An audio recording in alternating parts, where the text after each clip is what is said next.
Zuby, when that video goes on screen, Yeah. no, the Hey Canada. Okay, Yeah, right? Yeah. I don't scare me like Hey We're Canada. playing two right back to back. In Hey Canada, then in Intro. Forget about that for a second though. When Hey Canada, Zuby, when Hey Canada goes on, that means we're live. Once that video's done, Carla's gonna go up. Carla, you're just introducing him. It's gonna be a video. So wait until the video. There's gonna be like a little video. After she introduces us. Okay, cool.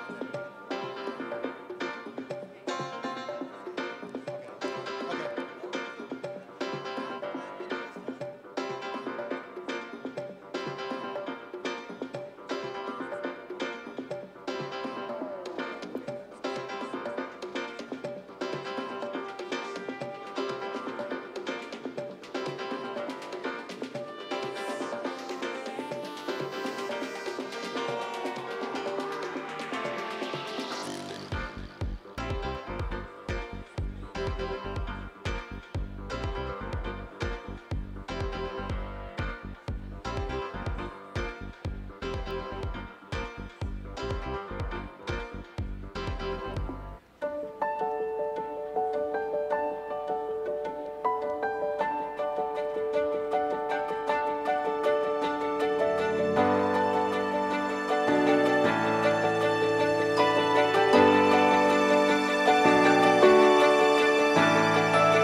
That working?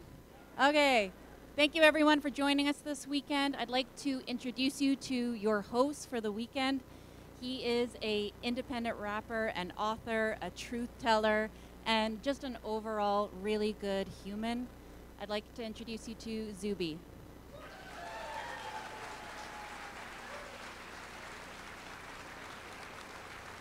Do a little video first.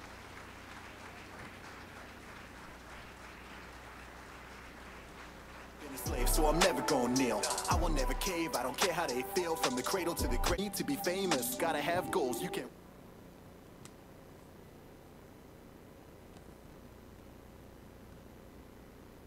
Canada, what's up?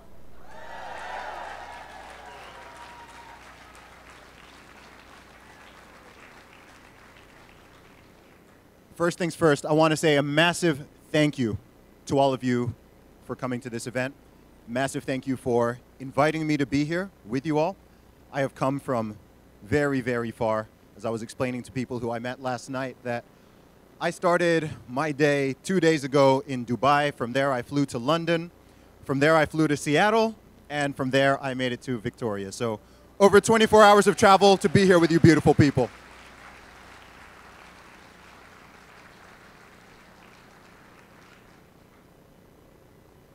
After the last few years that we have all lived through, and all of the assaults on our most basic rights and freedoms and liberties, I can't tell you just how happy it makes me feel to see all of you, to see human faces again, to see people congregating, to see everyone's smiles. One of the worst aspects for me of 2020 to 2022 was people's smiles being taken away. Everyone's smiles being covered up, not seeing people's faces. It's hard to put a value on all these things. We're living in this strange time where if there isn't a study for something or you can't exactly quantify it, then people don't think that that's important. And that is so far from the truth. Human connection is so important. When I look into this room, I don't just see people, I don't just see smiles, I see a lot of beautiful souls. And I think that there's something very magical that is happening right now all over the globe. which is bringing people together from all across the world, people who care about freedom, people who care about human dignity, people who care about equality in the true sense. And that's what unites all these people together. So I know you've all got your own stories. I've seen what's been happening in Canada and other places and my home country of the UK over the last couple years, and it's been absolutely crazy.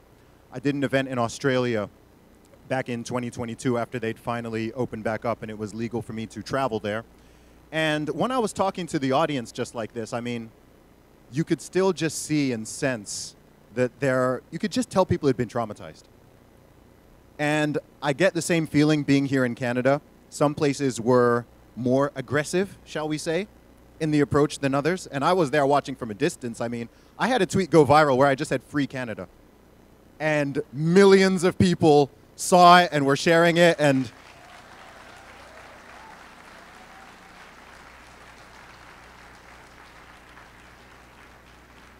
so I feel truly blessed to be here with you all. I'm really, really excited about the next couple of days. I don't know exactly what's in store. We've got some brilliant speakers lined up, and they're all going to be sharing their knowledge and their insights. But shout out to you for just persisting through these last couple of years, for not allowing the situation to break you. Because that is a true testament to every single person in this room. Just the fact that you are sitting here, just the fact that you are here and you have chosen to come to this event, that tells me a lot about what's in your heart.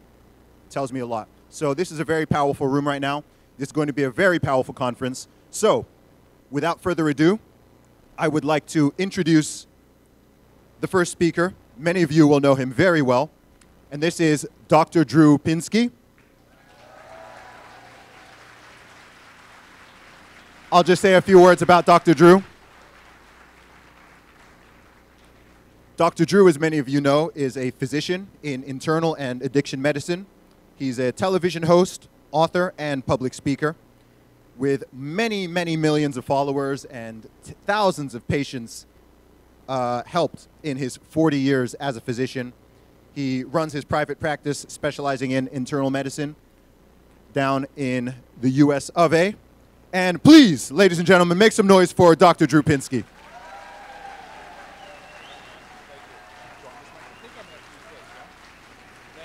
Thank you. Good morning. From the US of A, here I am. Happy to be here. A privilege to be here. Much like what Zuby said, it is really an honor to be here with you this morning. And so part of my career was spent working in a psychiatric hospital. I got very interested. Is it working okay? You hear me okay? Okay. Very interested in human behavior, very interested in the human experience, and boy, COVID was an astonishing, bewildering experience for me that to this day I'm still trying to make sense of.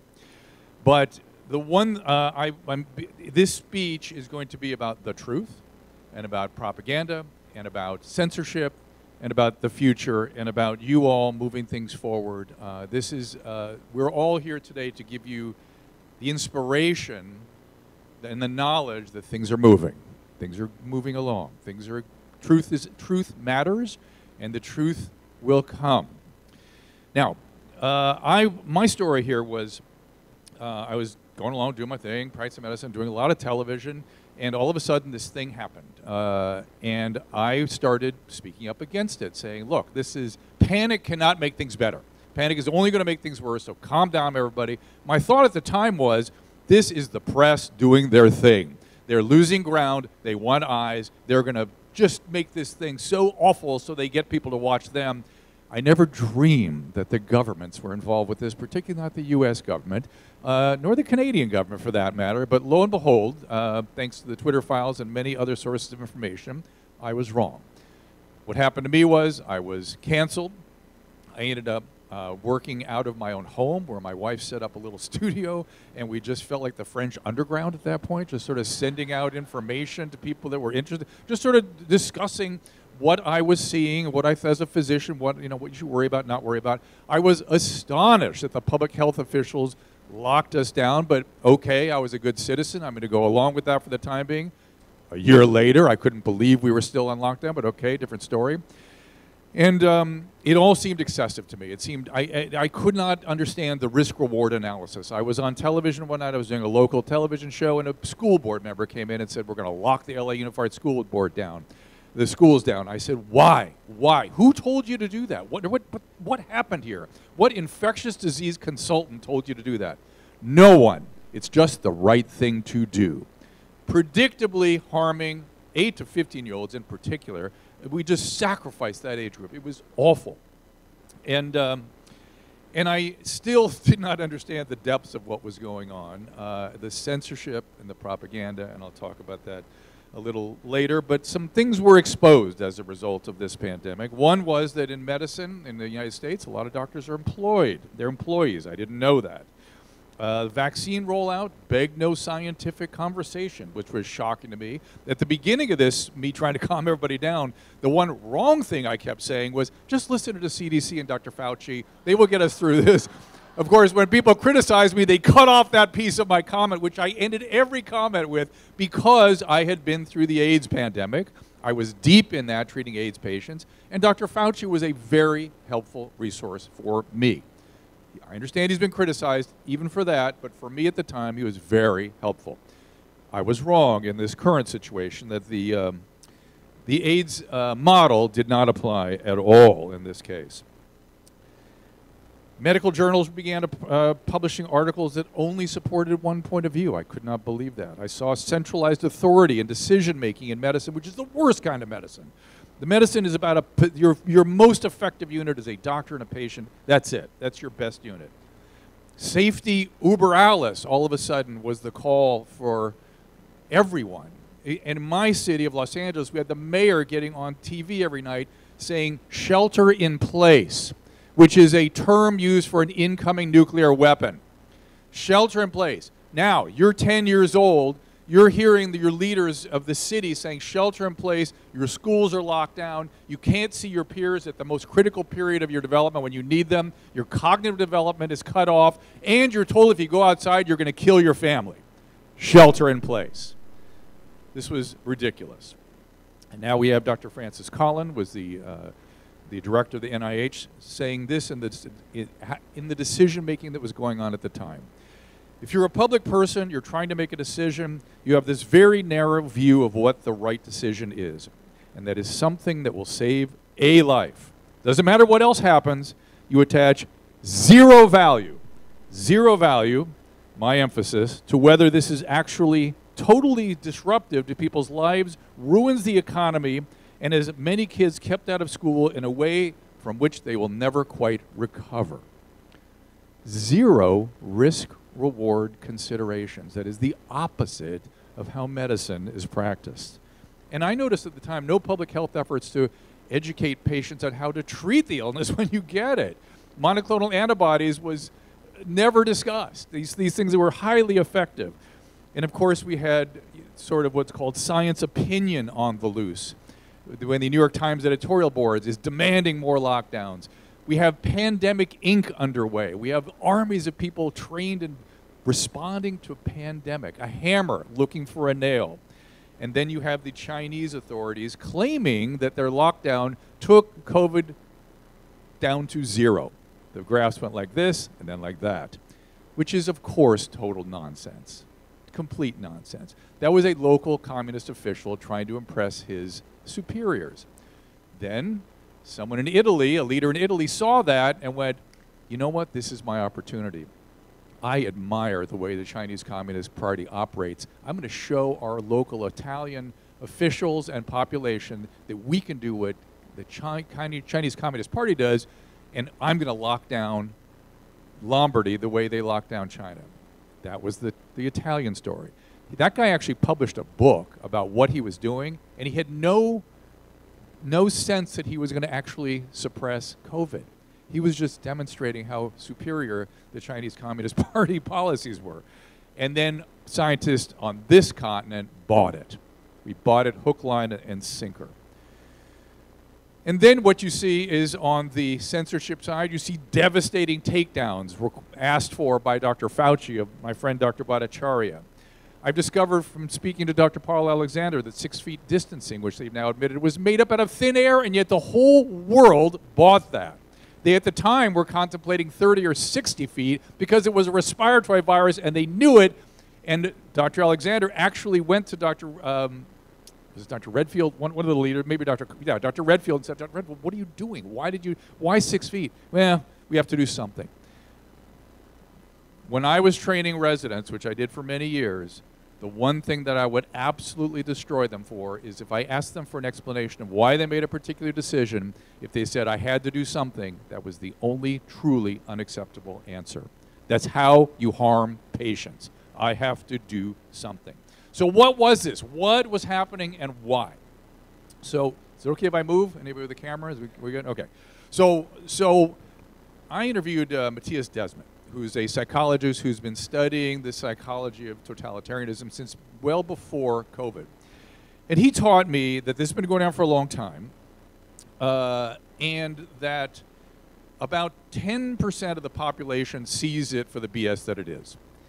And about 20% becomes totally hypnotized, completely brainwashed. And the rest, the 70% in the middle, are just trying to go along to get along. They're just trying to stay out of trouble. That seems to be a repetitive pattern. We certainly saw it underway in the case of this pandemic. And the question becomes, how do we improve the behavior of that 70%?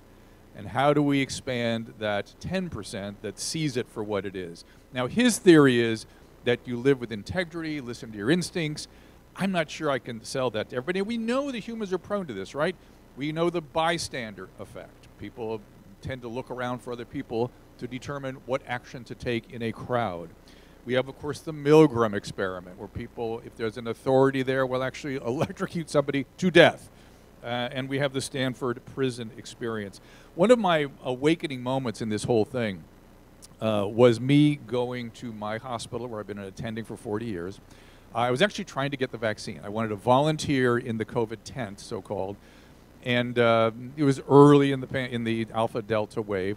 And I was sitting outside a glass window trying to get into the hospital, all locked down, you're not allowed in or out.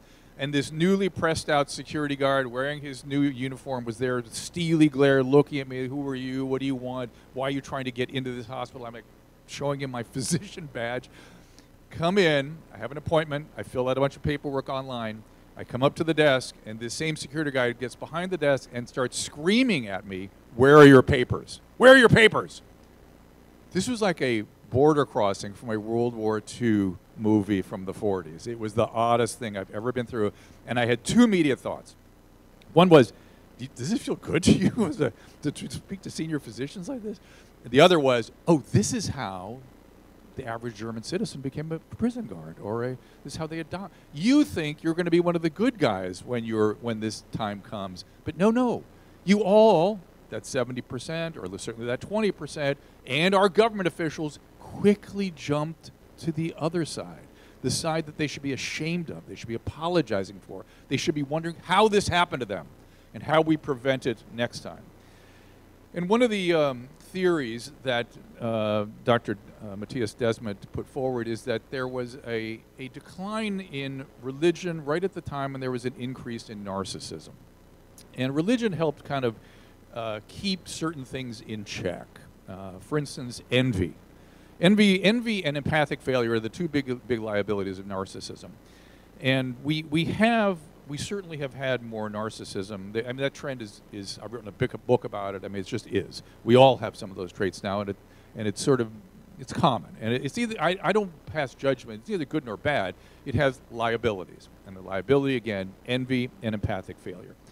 The thought is that narcissistic injuries in childhood, certainly in our country with the destroyed families and the abuse and the abandonment and the neglect and the drug abuse, there's just so much that adds to those injuries of childhood that creates narcissism. Two psychologists, Thomas Pappas and Rachel Morin, she's actually Canadian, they discussed an external locus of control. When things happen to you, you feel like the world is out there, things that just happen to me, I have no internal sense of how I control my world. It's all out there happening to me. And you end up with something called narcissistic rage. And rage becomes the action of the mob. So mobs are essentially groups of narcissists getting together to express their envy and narcissistic rage. Okay? And they tend to do so through a scapegoating mechanism. They scapegoat one. And this has been, the mobs get turned up with propaganda, and there's no opportunity to turn them down if you censor. So this was actively underway, ample evidence of what was happening in our country and here, which was propaganda, stir it up, and do not allow any dissenting voice. This is the opposite of what our country was founded on, and I think yours as well.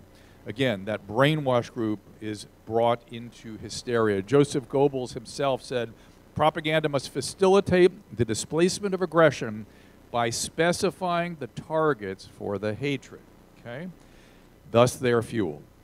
There's a famous literary critic named René Girard who developed a theory called mimetic passion and the scapegoating mechanism. Essentially, here's a quote: "Those doing the scapegoating may honestly, even fervently believe their narratives, such as the epidemic in this case of the unvaccinated endangered others. As the saying goes, you can't reason them out of a position they didn't reason themselves to begin with. They didn't reason themselves into it and begin with. It's an emotional thing. And that scapegoating mechanism it sort of prevents narcissistic rage from being acted out in each other. You find the one that is evil, sinful, dirty, all the things that were applied to the unvaccinated, frankly, and you scapegoat that other as a way of gratifying your rage, solidifying the tribe, and acting out against that other. Now, the COVID vaccines, this is now Joseph Freiman. I want to read a quote from what he said. "They're amongst the most widely disseminated medicines in the history of the world, yet results from the pivotal clinical trials cannot be verified by independent analysis. The public has a legitimate right to an impartial analysis of these data. COVID vaccinations have cost taxpayers tens of billions of dollars, perhaps even rivaling the annual NIH budget for all aspects of biomedical and behavioral research. Transparency, reproducibility, and replication are the cornerstone of high-quality science. The time is overdue for Pfizer, Moderna to allow independent scientists and the physicians to see the original data, to replicate the analyses. These small data sets can help answer very important questions and lay to rest widespread concerns over the lack of transparency." This is Dr. Joseph Freiman. The truth matters, and the truth has been under attack for quite some time now. I don't know if you're aware of this phenomenon. There's a famous book, a well-read book now called Cynical Theories, about post-structuralism. And post-structuralism has essentially taken the position that there is no truth. Truth is sort of what you construct it to be. It's all subjective, it's all political. I was trained that my humble job, and humility is in short order these days, is to humbly attempt to ascend to something approximating the truth, because I can never know the truth in full. That only God's know the full truth. But I can approximate it. I can come towards it. I could try to ascend to it with humility. Unfortunately, the post-structuralists have taken hold in academia. The truth no longer matters. The truth is some outdated idea, as is science of some previous generations. It's odd to me that I listened to a French philosopher just the other day talk about how the post-structuralists have no utility in French philosophy any longer, and why the United States is preoccupied with philosophers from nearly 100 years ago that were immediately cast out as philosophy moved forward to more useful kinds of thinking. But no, we have been captured by post-structuralism, and I think Canada's been infected by it too. My friend Gad Saad up here keeps talking about post-structuralism in academia. And then people are accused of being populist along the way here. My friend Winston Marshall at the Oxford Union, in a debate with Nancy Pelosi, here he is. And this is interesting. "Indeed, the current populist age is a movement against fascism. Populism, as you know, is the politics of the ordinary people against an ensconced elite." The word ensconce I added. "Populism is not a threat to democracy. Populism is democracy. Why else have universal suffrage if not to keep elites in check? Just as a sidebar, it's supposed to be the fourth arm of the government, the press, that does that, but apparently they no longer consider that their job. I'll tell you what is a threat to democracy. It's Brussels, D.C., Westminster, the mainstream media, big tech, big pharma, corporate collusion, and the Davos cronies. The threat to democracy comes from those who write off ordinary people as deplorable. The threat to democracy comes from those who smear working people as racist. The threat to democracy comes from those who write off working people as mere populists. When I read that, I was reminded, I'm sorry for all the quotes, but I couldn't resist here, because so much of history applies to this present moment. Just a brief survey of the historical landscape, and you will see these things again and again. I got very interested in 1790 France when I saw the mob behaviors and the guillotines come out, which is the cancellation through social media. I actually was, because of all the trauma and the narcissism, I actually was predicting scapegoating well before COVID. I just knew that's how narcissists get together. I didn't imagine it would be on the scale we're seeing it. I didn't imagine it would be a massive mob. I didn't imagine our government would propagandize and cancel and censor. I couldn't even conceive of it. This was a shock to me. I'm like you. I can't get over it. We have to put things in place to make sure this doesn't happen again. And what so many people... Thank you. Time is very, very limited, and we've got some great speakers coming. I'm really just here to just sort of whip up the crowd and get everybody going. But you don't have to dig deep into history to see that this all goes back to the Jacobins. They wanted a monarchical society ran by the mobs, so to speak. All this incredibly administrative state that you are encumbered with and we are encumbered with was invented by Louis XIV. He perfected this. And the Jacobins wanted to take it over, and then a couple guys in the 20th century said, I'll take it over. And that's how we got the totalitarian regimes of the 20th century. But two quotes I want to give you before I go. My time is very limited. So when I was reading the quote by Mr. Winston Marshall from, help me, what's the band he's from? Mumford & Son, thank you. I also thought of Benjamin Constant in the early 19th century, and this quote, you'll like this. The danger of modern liberty is that absorbed in the enjoyment of our private independence and in the pursuit of our particular interest, we should surrender our right to share in political power too easily. The holders of authority are only too anxious to encourage us to do so. By the way, and again an aside, I said safety uber alias. I'll remind you that Robespierre's committee that brought the guillotines out was called the Committee for Public Safety. So when they start talking about safety, just think of that. They are so ready to spare us all sort of trouble, except those of obeying and paying. Is it not happiness? Well, leave this happiness to us, and we shall give it to you. Benjamin Constant goes on, no, sirs, we must not leave it to them.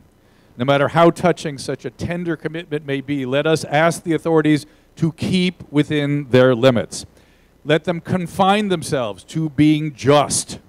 We shall assume the responsibility of being happy for ourselves.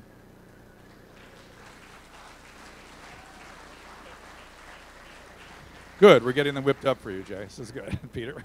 So, all right, last, I want to, as I was thinking about today's event, I got a little wrapped up in French history. I am in Canada. I do want to pay tribute to the French-speaking colleagues here and compatriots. And I was reminded of a famous publication by Émile Zola. And I pulled a very quick piece out of it. I will tell you both in French and English, just again out of respect to our French-speaking colleagues. La vérité est en marche et rien ne l'arrêtera, il continue. Je l'ai dit ailleurs et je le répète ici, quand on enferme la vérité sous terre, elle s'y amasse. Elle y prend une force telle d'une explosion que le jour où elle éclate, elle fait tout sauter avec elle. On verra bien si l'on ne vient pas de préparer plus tard le plus retentissant des désastres. The truth is marching, and nothing will stop it. I said it before and I say it again. When truth is buried underground, it grows and it builds with so much force that the day it erupts, it will blow up everything with it. We shall see whether we have been setting ourselves up for the most resounding disasters yet to come. I thank you for the opportunity to speak today. Free Canada, as Zuby would say. Thank you so much.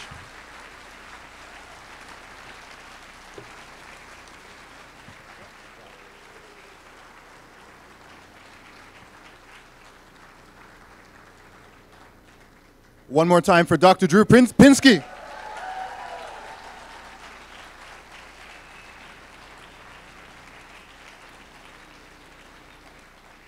I love the energy in this room right now. It's amazing. I can't believe that I'm here in Canada. The amount of negative posts I put out about Canada between 20 and 2022, it feels like it was very deserved. But I also feel a bit conflicted now because I'm like, everyone is so cool, everyone is so nice. I don't understand, like, all the Canadians. Actually, I had a tweet where I literally said, I like most Canadians, but I don't like Canada. Because I was just seeing all of this crazy authoritarian madness. I think my very first post about this whole situation here in this country was actually, I was just looking it up right now. It was in, I think, October or November 2020. And some of you, particularly if you're on X, or the app which is now known as X, but it was Twitter at the time, I remember there was this viral video that was going around.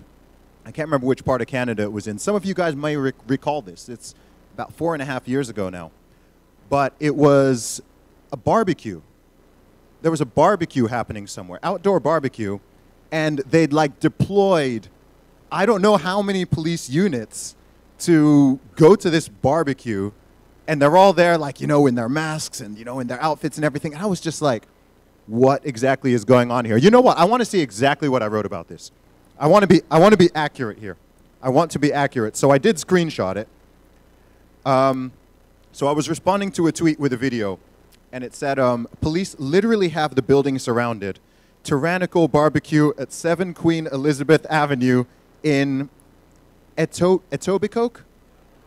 That was the one. 26th of November, 2020. And I just wrote, this is so dystopian. All of this police presence just to stop a barbecue in Canada. That brisket must be fire, though.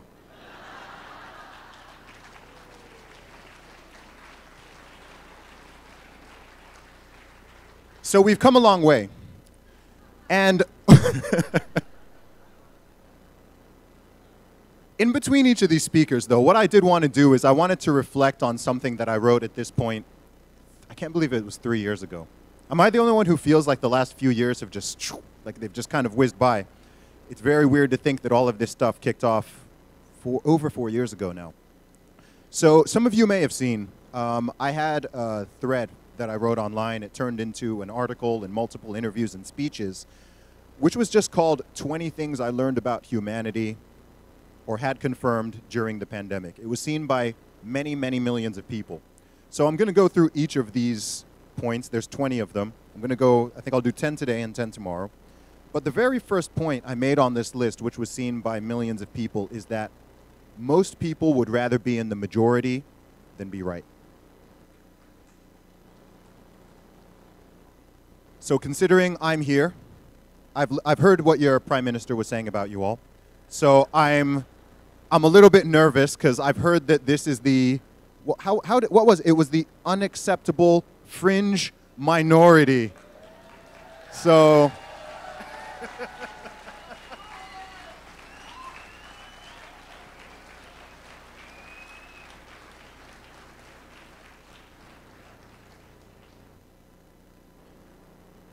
I like you guys. Honestly, I don't think your Prime Minister is an accurate representation of the population here. I have some choice words for him, but I need to remain in the country. So people were surprised I was able to come in, and I need to make sure I'm able to leave when the time comes. So, no, but seriously, I want to give just following up from that point there about people wanting to be in the majority. That is just something that I believe has always been true all throughout human history. When you look at all sorts of situations and incidents that have happened, particularly in the 20th century, if you want some very obvious examples, I'm sure, like myself, many of you have thought over the course of your lifetimes, how did this happen? How did they let it go so far? Why didn't anyone speak up? Why didn't anyone stand up? Why didn't anyone do something? And I think that over the last few years, we have all lived through a version of this psychologically.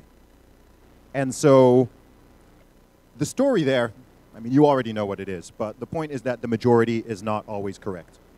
I don't believe in always being a contrarian and going against the majority and everything just because you want to be contrarian. I think that that is just as foolish as running along with the majority, even if the majority is not making sense. So I don't need to tell you in this room, this is a room full of critical thinkers just by definition.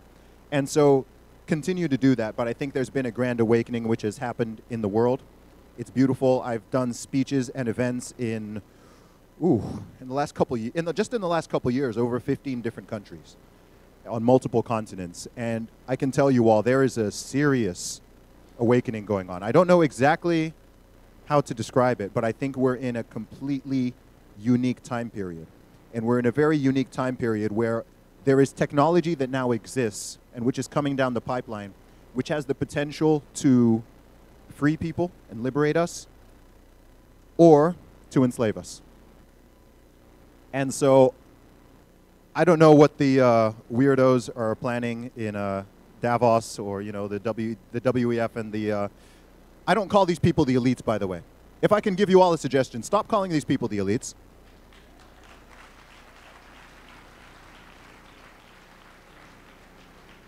Calling them the elite is a positive term. Elite suggests that they are above you and better than you. And they're not. You could call them rich dorks. You could call them megalomaniacs. You could call them parasites. Maybe you could call them elitists, but I refuse to call these people the elites. And I don't know who voted for them. I don't know when we all gathered around the globe and elected Klaus Schwab and Bill Gates to run the world for us and tell us how we'll live and to tell us we'll own nothing and we'll be happy. No thanks. No, we have the power. We ultimately have the power. And I think that one of the greatest problems we have in the world is that the average person does not realize that. But we truly have the power. So, without much further ado, I am going to introduce the next speaker to the stage. This is David Charalambous. Mr. Charalambous is the founder of Reaching People. His background involves over 25 years of consulting in behavioral science. He's built a unique communication model, bringing together ideas from a range of different fields, and he is reaching a lot of people through his work. So, please welcome to the stage. Oh. Okay. Reset. Okay.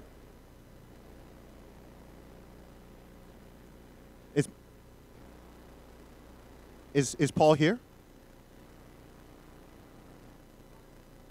Okay. Okay. All right then. Moving on swiftly. Change of plan.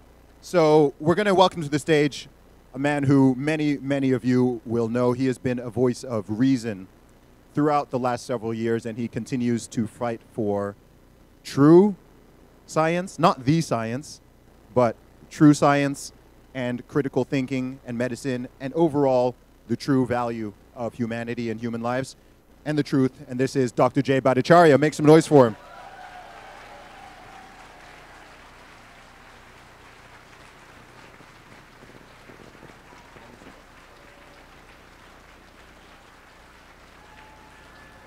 Thank you, Canada.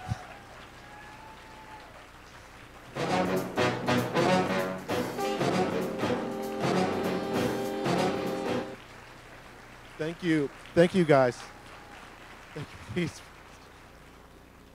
I am not used to this.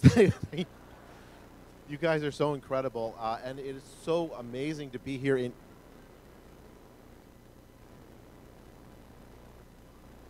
closer, I can yell really loud in the back. Maybe this works now. Okay, there we go. Thank you, Canada. Thank you, folks, for coming out. I have had my heart in Canada the entire pandemic, and I'm like Zuby. I've been watching.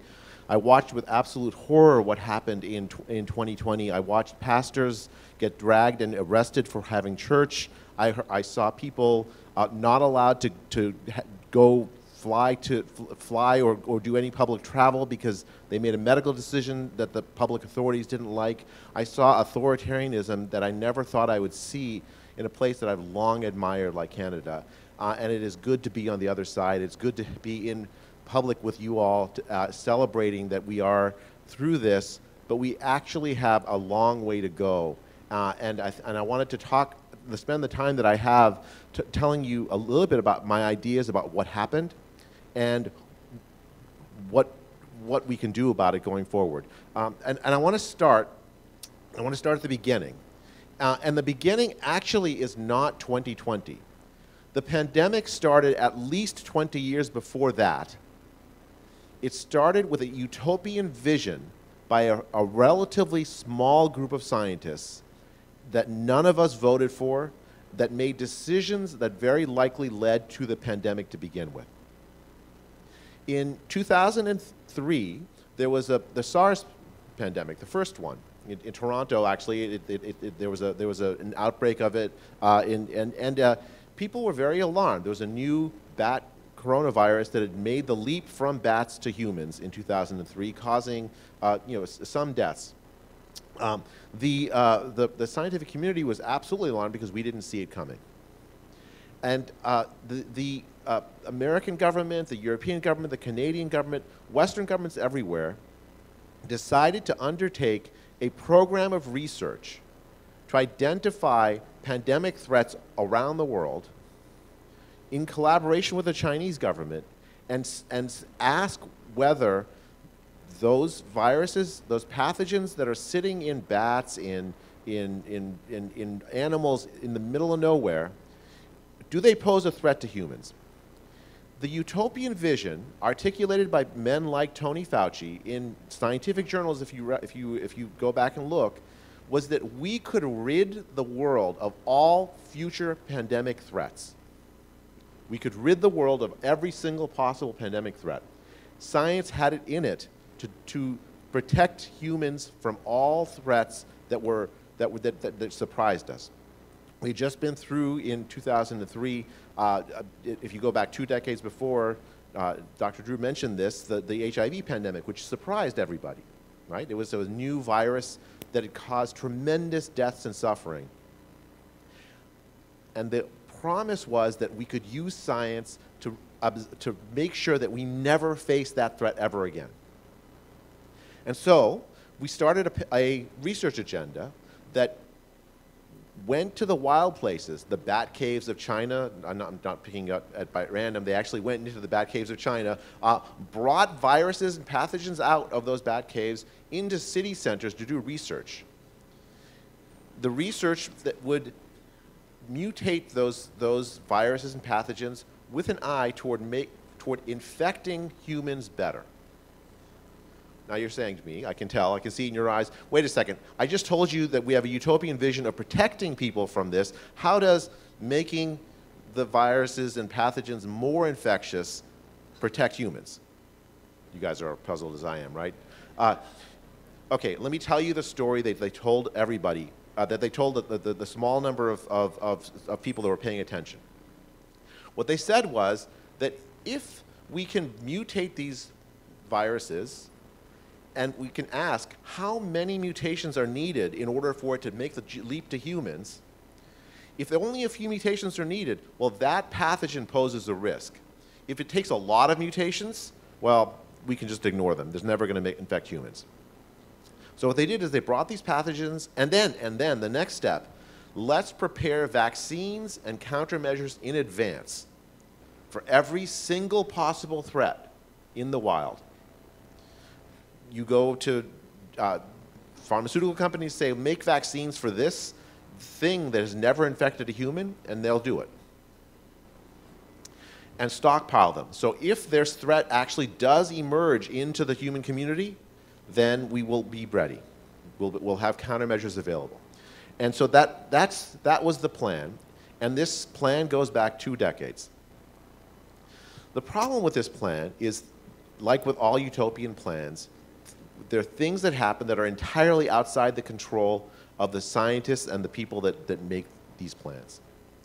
And what very likely happened is, in the middle of doing these kinds of experiments, the virus in 2019 made the leap not from a bat to humans, but from a lab that was conducting research on the virus to humans. And it very likely made the leap in China, but it wasn't just Chinese authorities that are responsible. It's American authorities, it's European authorities, it's Canadian authorities. It is a worldwide effort. And the reason I've taken this while long to tell this story is because it makes the thing that we have to do morally complicated. Right? These are not necessary. I mean, there are lots of bad actors involved. I'm not going to sugarcoat. But the central idea was protection of the public from all pathogens. They had good at their heart, and they did evil, which makes the revisions that we have to do the reforms we have to do much more difficult.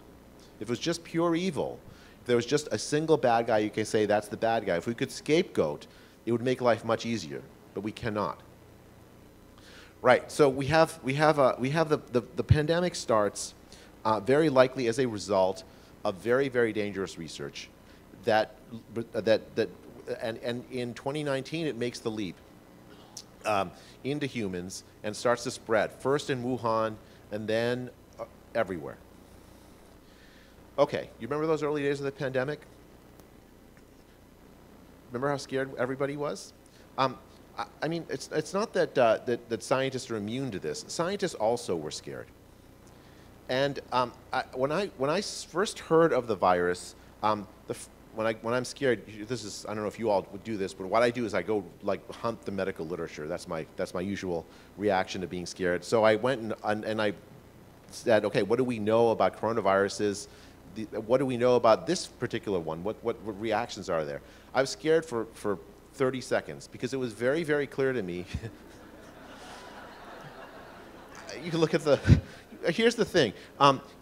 I don't really care if I die, but I really care if my kids die, right? So I looked at the numbers, and it was very clear that children were very, very low risk from this virus. That was very clear from the very earliest days of the pandemic. You could look at the data coming out of China. If you look at there was a cruise ship that floated around remember the Diamond Princess cruise? And almost all the deaths were people over the age of 70 or 80. It was very clear that this virus posed a real threat to older people, but not a threat to young people. And so, to me, that pointed to a very clear thing we ought to do. Let's try to protect older people as best we can, but let's not harm young people. This is the earliest days of the virus. I watched with horror as country after country copied the Chinese model of what to do with the virus. The Chinese model was violations of civil liberties at scale. The Chinese model, in fact, the central ideology of the Chinese model of the virus was that we are all biohazards. Humans are mere biohazards that we should treat each other as In fact, that's the ideology of the lockdown to begin with. It has no place in public health. And I watched with horror as people that I thought were good, responsible people adopted that idea as a virtue. The idea that we should treat our neighbor as biohazards is the central ideology of the lockdowns. It motivated everything. 6-foot social distancing, physical barriers so that we don't breathe on each other, shutting down church services, shutting down businesses, shutting down schools, not letting kids play with each other, putting yellow tape around playgrounds, which I'm sure saved hundreds of thousands of lives. What you had was an entirely non-scientific approach that had never been used to manage pandemics in a century of pandemics, adopted by the entire world, because the World Health Organization looked at what China did and told the world in January 2020 and February 2020 that what China did worked. Just like Dr. Drew had said, that somehow we'd gotten to zero entirely implausibly. I'll tell you, treating our fellow humans as biohazards is not good for our health. It has never been good for our health. We are not meant to be alone. That's from the very, very first book of the Bible, the first words almost of the Bible, where we're not meant to be alone. We are created to love each other, not to treat each other like biohazards. So, okay, so again, I don't know what you all do when you get frustrated. I try to do science. At least I once upon a time did. I used to. Okay, I'd never published an op-ed before. I'd never been on TV before. Before 2020, I think I was on TV once in 2008. And my mom watched, so it was, that was something. And so it's a little strange to be on stage. When I said, you guys, I was overwhelmed by your response, it really is something I'm not used to. And it was amazing to me to see so many people come up to me and tell me that my decision that I was going to start speaking publicly has made such a difference. Thank you.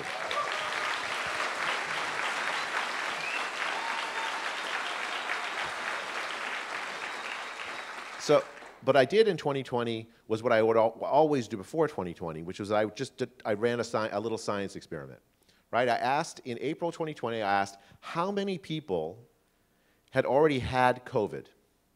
And the way we did it is we just did a survey. It's a study where we got a whole bunch of people to stick their finger out a car window, and we got a little prick of blood from them. And from that, you could tell whether they'd had antibodies. In early April 2020, in Santa Clara County, California, where I live, and then later in Los Angeles County, California, in a second study I ran, also in April, we found that there were, for every person that had been identified with COVID, and were making the news with thousands of people have COVID, it turns out that there were 50 people walking around Santa Clara County, California, that had antibodies to COVID, meaning that they'd had COVID, recovered, but never never came to the attention of the public. The disease was already spreading very, very widely. And it was too late for a lockdown to work. The implication of that study was that the horse had left the barn. Bad analogies. We were in for a long pandemic. Was the implication of this. And it was very, very clear from those data that the disease as a whole, the World Health Organization was panicking people. It was telling people that 3.5% of people that got infected were going to die. Public opinion polls would routinely say, and I think you still see to the day, that half the people that get COVID are going to be hospitalized. That was a total lie. And yet, you had the top health authorities of the world telling the world that you must be scared of this disease. You must be, so that you treat your neighbors as biohazards. You must avoid this disease at all costs. You must treat your children as biohazards. You must disrupt their lives so they don't go to school. We must close down the entirety of the world's economy. I was born in India. My mom grew up in a Calcutta slum. I have worked, when I was a medical student, I worked in a hospital in rural India. I could see what was going to happen to the poorest people of the world with these policies.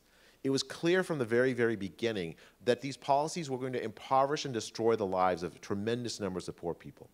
And in fact, in April of 2020, the UN put out a report estimating that 130 million people around the world would starve as a consequence of the economic damage done by the lockdowns. 130 million. Tens of millions of people around the world, the poorest people of the world, did starve. What happened with these lockdowns was that we decided that we were going to privilege the laptop class at the expense of the poor, at the expense of children and the working class.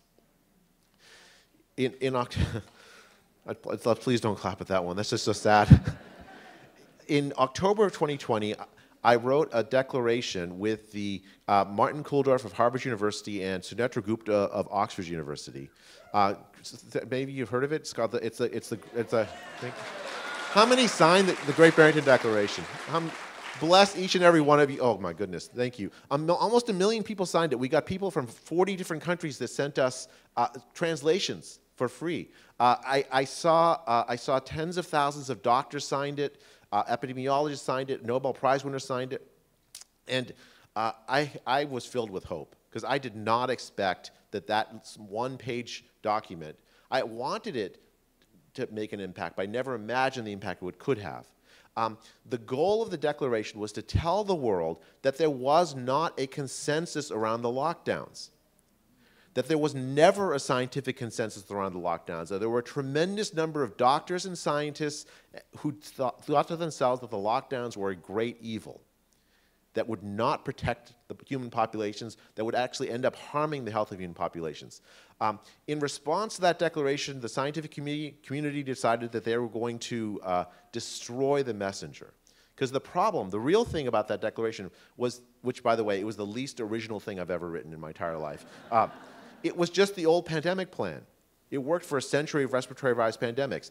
It said, don't lock down, do protect vulnerable people, don't harm children, don't harm the working class, don't harm the less vulnerable by disrupting society. Because by doing so, you're going to harm their health in ways that are much worse than the virus itself. And that actually came true. The scientific community responded to that by declaring that I was essentially a class traitor. Dr. Francis Collins, the head of the National Institute of Health, wrote an email to Tony Fauci 4 days after we wrote the declaration, calling me, Martin Kulldorff of Harvard University, and Sunetra Gupta of Oxford University fringe epidemiologists. So when your prime minister calls you all the unacceptable fringe minority, I knew exactly how that felt. And then he called for a devastating takedown of the premise of the declaration. Hit pieces started coming after me, accusing me of wanting to let the virus rip. Well, those words don't appear in the declaration.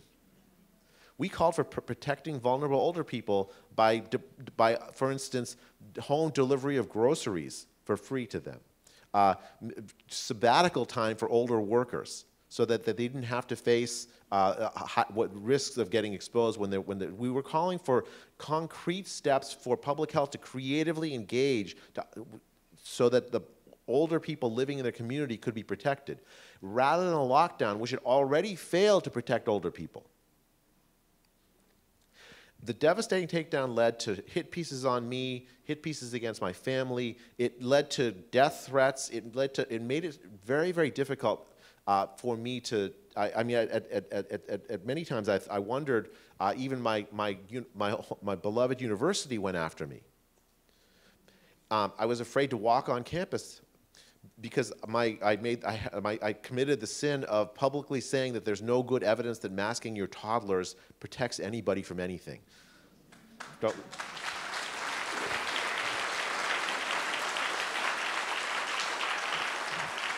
So why did this happen? It all started with this benevolent goal of eradicating disease, eradicating all the risk of disease, and yet we're in a situation where that you are told that you need to disrupt the lives of your toddlers, make sure that they can't see or speak. I was getting calls from parents of autistic kids telling me that their kids were harmed by the mask, that it really caused them grief. That I was getting calls from parents of hearing impaired kids telling me they couldn't learn to speak because the lip reading is so important to the hearing impaired kids. The harm done to children was tremendous. And the scientific community decided that they would destroy the careers of any scientist that spoke up. When the head of the National Institute of Health does something like that, what he's doing is sending a signal to all the other scientists who depend on money and social status conferred by getting grants from the National Institute of Health, that if you step out of line, we're going to demolish you. What they were doing was trying to create an illusion of consensus in favor of the lockdowns to lull the public into thinking that they were still the good guys. And in fact, a central element of the pandemic response was that you had to tell the public, you had to show the public this, everyone agrees, because what they asked you to do was absolutely extraordinary. They asked you to disrupt your lives, to treat each other as biohazards in a way that should never have been done, and could only be accomplished if every single legitimate scientist in the world agreed, right? But every single legitimate scientist in the world didn't agree. And who the hell cares what legitimate or illegitimate scientists say when it comes to hugging your kids? You hug them. I'm going to hug my kids whether the scientists say so or not.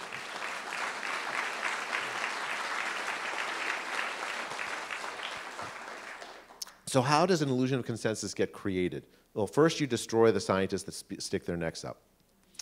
The second, what about, did anyone ever get censored on YouTube, on Facebook, on Twitter, on like, you know, you put up, anyone have like a little tweet out, an innocent tweet where you link to a study or whatever, and then all of a sudden there's this like thing that says you've spread misinformation, like the little, or the worst is like a link to, for more information about COVID, see Health Canada, like that. It turns out that that was not simply something done by the tech companies. I'm a plaintiff in a lawsuit brought by the Missouri and Louisiana Attorney General's office. And it's called the Missouri versus Biden case. In that case, what we found, we got to depose Tony Fauci for 8 hours. It's tremendously entertaining to watch him say, I don't recall, 179 times. In that case, what we uncovered evidence that the government, the American government, was going to social media companies, giving them lists of people and ideas to censor, and in effect threatening the companies that if you don't censor these people and these ideas, we're going to destroy you. It was not an organic decision by many of these companies. I mean, some of them might have done this anyways, but it wasn't an organic decision. The government used its power to create an information ecosystem that looked like we were the fringe minority when we were not actually the fringe minority. I agree with Zuby. The term elite doesn't belong to them. It belongs to us.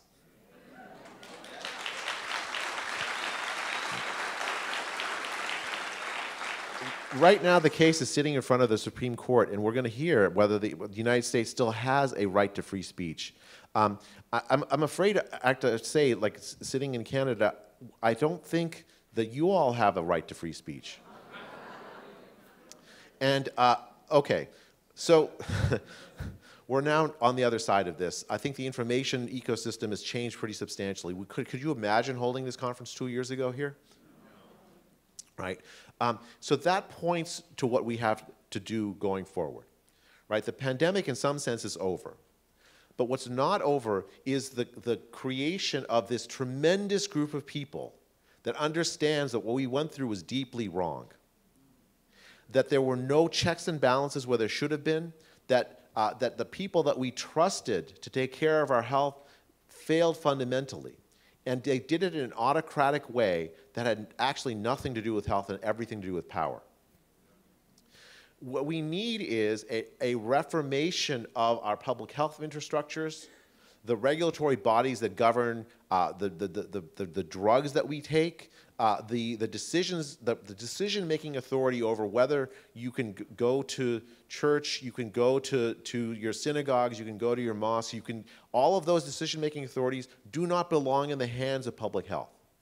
Your businesses do not belong in the hands of public health. Public health that tells you that you are simply a biohazard is bad for your health. We need to democratize public health, and we need to restore our democracies so that we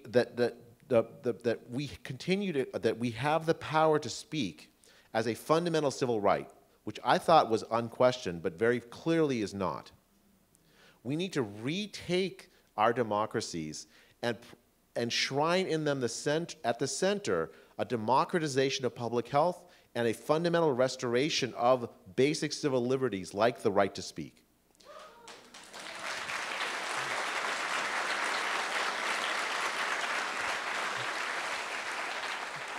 Because you know the most important thing that is necessary for your good health, it turns out to be free speech.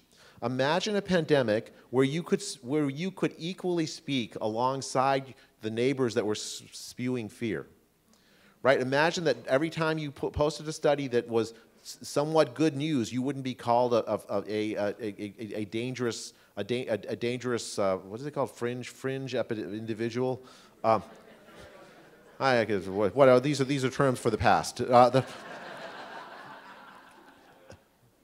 Imagine a future where the pronouncements of scientists are checked by knowledgeable people, so that scientists no longer have any opportunity to rule over you, which is what happened during the pandemic. Imagine that future, and this conference is the beginning of that, and I'm so glad that I was invited to come, and I'm so pleased by the opportunity to meet all of you. Thank you.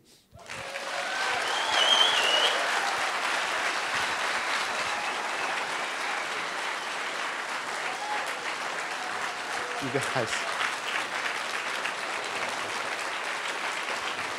God bless you all.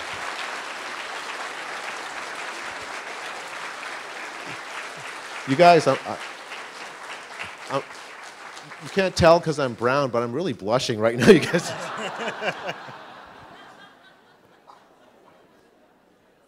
One more time for Dr. Jay Bhattacharya.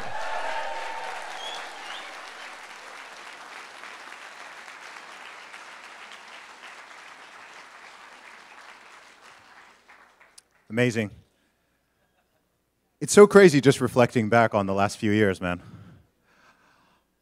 I was talking to I'll just call him Jay. I was talking to Jay on the way over here, and I was saying that something that I've observed, particularly over the last 2 years, is that we really still haven't recovered from that whole situation. It's like there's an open loop because there was never any proper resolution. There has not been any accountability, responsibility, even a true and proper acknowledgement, as far as I'm aware, in any country of what actually transpired during that time period. From 2020 all the way through to 2022, sometimes even into 2023, it seems like when Vladimir Putin invaded Ukraine, he ended COVID. Do you guys remember that time? It was like that. It was instant. The media just completely stopped reporting on it. All the, this many people died, this many cases, it just ended. And that was that. And everyone just suddenly has been acting like, oh, no, none of that ever happened. I didn't say those things. I didn't do those things. No, I didn't shun my friends and my family and disinvite people from Christmas and scream at people for not covering their faces and yell. Gosh, I want you know what? Put your hands up if, okay, I want to ask you a couple questions. Did anyone in this room have a relationship damage? Friends, family, anything? Oh, wow. Okay. I've asked that question in, I think, 8 different countries, and I think every hand has gone up everywhere. This is what I mean. So there's just this open loop here, and I think that what is sad and unfortunate about it is I personally believe that that time period has permanently changed humanity to some degree in multiple ways, because you have the group of people who fully went on with everything and they thought that it was all justified, and they're affected in one way. I mean, you still walk around, you still see there's still millions of people wearing masks every single day, right? They are traumatized, okay? But then there are also the people who were like, nope, I'm not wearing a mask. Nope, I'm not doing this lockdown. Nope. People who faced all different types of discrimination, persecution, personal, professional. The amount of people I've met who lost their jobs or who had to close their businesses and they weren't able to reopen, I don't even know the statistics, but there are billions of people around this world who have been affected by this and who have not totally recovered. Even someone like myself. I think I'm I pride myself on being one of the most positive and optimistic people that exists. And I'm affected by it. So if I'm feeling that way, I'm I just wonder what's sort of bubbling underneath that surface.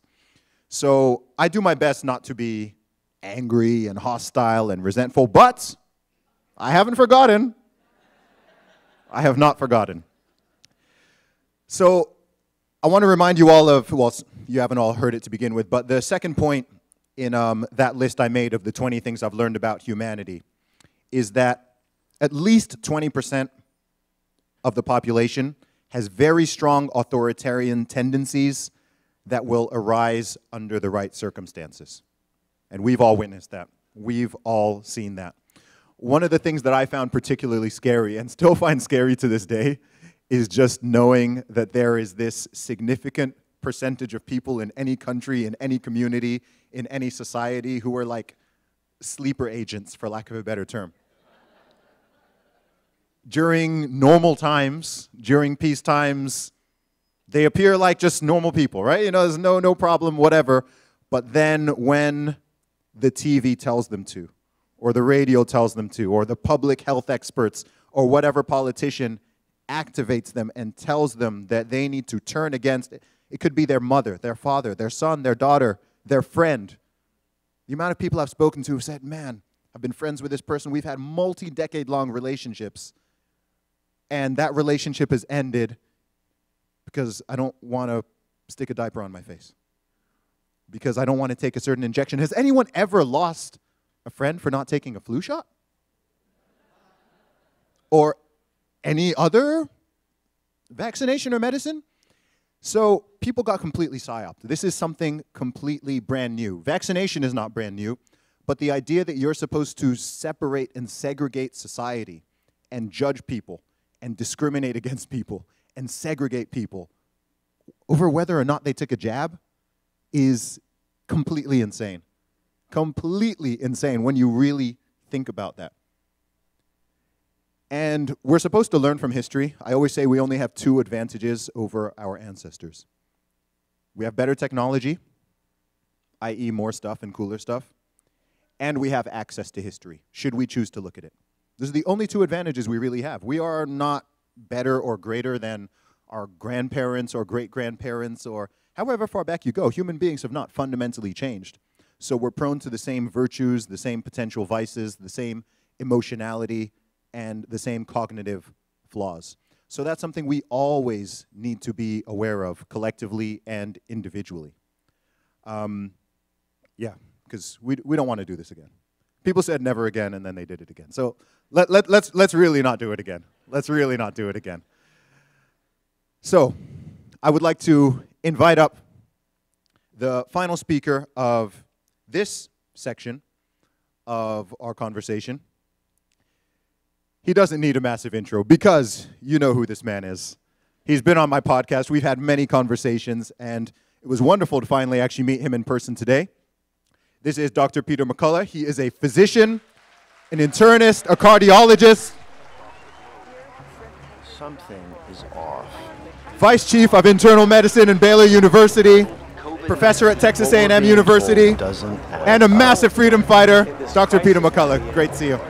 Congress passes a multi-billion-dollar bill that will bring... There is no cure, no way to treat this illness. All we can do is wait for a vaccine. All we can do is wait for a vaccine. There must be a doctor out there who's questioning this. I'm Dr. Peter McCullough. I'm the Vice Chairman of Internal Medicine. The only chance to reduce the risks of hospitalization is early home treatment. We can beat this pandemic. Patients actually think the virus is untreatable. There's such a focus on the vaccine. Where's the focus on people sick right now? The pressure to suppress any hope of treatment is extraordinary. Why the single-minded focus on the vaccine? What is that? What is that about? That's really going to be the goal of investigative reporters to figure this out. Unprecedented lockdowns, devastating economic damage, huge violations of personal freedom, families separated from their loved ones, all in the name of a medical emergency. Things won't go back to truly normal until we have a vaccine that we've gotten out to the entire The world. hope we have of protecting our communities is to get a needle in every arm. I am not going to follow what you are suggesting and let the virus slaughter my patients. John, I'm watching what's happening. This is a treatable illness. I don't think this is a matter of academic debate and confusion. What the evidence shows is that this is an organized criminal enterprise. They call this a business opportunity. People need to know the truth. We are witnessing the greatest organized crime in history, to the tune of trillions of dollars. The biopharmaceutical complex is using censorship, propaganda, and manipulation to keep people living in fear. But what we need now is courage. Yeah, that's it. That's it.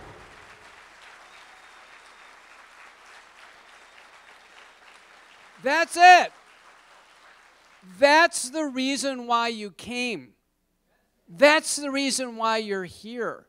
That's what it took all the way through this crisis and beyond for us to get back to a sense of balance all over the world. It took courage.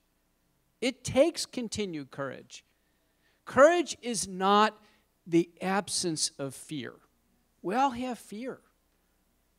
It's our ability to overcome it. That's what courage is. So as introduced, I'm Dr. Peter McCullough. I'm in practice as an internist and cardiologist in Dallas, Texas. I'm trained as an epidemiologist. I've been very involved in the pandemic response from the very beginning, doing the best I can with my research and my scholarship and my clinical care to help each and every person through this difficult time. Now let's see if we can get my slides up. I'm a little bit ambivalent about whether or not I should use slides or not, but if we can get them up, I'll show them perfect. I want to start out with a question. How many of you would say that you're very concerned about what you've seen with the COVID-19 vaccines? How many of you would say that at least one time or another you've been uncomfortable discussing the vaccines with somebody else? Okay, that qualifies as a hot button issue, and we are going to tackle it. Now, you saw the trailer for Courage to Face COVID-19. This is a book about the early phase of the pandemic, and it's not a boring medical book. It's a gripping true crime narrative. John Leake, who's a best-selling author, is a principal author, and his distillation of what's gone on in effect has been a global crime. Many of you resonated with that. And the crime, or the crimes committed, if there have been committed, have been fraud. That is, we've been deceived. We haven't been told the truth from our government agencies.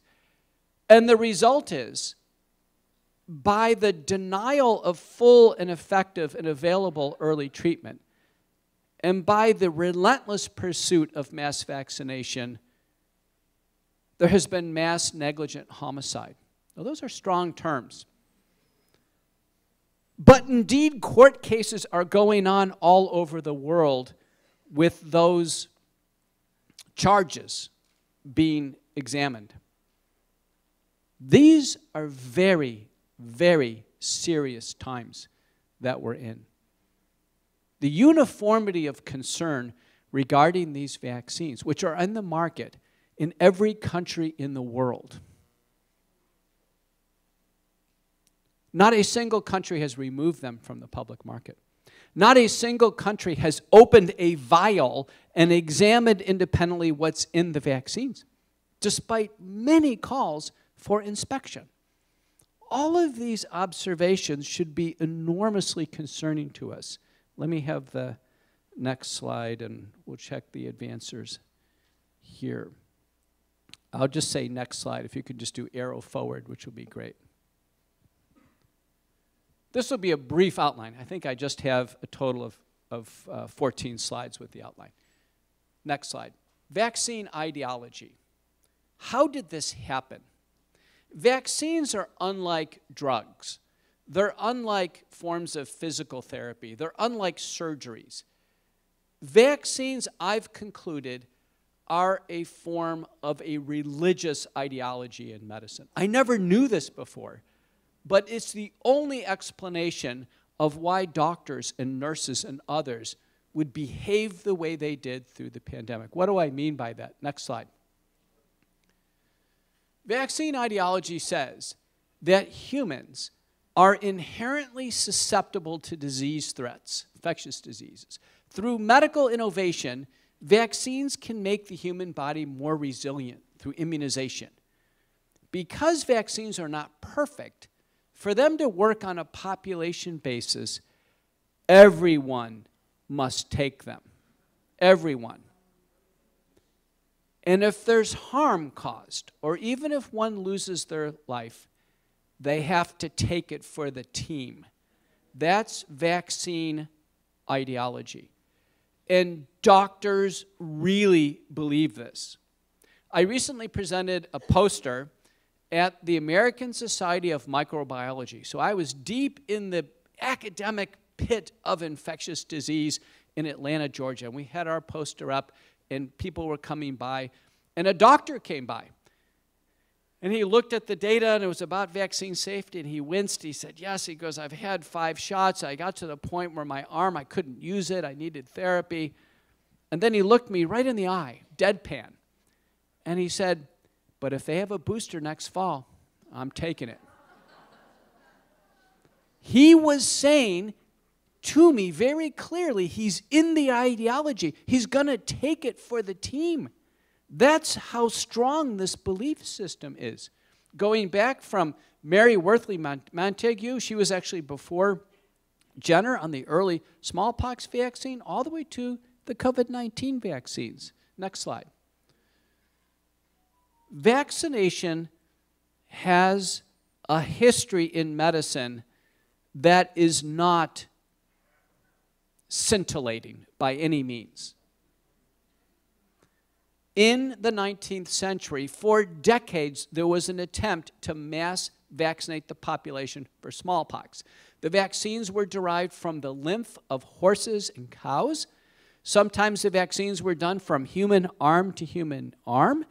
This progressed at such a furious pace, an incredible hubris, that mankind was going to improve upon God's creation through the vaccination against smallpox, that it became mandatory. It became more than mandatory. Parents got put in jail if their kids did not take the smallpox vaccine. There were uprisings in Toronto, well-publicized uprisings in the UK. It led to the Anti-Vaccination League in the UK. You can see here, this is a depiction of what occurred in Toronto. And then ultimately, after the work of Alfred Wallace, who is given co-credit for his work on natural selection with Darwin, look at the title of his paper. Vaccination proved useless and dangerous from 45 years of registration statistics. Yes, he was right. The primordial versions of the smallpox vaccine were grossly unsafe. They could not have been pure. It's impossible. They were contaminated with staph and strep and tetanus and syphilis. And people died from the smallpox vaccine given to them against their will. That's the 19th century. How could we possibly be surprised with what happened with the COVID-19 vaccine? It's already here. Like Dr. Drew said, history is right in front of us. John Leake, my co-author, says is that history doesn't repeat itself, but it really rhymes. I mean, this really has a cadence. Next slide. What happened after his work, by the way, in the UK, is that ultimately there was a law that said, listen, this is elective. We can't force this on you. And quickly, about 25% of the population stopped vaccinating. What happened during COVID to create such a focus on the vaccine? That's what Tucker Carlson was asking me. Did any medical school in Canada, or Health Canada, or the Royal College of Physicians, or the provincial colleges of physicians, did they ever hold a seminar to educate you on what you should do as a citizen to treat yourself early and reduce your risks of serious COVID-19? Did they give you any information on how to prevent the illness? Nothing. To this day, they don't. I can tell you medical schools do not have grand rounds on this topic. They don't review multi-drug treatment protocols for COVID-19. It doesn't even come up. My son graduated from medical school now over a year ago. I went to the ceremony. His class, was at the beginning, middle, and end of the COVID lockdowns, and it influenced his medical training greatly. We listened to the president, the provost, the guest speaker, the class president. All these speeches. Not a single mention of COVID or the vaccines. None. It's as if the pandemic didn't happen. I guarantee if you go into a Canadian hospital right now and someone presents with a giant blood clot in their leg, there will be no questions on whether or not they've ever had COVID or taken a vaccine. Yet it's a very relevant question. Next slide. This was a gamble. This was the gamble of all time. And I put it in writing in August of 2020. It's still on their website. Why was the vaccine program a gamble? One, it was allocating almost all of our resources towards vaccination. Do you know Canada did not do one large randomized trial of multi-drug treatment to save Canadians in nursing homes or elderly people? Not one. The U.S. government had one multi-drug treatment protocol. They stopped it after 20 patients, and they immediately just turned their attention to the vaccine. They didn't execute on anything.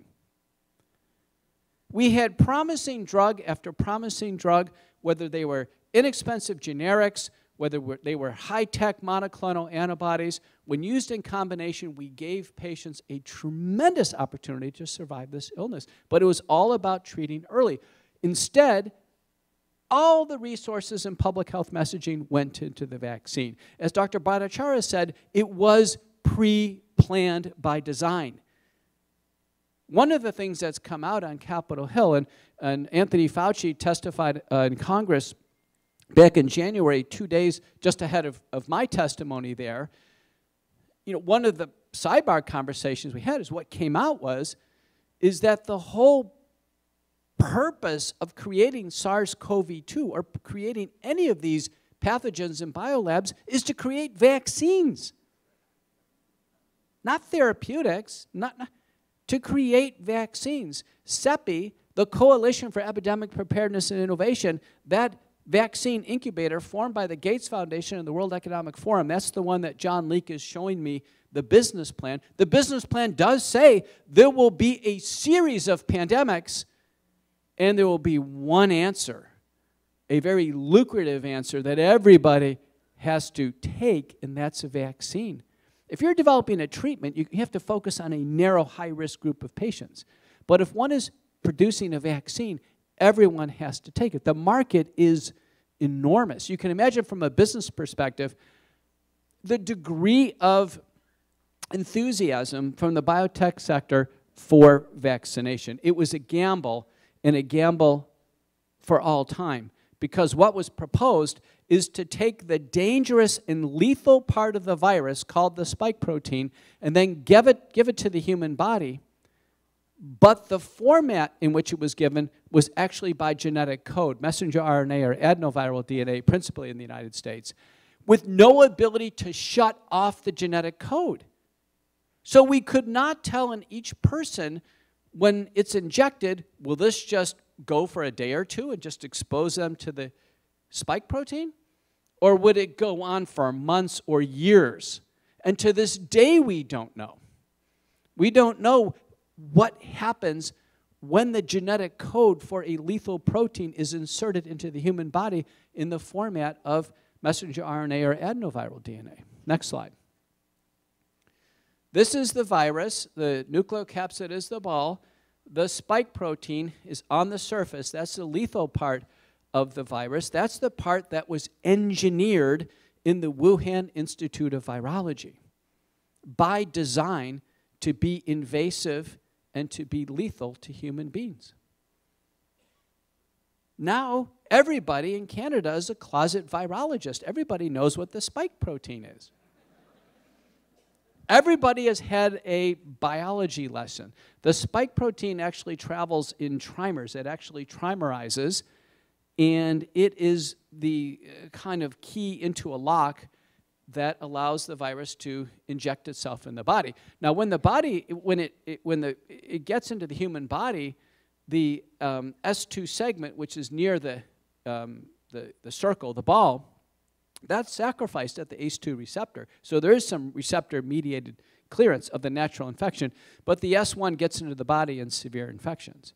With the vaccine, the genetic code is inserted, and the full-length spike protein is produced. In fact, Pfizer and Moderna have used the same motif, what's called a proline insertion, to hold the spike protein open, so the full-length spike is experienced in the body, and it's been found circulating in the bloodstream by Brogna and colleagues for 6 months or greater. No wonder some people feel sick for months after the vaccine. A foreign protein devised in a Chinese biosecurity lab is in their bloodstream. And there is no acknowledgement from the medical community this is going on, despite peer-reviewed publications and direct observation by independent scientists. Next slide.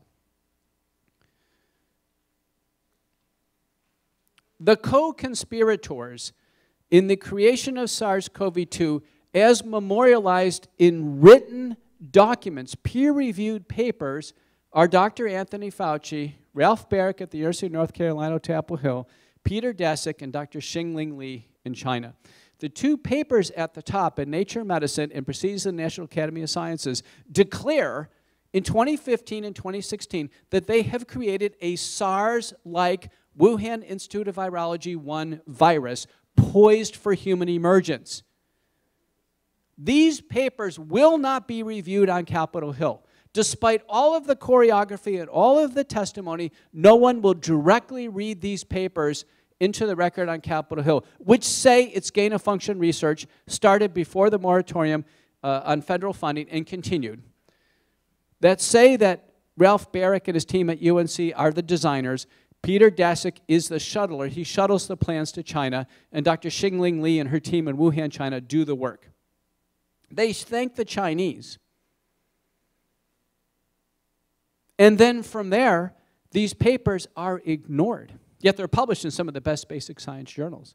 This is prototypical, probably primordial SARS-CoV-2. It may have been upgraded. There was a protocol to upgrade it called the Diffuse Protocol. All this has come out in the Select Coronavirus Pandemic Committee. But yet, we still do not have formal investigations with special prosecutors to get to this. But I can tell you, my interpretation is a U.S.-Chinese collaboration created this virus intentionally. And at the same time, in these papers, by the way, they were testing early vaccines and monoclonal antibodies.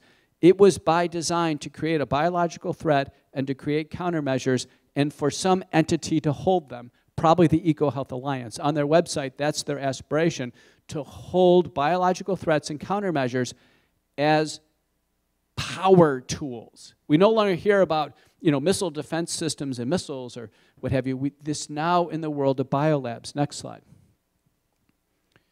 What's happened with the pandemic? Well, the virus made many people sick. Sadly, those who did not get early treatment became hospitalized and died, almost 2 to 1. There's an analysis by Vertkirk and colleagues that shows that virtually everybody hospitalized received inadequate early multi-drug treatment. It evolved over time. But 2 to 1, it's because they weren't treated early. Secondly, virtually every death in westernized societies occurred in the hospital. It was unique that people weren't dying at home. So something occurred in the hospital, next slide, that led to death. What we know with the vaccines is they are the second wave of the biological catastrophe. Here is messenger RNA going into the human body, producing spike protein for an uncontrolled duration and an uncontrolled quantity over time. The worst biological idea in human history. And you're looking at one of the few public figures who could see this ahead of time. There wasn't a single chief of medicine who expressed a concern about this worldwide. To this day, there's not a single chief of medicine who expresses a concern about this. Next slide. What we know now, React 19 is a wonderful website to follow. There's 3,500 plus peer-reviewed papers on vaccines, injuries, disabilities, and deaths. The published studies, whether it's this one from Canada, the United States, or the one on the right from Japan, show the majority of deaths when clinicians think the vaccine is related, in fact, the vaccine has caused the death. Vaccines causing death. That's the reason why all of you raised your hand. It is a terrifying thought that one could take a vaccine and then lose their life. Now, Anthony Fauci was just on Capitol Hill saying the vaccines saved millions of lives. We don't have a single prospective, double-blind, randomized, placebo-controlled trial showing the vaccines reduce mortality. In fact, in the randomized trials, mortality is higher with the vaccine. Now, Dr. Drew and I just observed fairly that once the vaccines came in both of our practices, we didn't lose a single patient. Now, was that the vaccine or was that patients getting early treatment? Well, early treatment in the published studies, the best we have them, multiple drugs used in combination, about an 85% reduction in mortality consistently. And don't forget, we didn't rely on one thing. It wasn't just monoclonal antibodies. We used oral antivirals, nutraceuticals and supplements, corticosteroids, anticoagulants, oxygen at home. Altogether, the package was impressive. That's what saved lives. So early treatment for sure. Natural immunity. Dr. Bhattacharya pointed out, through 2020, some groups, including young people in college, 60% of people had COVID through 2020 before the vaccines. I had COVID before the vaccines. There was a paper by Chin and colleagues, New England Journal of Medicine, October of 2022, U.S. prison system, 59,000 prisoners, 17,000 staff. Once you had gone through the early phases of the pandemic, the next episode of COVID, 0 mortality. Didn't matter if you took a vaccine or not. So natural immunity for sure carried tremendous benefit. Sure, you could get COVID a second time with Omicron. No risk of death. Very important. So early treatment reduced death. Natural immunity reduced death. And then lastly, the virus mutated to become far more mild. And everyone, all the experts agree on that. Did Anthony Fauci mention those 3 factors on Capitol Hill? No. Did anybody even ask him about those factors? No. You can see the oblivion here, the lack of understanding, the lack of ability to synthesize what's going on. Was there an opportunity for vaccines to have an impact? In the randomized trials, they did reduce the binary chance in the early studies of getting mild COVID-19 at home, not hospitalization and death, and both Pfizer, Moderna, and Janssen and Novavax showed that. They showed that. However, it was based on receiving the 2 doses of the vaccine in the first month and 2 months of observation. No one could have known at month 4 what was going to happen. Yet the Canadian authorities and the American authorities said, take the vaccine. They told doctors and nurses, take the vaccine. It's safe and effective. No one knew at month 4 what was going to happen. How could they possibly have known? They accepted it as an article of faith. Faith, it's vaccine ideology. That's what caused people. Why did the media grasp this so quickly? It was an article of faith. They were hoping the vaccine was going to work. And I don't fault anybody for taking a vaccine because they hoped it was going to work. But the hard realities is it didn't. The consent form to this day says, past tense, the COVID vaccines reduce the risk of COVID, period. The consent form claims no benefit with reduction in hospitalization and death. Yet, Fauci and even Brad Wenstrup, who chairs the committee, they start out all of their statements. Now, the vaccines save millions of lives. Well, Dennis Rancourt in Montreal, an epidemiologist, has analyzed the vaccines have cost lives. The net is probably increase in death. He estimates 17 million worldwide. There's a paper from the Netherlands recently, just through 2022, in 42 countries, of the 200 countries in the world, in 42 countries, the vaccines cost about 3 million lives. What we have is we have a situation, it's a catastrophe. When people die of a medicinal product being administered, it's a catastrophe. We have a culture of safety. 5, 10, 15, 50 deaths, that's it. It's off the market. Sorry, doesn't matter what the hope is. It's off the market. Pfizer knew about 1,223 deaths within 90 days of their vaccine. They concealed it. The FDA helped them conceal that. Now Pfizer's being sued in 4 states for deception. Should have been off the market. Next slide. Fear and hubris. Fear. Everything we received, and we heard great comments about this morning, fearful messages, but yet the hubris. Remember Anthony Fauci saying, getting to the point where he is science. He is science, the demagoguery. We saw hubris. We still see hubris. Next slide. Bird flu. Bird flu. We see it now again. So we had COVID-19, we had monkeypox, and now bird flu. Our research suggests that bird flu is actually a product of gain-of-function research. Now we're ahead of it. This is a paper under peer review coming out of the U.S. Southeast Poultry Research Laboratory. Bird flu. But with monkeypox, we had effective therapy. It wasn't presented to the public. It was about getting a monkeypox vaccine. Next slide. Now we're hearing, take a bird flu vaccine. Take a bird flu. The EU Commission just bought 40 million human doses of bird flu. The reason why mass vaccination should never be done in a widely prevalent pandemic. Now, bird flu is a widely prevalent pandemic for the animals, not yet in humans, but it's anticipated it may be the case. The reason why we should never vaccinate broadly into a highly prevalent pandemic is that the virus will mutate to become resistant to the vaccine immunity. It's a never event. Never do this. Vaccination is not the answer to pandemics. It's following reasonable measures like the Great Barrington Declaration, protecting the high-risk individuals, and then early treatment. If there's ever a role for vaccination, it's going to be in the highest risk category. Limited, because we don't want to foster resistance and we don't want to prolong the pandemic, and that's what COVID vaccination did. Next slide. What's the path forward? Many are concerned they've taken the vaccine, their loved one has taken the vaccine.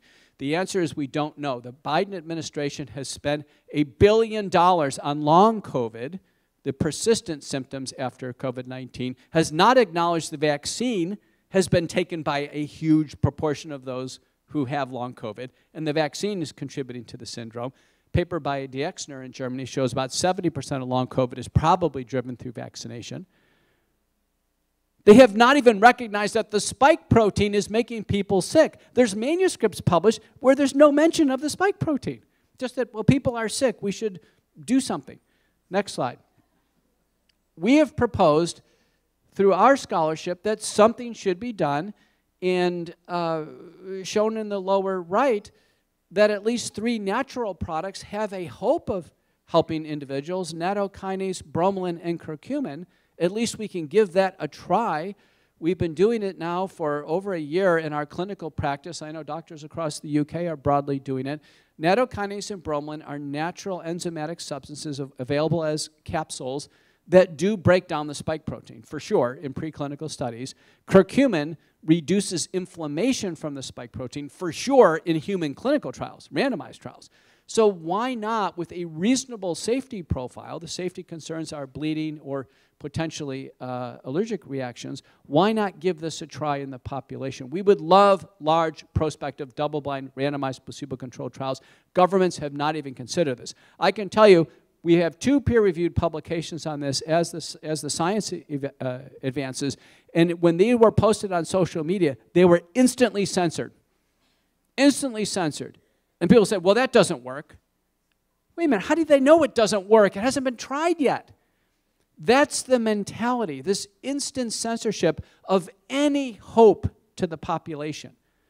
Any hope. And when I testified in the U.S. Senate, I'll never forget, I was the lead witness, November 19th, 2020. The majority chairman was Senator Ron Johnson. The minority was Gary Peters from Michigan. Ron Johnson, no mask, glimmering with hope, bringing the message that we can treat COVID-19. Gary Peters wearing a black mask, talking in muffled tones, made a Freudian slip. He said, what you're about to hear from these witnesses is misinformation. He hadn't heard a word out of my mouth yet. He goes, and I don't want this to give Americans any hope. That's what he said. He meant to say false hope. The point is, it's in the minds of people to take away hope from others. It's in the minds of some people to take away compassion, to take away human interaction. It's in the minds of people, whether it's out of some misguided response to the crisis or whether or not it's truly evil. It's happening, and we felt it, and that's the reason why we're here today. Next slide. Many have extended their concerns broadly to the childhood vaccination schedule, which in my view needs critical review. Okay. The World Council for Health, the World Council for Health, which is an international body led by Dr. Tess Lowry, who was the lead consultant to the World Health Organization, has started her own organization and essentially has said, in her group, which is a consensus document, has said the COVID vaccines being administered every 6 months down to a 6-month-old child was the straw that broke the vaccine's camel back. That's it. It's too much for the children. We need a critical review. It is now the time to consider it safely waiting and seeing how the science and the safety plays out. None of these vaccines have ever been proven to be safe when given in combinations. Very important, and that's how they're given to children. So I want to finish and conclude by stating we're at some type of threshold. We're in a great controversy in medicine. The medical orthodoxy has been wrong multiple times throughout history, and they remain wrong for years before they correct their position. I'm not in the orthodoxy on this one, but the medical orthodoxy was wrong on hand washing. When Dr. Ignaz Semmelweis proposed it, for 20 years doctors refused to wash their hands and spread infections to pregnant women. The doctors were wrong on smoking when Rosenhill proposed that smoking causes lung cancer. The doctors and nurses denied it for decades until the U.S. Surgeon General report came out. The doctors were wrong on the opioid pandemic, which turned out to be a disaster, and we were years behind on this, and they are wrong on COVID-19 vaccination. So your charge is to go out, speak to others on this in a reasonable, dispassionate, level-headed, empathetic way. Talk to your doctors about this and say, I am concerned about vaccine safety and what we've seen, and you're going to hear a lot more about it today, and let the doctors and nurses and others know your concerns. If they hear concerns voiced over and over and over again, it will start to sink in, and you will change the course of medical history. I'm Dr. Peter McCullough. Thank you so much for joining us today. Great crowd. All right. Unify Canada. Yes. Thank you so much. Zuby, take it away. Thank you, Dr. Peter McCullough.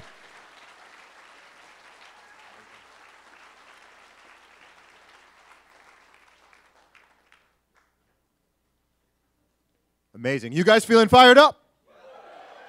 Brilliant. We're going to have all of these speakers back on the stage briefly for a panel discussion, but before that, we're going to take a 10-minute break so that we can get set up. If you have any questions, whether you are in this room right now or you are tuning in online, if you have a question for the Q&A, please go to weunify.ca and submit your question there. Please, in the next 10 minutes, next 15 minutes, please submit any questions that you have, and the speakers, we're going to try our best to get through as many as we can. So, 10-minute break. I guess that's back here at 1:25, please, for the panel discussion. Thank you.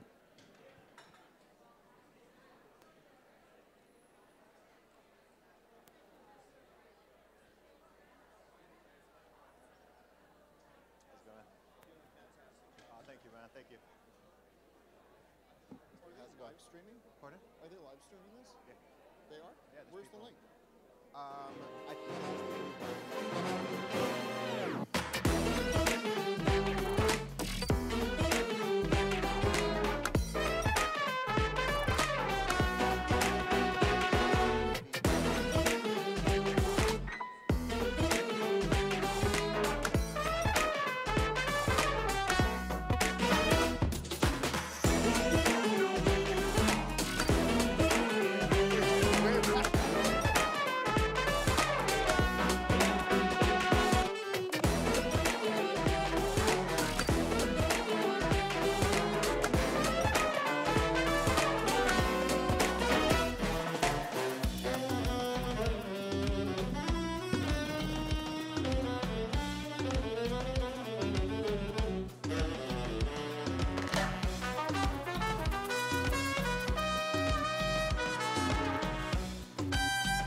Look, this is all true. Don't care about your slogan, Tony, I am so through. Don't care about emotions, I don't care about news. If you care about the social, you should care about truth. And care about youth, for they fall to their doom. Offended by the truth, so they call me a coon. Black lives only matter when in tune with their views. I think Black Lives Matter from the womb to the tomb. Teach me more health, always spread real. Ladies and gentlemen, if you can please take your seats. Please take your seats. We're about to kick off this panel. Okay. So we're about to get into the health and science panel. You have already heard from Dr. Peter McCullough, Dr. Jay Bhattacharya, Dr. Drew, and I would like to introduce David Charalambous and Ted Kuntz, who is the president of Vaccine Choice Canada.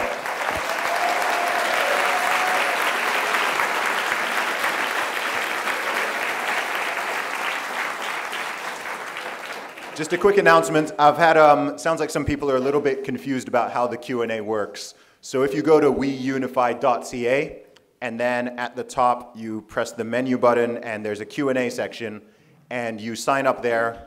I think you just can quickly register with your email, and then you can submit the questions through that. So towards the end of the panel, which is going to run for about 30 minutes, I'll be going through any questions that are on there, questions submitted here, questions submitted from people who are watching via the stream, and we will do our best to get to those.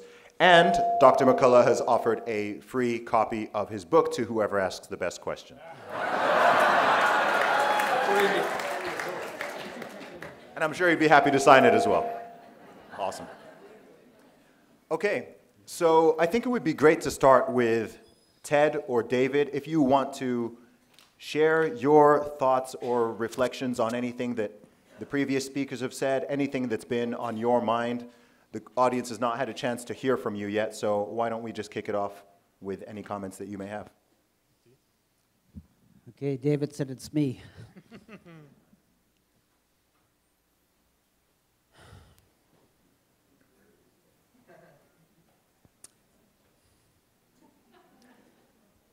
I think I need to say that I'm very emotional.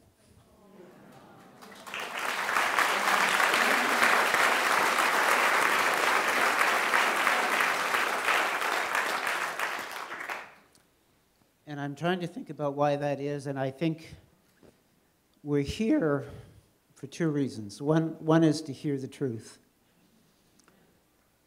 And the other is because we know that we have been heavily censored.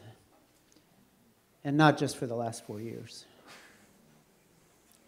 And there's something healing about being with a group of people that want to know the truth.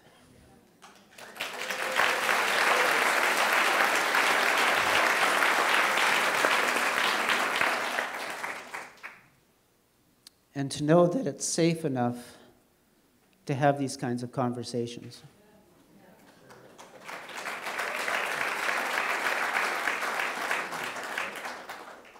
Because I assume all of you have experienced the shame, the gaslighting,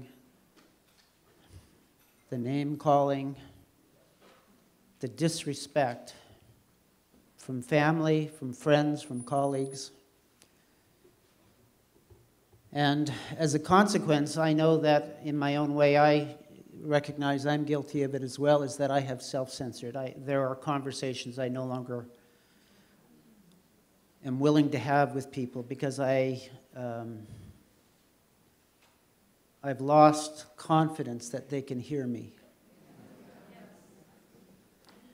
And I'm looking forward to what David has to say because he's really helping us to revisit those conversations again and hold hope that it can be different. And the last time that I had this kind of a feeling was at the National Citizens Inquiry.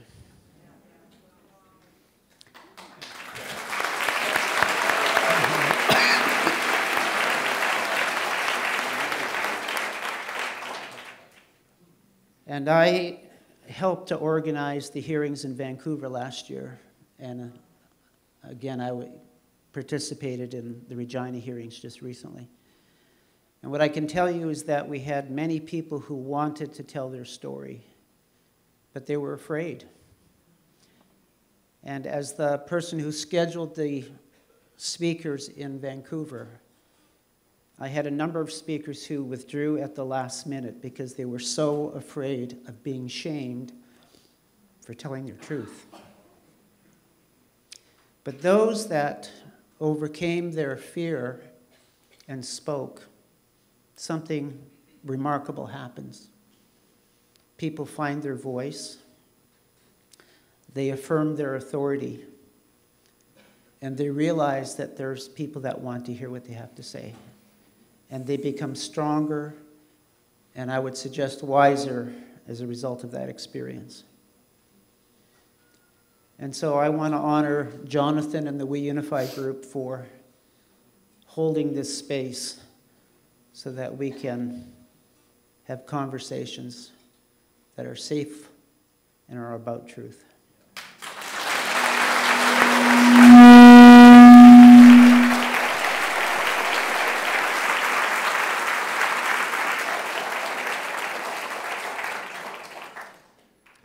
Thank you, Ted.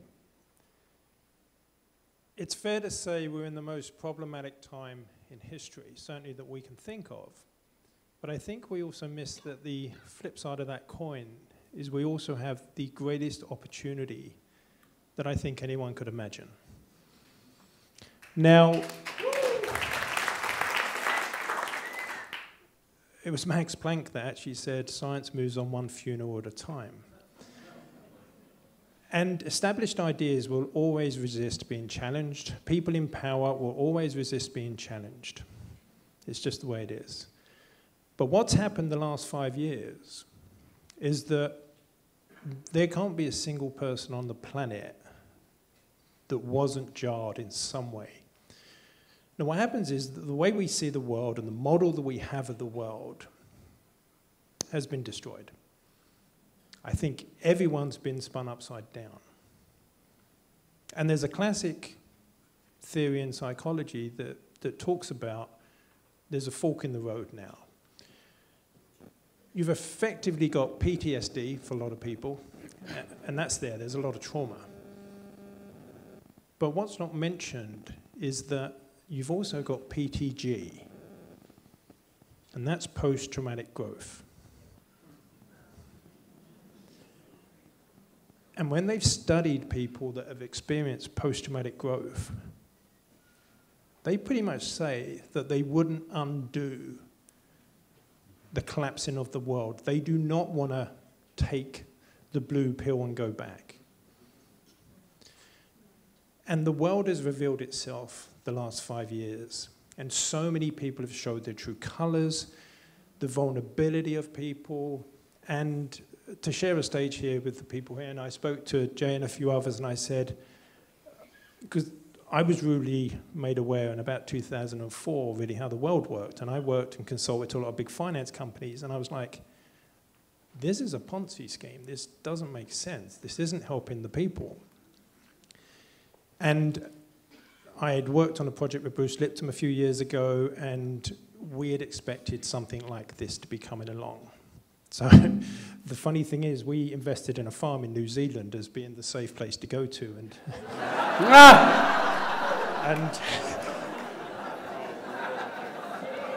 and the irony is really incredible. So, I mean, Canada, New Zealand, and Australia are 3 countries that are close to my heart, and I visited many times, and there's a lot of Canadian people in our group.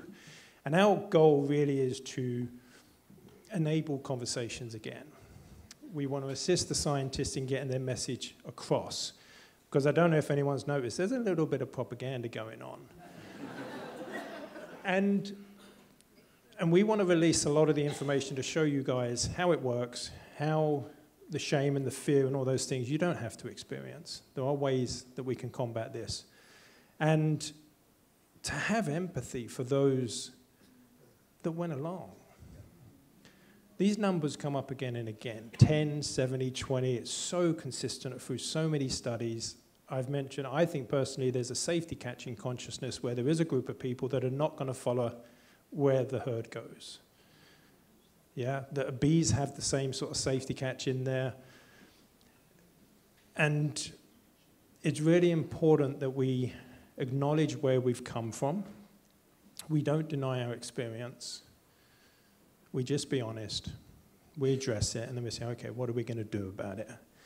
And certainly from my perspective, it's been an absolute pleasure working with BC Rising and the other Canadian groups. The open minds, the desire to want to connect with people and get over the anger and all the other emotions that have really been plaguing us. But the main point I really want to share is that PTG, that's what we want. Okay, thank you.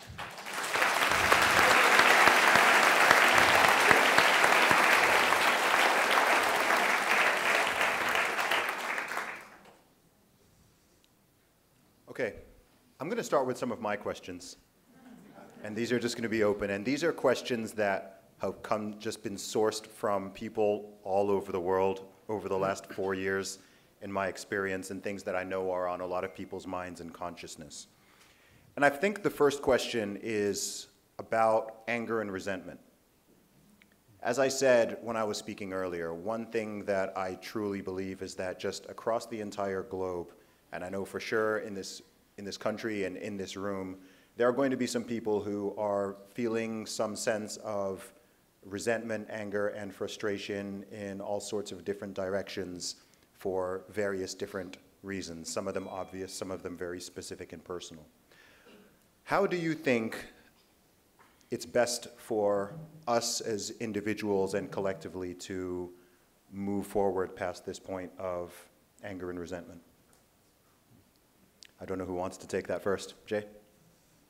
So I've gotten, this is probably the most unpopular thing I've said in the context of this, of folks who've followed me.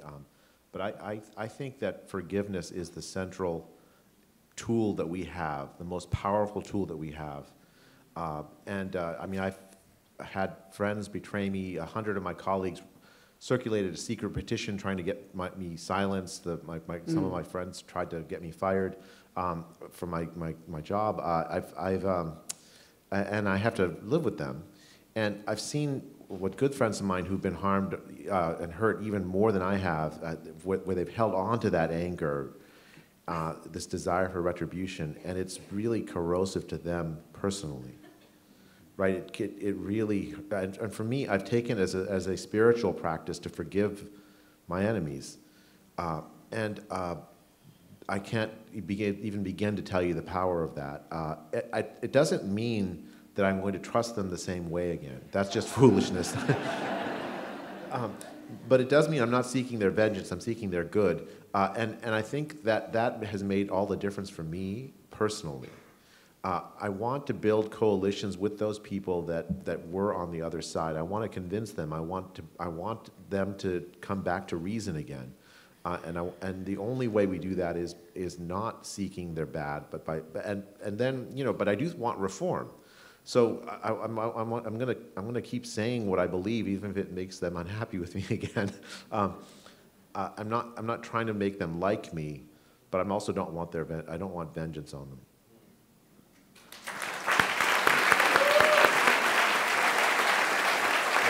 I completely agree. If we focus on vengeance, we'll never get to reform. It will never happen, because people will get in their defensive posture. I'm interested in the truth, and I'm interested in reform. And you can be angry. You can still, I'm sure you're angry. You're still, yeah. I'm trying. See it come out on Twitter once in a while. But yeah, if we get focused on retributive justice, it's just going to be an endless cycle. Guillotines bring more guillotines. Everybody ends up on the guillotine eventually. And if you can focus on forgiveness, it's a much healthier place for the individual to be. And if we can focus on the Reformation and maybe some apologies along the way, we'll get there. Amen.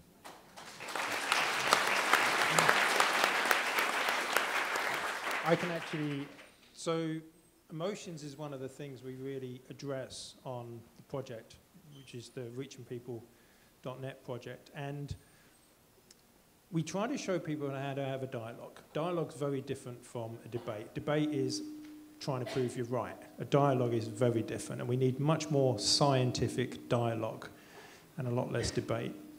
Now, when people ask me what's the single biggest thing I can do to be able to connect better to my loved ones, my family, and to be able to talk to them, I said the first thing you've got to do is process the emotion.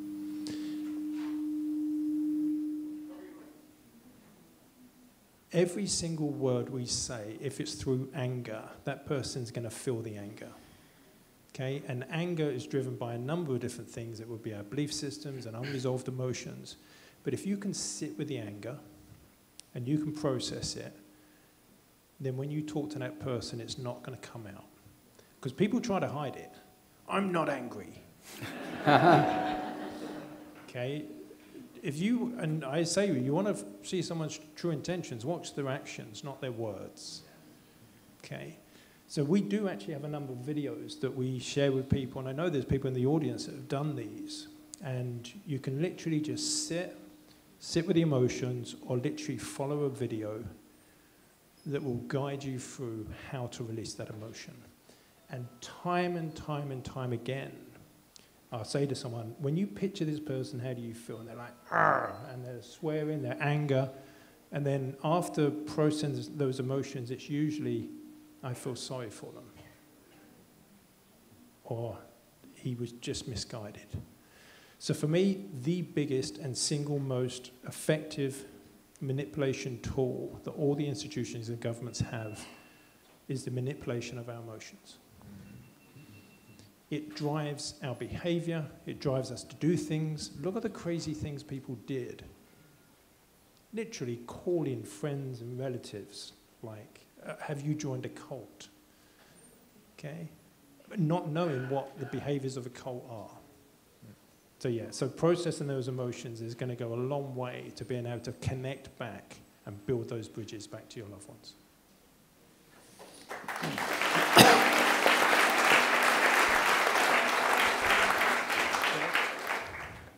Can I tell a story? Please do.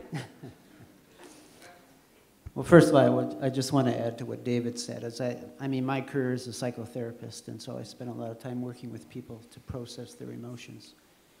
And what I learned in this work that we're doing of trying to tell truth is that if people hear our anger, they can't hear us. And so it's important that we move through that and figure out a way to process that. But can I tell you a journey that I was on with my son?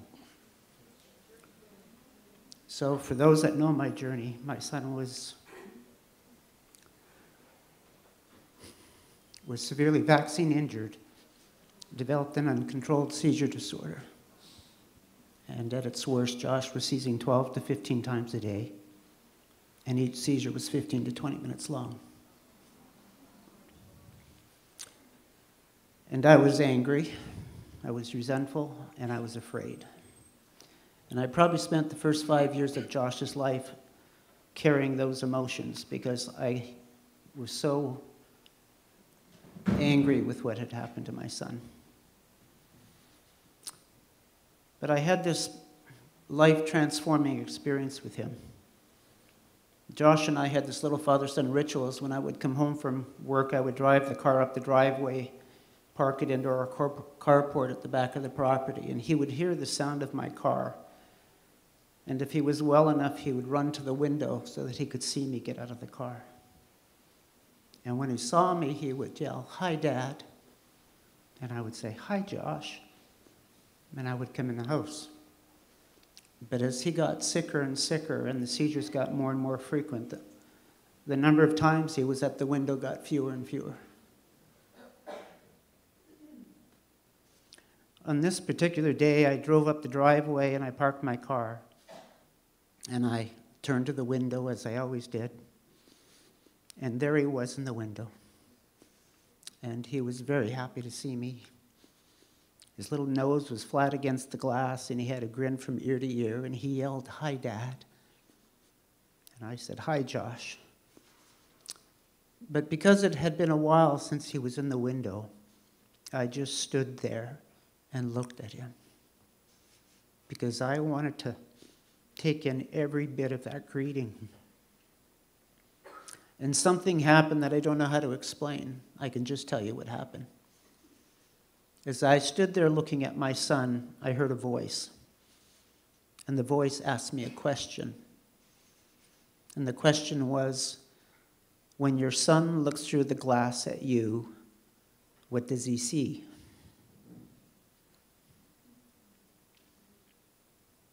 So I thought about that. What does he see when he looks at me? And the answer was really clear. He sees a father who's angry.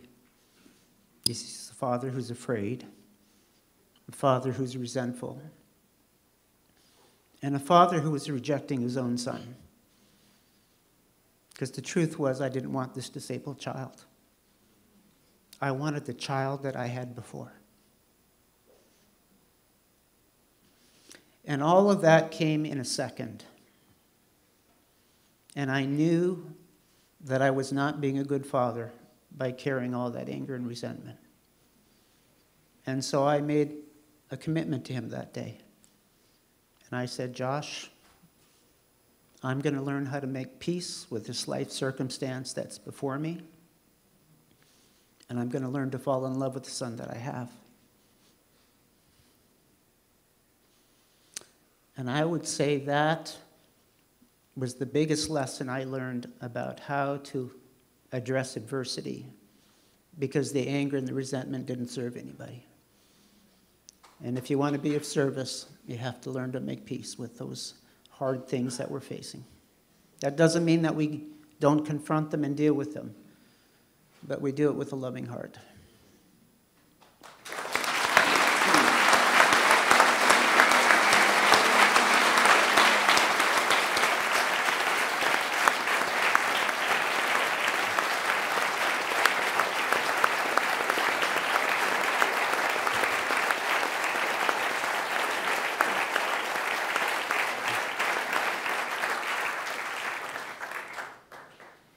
Thank you for sharing that, Ted. That is powerful. I don't think I've ever seen someone get a standing ovation in a Q&A before. But that was, wow, that was emotional. Wow. Since we're talking about emotions, there's an emotion that has been really running things a lot over the last 5 years, and I think every speaker, knowingly or unknowingly, has brought this up at some time during their talk. And this is the emotion of fear. Everything that has transpired over this entire period and how long it was sustained for, it's all been fear-based. The control of the population, the fear instilled via the government, the so-called public health experts, people in the media, even just everyday citizens. All of it was fear-driven. It wasn't logic, it wasn't rationale, it was just fear. Fear of death, but I would say even more so, far more prevalent was the fear of social disapproval and the fear of being isolated or standing out. So for anyone who's out there who would like to be a little bit more bold or courageous or less fearful, whatever capacity they understand that in, maybe if we can just go through each of the speakers and just have a quick brief tip, because I do want to get to a couple Q&A questions. Just any advice or a word you can give just on fear and overcoming that with faith, courage, and bravery. Would you like to start, Dr. McCullough? Yeah, I never considered myself particularly courageous. You know, in medicine, there's no checkbox then for medical school application for courage. Unlike a police officer or a combat soldier or someone else who would actually have to put their life on the line. But I can tell you that what's occurred over the last several years for all of us have transformed us. In many ways, our process by which we overcame the fear, not only of the pandemic, but also of coercion and reprisal that we faced, it has brought us into a far more meaningful phase of our lives than we ever could have imagined. And I can tell you that's happened to me personally. I had a very productive academic career. I've watched the whole career become dismantled. But I'm actually now far more fulfilled and rewarded in my work. And I think all of you probably in your lives sense that too. And our work is not over. So those are my words. I don't think there's any magic to this, but many of us are actually far more fulfilled, that we have a sense of purpose to a greater degree than we did before the pandemic. Amen.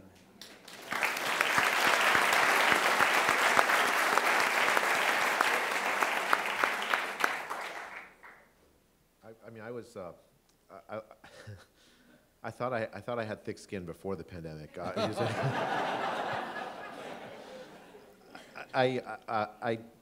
When I spoke up in 2020, early 2020, I was just doing science. I had no idea what I was going to face, and it became very clear very early on that everything I thought I valued was going to be risked, like professionally, not personally, right? I thought I was going to lose my job. I thought I was going to lose my reputation.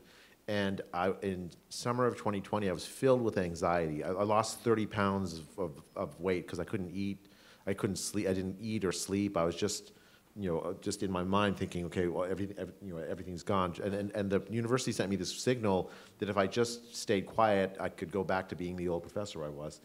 And that made things worse, actually, the anxiety. And when I decided that I had to keep speaking. I had no choice. I mean, there were people that were hurting, that were reaching out to me, asking for help with what little I had to offer. I thought, okay, what's the purpose of my job? What's the purpose of all this fancy university, whatever? It's nothing. It is nothing. It's the only purpose is to love other people. And then the anxiety lifted. I started going on TV, which is a very strange thing. And here I am. And I agree with Peter that I feel more fulfilled in my life than I ever have. And all those old wishes that I have, desires, it's not that they're all gone, but they're not central drivers to me. I don't really deeply need them anymore. I need something. I need to be fulfilling my purpose, whatever, and I feel that that's what's led me to be able to speak up. I have a very wise friend who says everything you want is on the other side of fear, and I think she's completely right.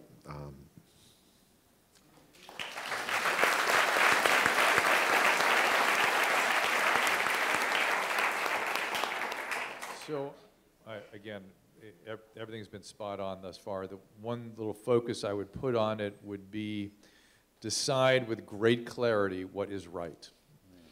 And then it's easy, because you have to do what's right.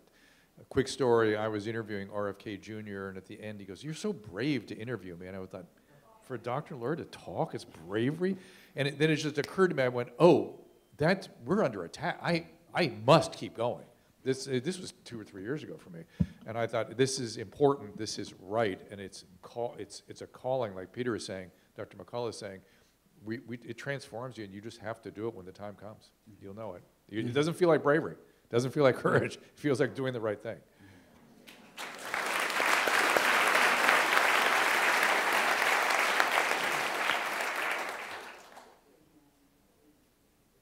Emotions and messages.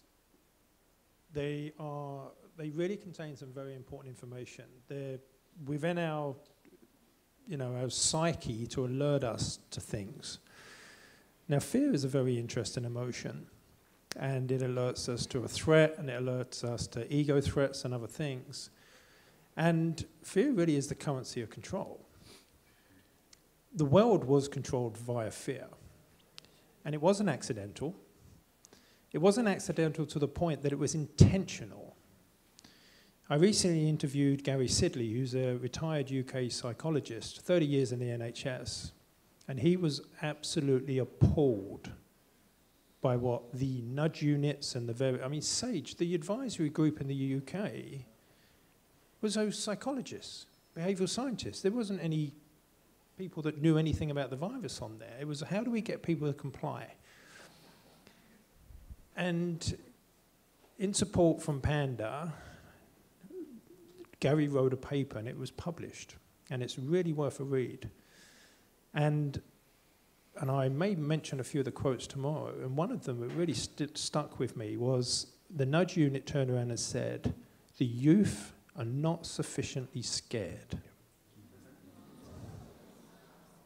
They do not feel at high risk. Well, there's a fact. So they went about scaring the living daylights out of them. Now, we went through a PowerPoint presentation, which is 40 PowerPoint slides. I'm talking about death by PowerPoint. But this next bit is shocking. And this next bit should be known by every parent in the world.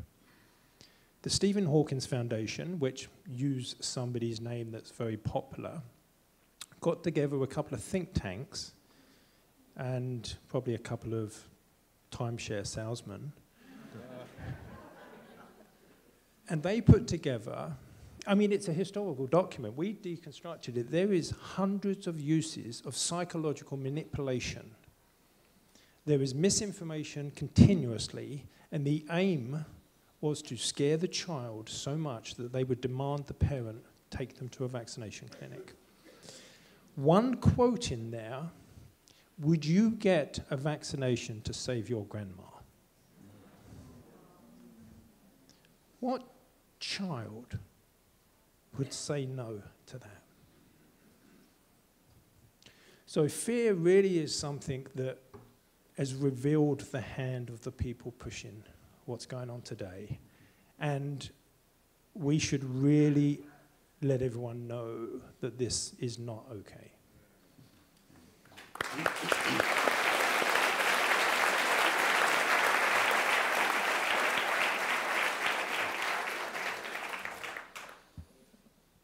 Well, I've got a couple of thoughts. One, in my role as president of Vaccine Choice Canada, I've had the opportunity to interview many of the wonderful heroes that have stood up and addressed the adversity and spoken truth. And a question that I asked many of them is, or a comment I would make to them, is to thank them for their courage.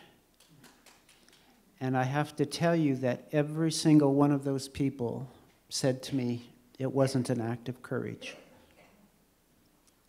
And Dr. Pinsky, you made reference to this, is they did what they did because it was the right thing to do.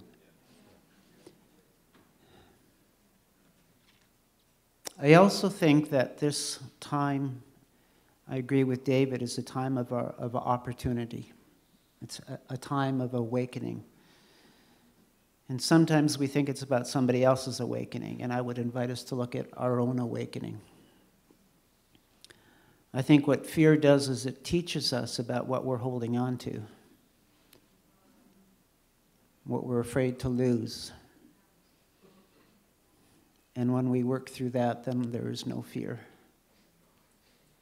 And then the final thought is, in my journey with my son, I had the good opportunity to work with Eckhart Tolle, who's the author of the book, The Power of Now. And I got to work with Eckhart very early in his journey of teaching. And I sat in a room with him with about 10 other people. And the question that he asked us was, where do you live? And then he said, I'm not interested in what city you live in. I want to know whether you live in the past, the present, or the future. And what he taught us is that fear is always about living in the future and telling yourself a negative story. And so the antidote is live in the present. In this moment, there's nothing to be afraid of. And if you're going to be in the future, then tell yourself a good story.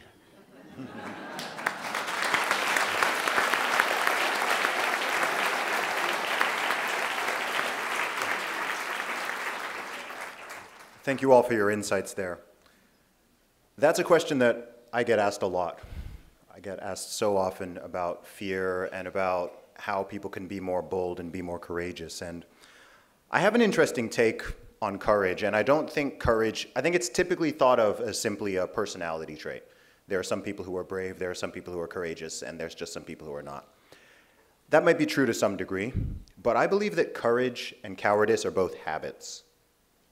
I think that once you form the habit of cowardice, of always taking the easy route out, never voicing your concerns, always avoiding the conflict, never wanting to rock the boat, then I think every time you do that, it gets reinforced. And I think the same is true of courage. I think if you become a person who, when you've got something to say, you speak up.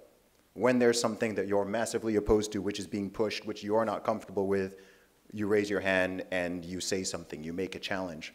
I think by doing that multiple times throughout the day, I think every single day we have multiple opportunities to do this. And I think that once you create that habit, you get to the point where it doesn't even feel like courage or bravery, it's just the way that you operate.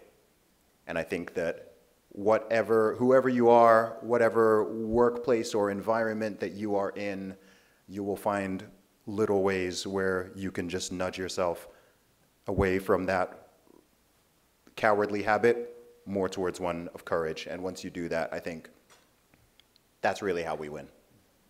That's how we win.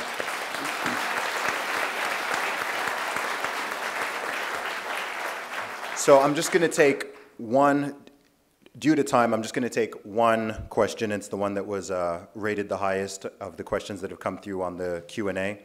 And I think this is probably best addressed by someone who's more local. And it's a question from Marvin, and this is about the state of British Columbia public health. So he has written, and I guess this can apply to other places as well, but he's asked, what can we do as citizens to get the draconian mandates against our healthcare students, nurses, and doctors removed?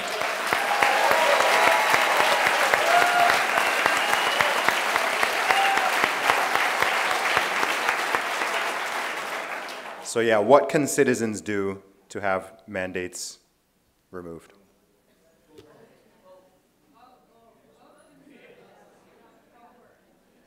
Anyone have an answer on the tip of their tongue on this one? I hesitate to answer, but let me.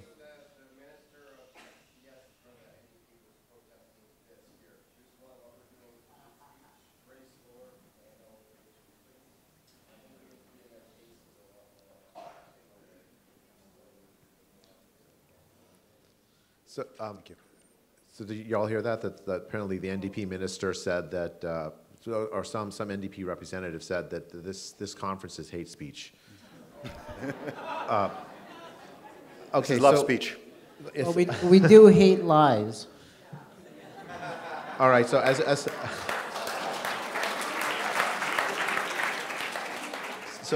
an American, I'm very loath to tip my toe into Canadian politics, as I know it with very good reason why you wouldn't want to listen to Americans, because God knows we have our major problems ourselves. But let me just give you some generic advice, I guess, because this applies not just to Canada, but literally to every country that has faced this ridiculous public health policy. It is almost impossible to get politicians on all sides to put the reform of public health in the agenda. And the reason is very simple, is that almost every politician, almost every political party signed on to the lockdowns in some way or another. Some much more enthusiastic than others. There's very, very rare exceptions to that case, right? And what that means is that the politicians view putting lockdowns on the agenda as a threat to themselves. So whatever your political party is, if you oppose the lockdowns, if you've come to oppose the lockdowns, you've been harmed by the public health policies, and you want a better way, you want democratic representation of these policies in your polity, go to your political leaders and say, this belongs in your call to action, in your agenda, and it doesn't matter which party. If every party thinks that it's in their interest to address it, then all of a sudden it becomes no longer a political issue, it just becomes a fact. That's how we win. Make it a fact. It doesn't matter what your politics are on a million. Do you like the minimum wage? Do you don't like the minimum wage? Do you want it lower? I don't really care. It doesn't matter. None of that matters. Everyone was harmed by these lockdowns. Literally everyone on the face of the earth was harmed by these lockdowns. They were harmed by the mandates, even if they themselves abided by them. They were harmed in some concrete way because they were isolated from their neighbor. And so we need to make it by putting it, there's an irony here, by putting it in front and center of your political leaders, say you have to address this, no matter which party you are, it'll become no longer political after we win. The greatest concern that I hear is actually not about masking or lockdowns. It's about being mandated to take a vaccine, right? I mean, that's really what we're talking about. People know it's possible that under a vaccine mandate, they can take a vaccine and lose their life. That's what's putting people on edge, is personally losing your life due to a vaccine. This is so important. No vaccine is safe enough to mandate. No vaccine is effective enough to mandate. And you need intellectual support for this. The Association of American Physicians and Surgeons, which is a chartered medical group in the United States of doctors, actually many of them are top doctors in their graduating class, was called Alpha Omega Alpha in the United States. In the year 2000, they published a resolution that said no mandate can ever exist for a vaccine, for any vaccine, period. That's in 2000. That's how far ahead they were. They called for the complete removal of all COVID-19 vaccines off the market. They've called for the abolition of all vaccine mandates. So has the World Council for Health. So has the Florida Surgeon General Joe Ladapo. And so has multiple states, including the most populous states in the United States, including Texas. In Texas, it's illegal to mandate someone to take a vaccine and have them lose their life due to the vaccine. The COVID vaccines are sufficiently dangerous, they can't be mandated because people can lose their lives. This has to be presented front and center over and over again to every single doctor, every single nurse, every single politician, every single person you talk to over and over and over again. That's what we're talking about here. We're talking about the preservation of life. This really has to be put on edge. A good person to follow is Dr. Mary Talley Bowden on Twitter. She's keeping track of all the elected officials and candidates in the United States who have said publicly that the vaccine should be removed from the market, mandates should be abolished. And that number continues to grow every day.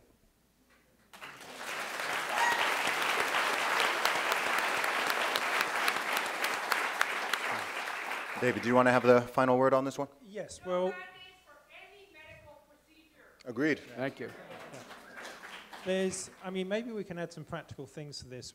I actually was fortunate enough to work on the NHS 100K project in the UK. So I don't know if anyone's familiar that in the UK they were trying to mandate for all the health workers. And we really make the decision that it's the tiptoe. So once they get that in, then they've got license to really just keep moving that bar. So basically, a huge amount of groups got together and used that as a single focus to work together. So there was literally hundreds of us that would meet every morning and lay out a strategy of how we were going to stop this. And we had a lot of luck. So we had, I don't know if anyone remembers, Steve Jones was a doctor, and he got interviewed on live TV with the Prime Minister at the time and managed to really just stick a massive wedge in. This isn't going to work, and they wasn't able to react to it. So I'd say you want to strategize, you want to get organized, you want to understand what the message is, You need to know that people don't remember lines of text. They remember who's going to forget Ted's story? Ever. I'll never forget that moment, okay? And this is what captures hearts and minds. It's taking the facts that are clear and telling them in a story that moves someone. And that's what we did. We had lots of graphical artists, we had lots of messages, we had a very clear message. Then there was hundreds of thousands of people marching through London. And they couldn't do it because they knew they were going to lose so much support, because the clear thing is to get everyone on your side. So we were saying, look, we want to protect the NHS. We want to protect the people. If you lose all these members of staff, it's going to kill the NHS. So it was really thinking about strategically, what is the stories, what are the messages, get people together. And in fact, we're actually working on something like this. So if the person that asked that question, if they want to email me, then we're actually going to produce a few documents on how to go about being effective in campaigns. Because what you've got is a lot of people, you look at a politician has so much training how to deliver a message that's usually not based in any reality. So it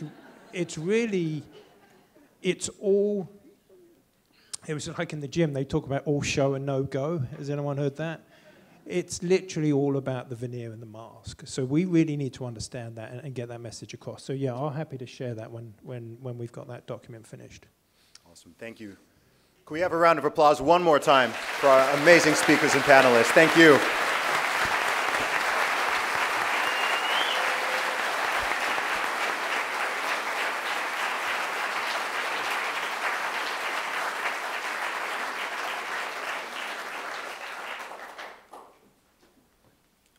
Un momento.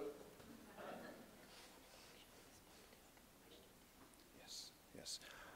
Okay, so by the way, I think whoever asked that question, because it was the one that's chosen, they're going to get the book. Yep. Okay, as you all know, there have been a lot of challenges and difficulties in making this conference happen. A huge amount of effort has gone into it from all the organizers. And so while I'm up here, before we break for lunch, I do want to give a special shout out to the people who have helped to sponsor this event, the companies and organizations. So we have Mindshift Studios,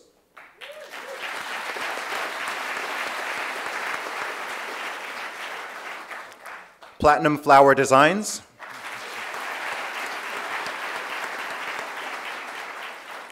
New World Precious Metals,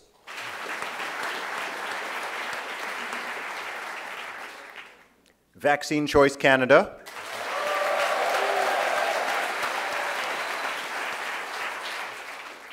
Rebel News,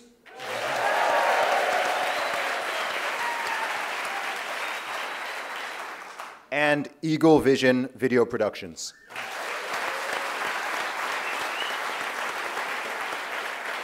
Without sponsors, it's near impossible to make an event of this scale happen. So thank you to the sponsors. And it is now time for lunch. So we'll be back here at 4 p.m. for the next panel, which is all about media. And enjoy your lunch. Thank you.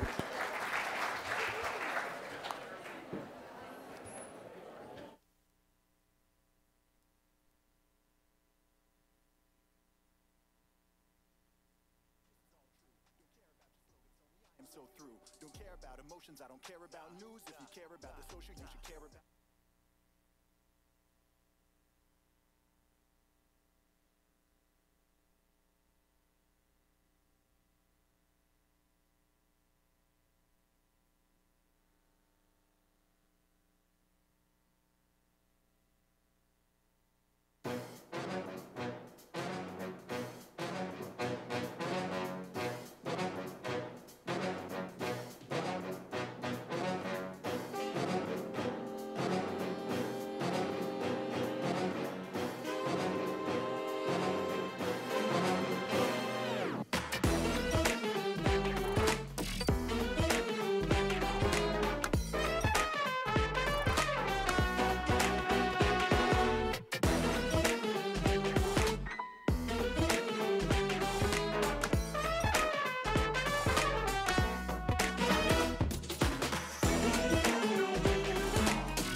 Is that working?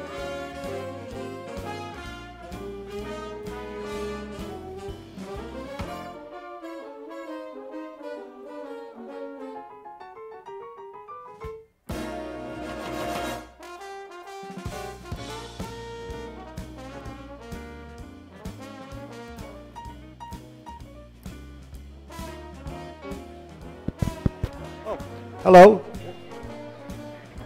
So everybody knows the reserved seating in the front, that's reserved for VIPs. So if you're VIP, come on down.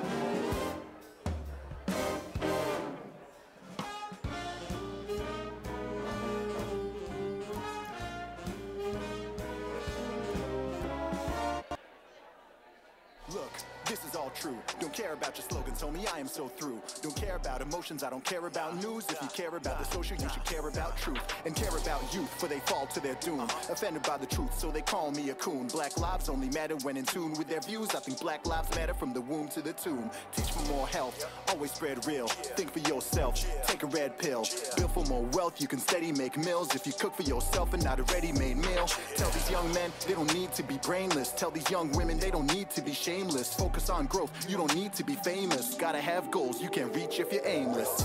Always stay real, never been a slave, so I'm never gonna kneel. I don't play it safe, I don't care how they feel. From the cradle to the grave, I'ma always stay real. Always stay real, never been a slave, so I'm never gonna kneel. I will never cave, I don't care how they feel. From the cradle to the grave, I'ma always stay real. Always stay real, never been a slave, so I'm never gonna kneel. I don't play it safe, I don't care how they feel. From the cradle to the grave, I'ma always stay real. Always stay real, never been a slave, so I'm never gonna kneel. I will never cave, I don't care how they feel. From the cradle to the grave, I'ma always stay real. Always stay real, never been a slave, so I'm never gonna kneel. Oh, man. It's time to slay these devils, man. Are you down with Zuby?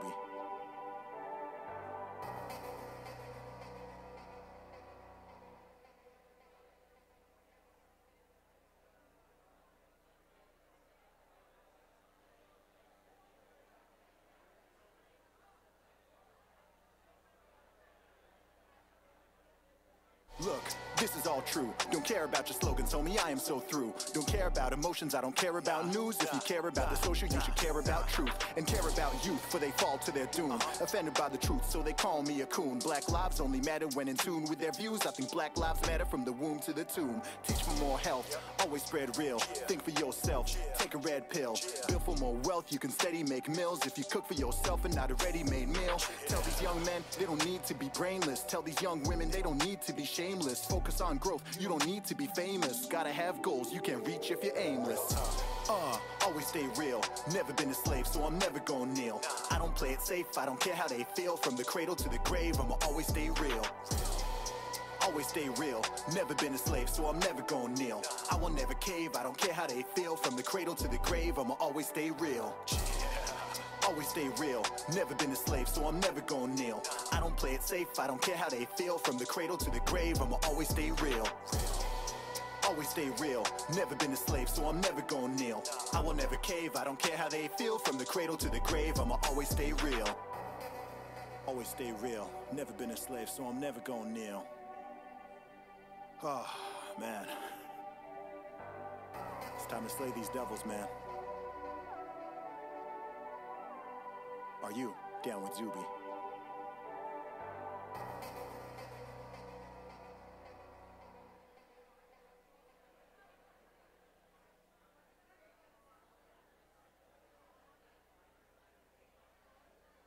Look, this is all true. Don't care about your slogans, homie, I am so through. Don't care about emotions, I don't care about news. If you care about the social, you should care about truth. And care about youth, for they fall to their doom. Offended by the truth, so they call me a coon. Black lives only matter when in tune with their views. I think black lives matter from the womb to the tomb. Teach for more health, always spread real. Think for yourself, take a red pill. Build for more wealth, you can steady make meals. If you cook for yourself and not a ready-made meal. Tell these young men, they don't need to be brainless. Tell these young women, they don't need to be shameless. Focus on growth, you don't need to be famous. Gotta have goals, you can't reach if you're aimless. Always stay real, never been a slave, so I'm never gonna kneel. I don't play it safe, I don't care how they feel. From the cradle to the grave, I'ma always stay real.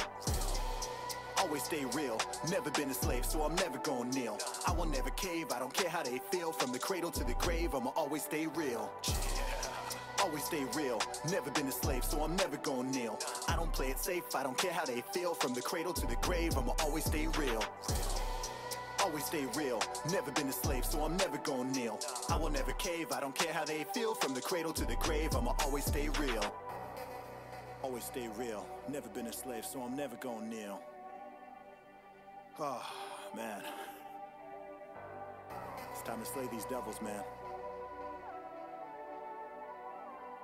Are you down with Zuby?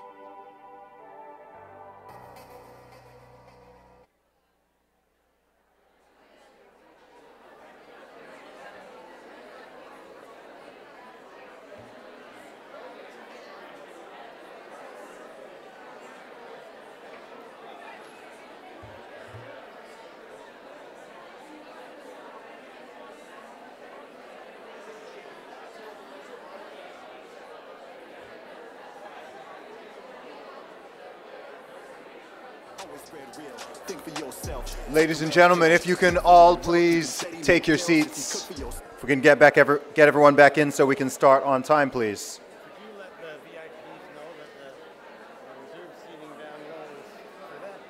Yeah, they should already. They should already know. Have new people come in that weren't here? Oh, I don't know. I'm passing on John. Oh, okay, okay. I was gonna. He's a worrywart. Okay. This thing works. Okay. I was wondering if a lot of new people have come in compared to who was here in the morning. Okay, because then people should then people should know where they are.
Okay, ladies and gentlemen, let's get everybody seated, please.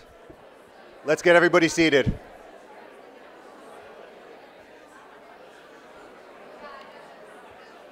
We are now moving into the technology and media section of the conference. If we can just let's get everyone quieted down, please. Thank you. Okay, I would now like to welcome up to the stage two men who are fighting for freedom, and this is Clyde Do Something and Marty Up North. Please make some noise for them. Let's go.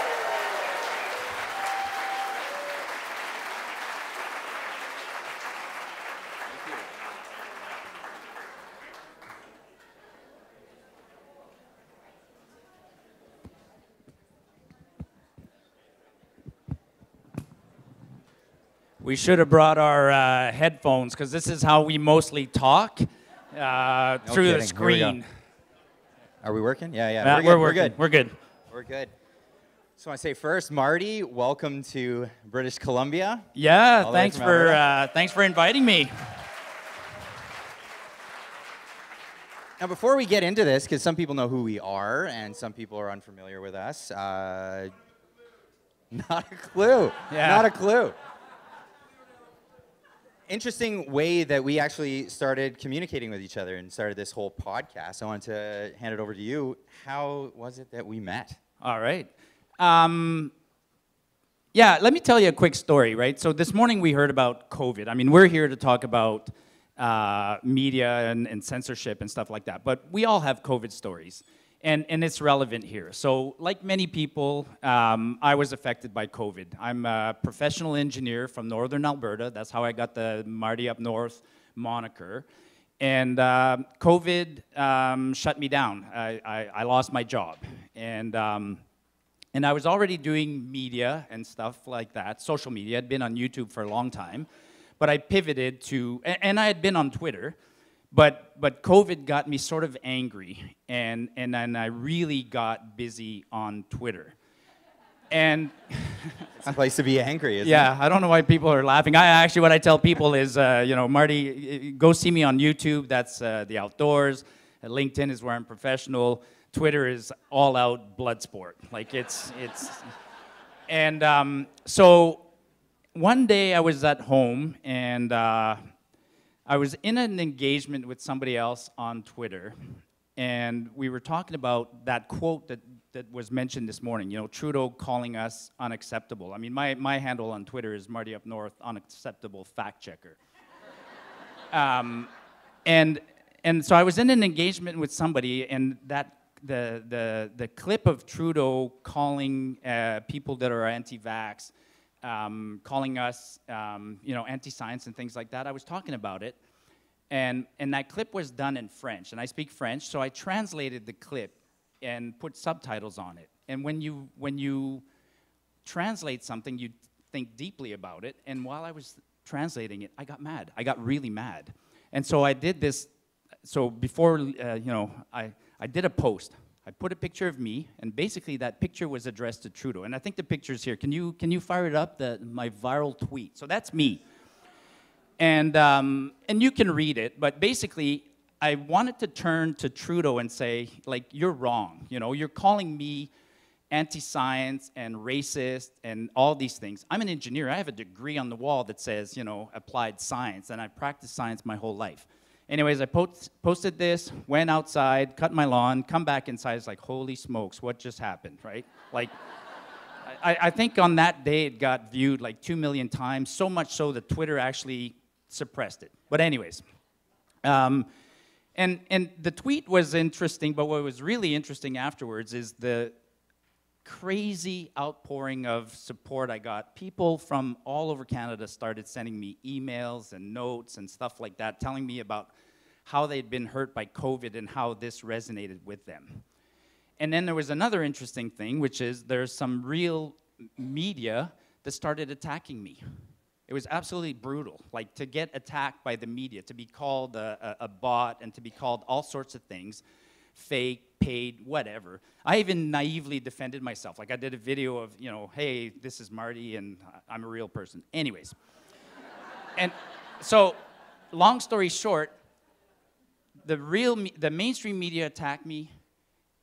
The media we're going to talk about today came to my support. And Clyde was the first guy to call me. I'd never met him, but he invited me on his podcast. So that's how we met. You were and Drea, who's here, Drea was one of the first people as well to.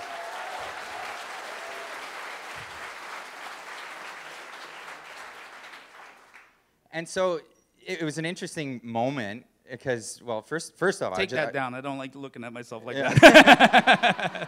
Well, first off, this is the ultimate odd couple. We should hate each other. He's an engineer. I'm a mechanic. Oh yeah, mortal enemies. But somehow we made it work. Yeah. Somehow we made it work, and it was interesting because I had him on because I wanted to talk. Now, just a little briefer about what I do. Again, I'm a mechanic from Squamish, a dyslexic mechanic from Squamish that reads people the news on the internet. This is what I do. And I give commentary on what I'm reading about. And I see what the news is saying, what they're portraying, and they're grossly misrepresenting what's actually happening on the ground in Canada. And I really got my start by talking about what was happening at the Freedom Convoy. And we all appreciate all the people that were involved in the Freedom Convoy and what they Here.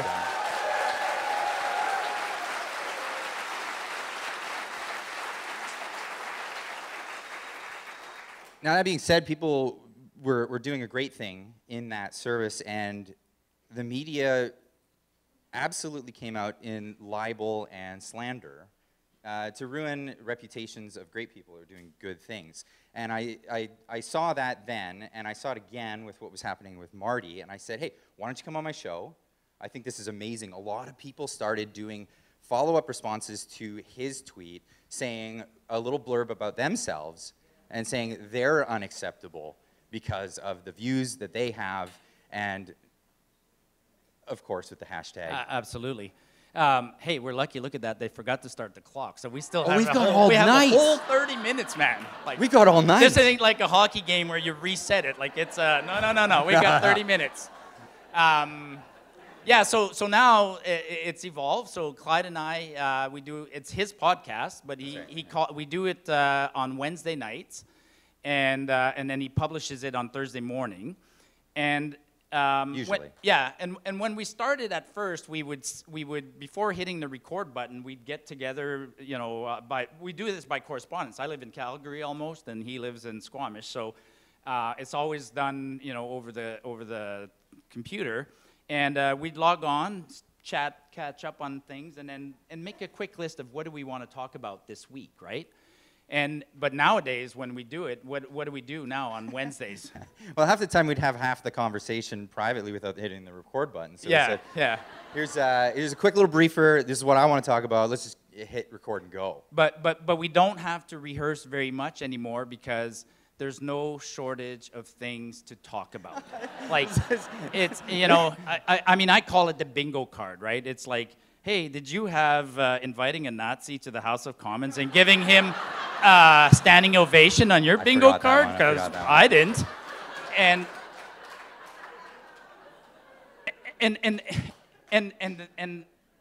that's what we do. So what we do is, I don't call myself media, and I don't think you call yourself. No, people like to call me a journalist. I never called myself a journalist. Yeah, we don't investigate. Like, we don't chase stories. We don't investigate. But I truly think of myself as a fact checker. What I do in the morning is I get on, and I grab my coffee, and it takes me about a minute.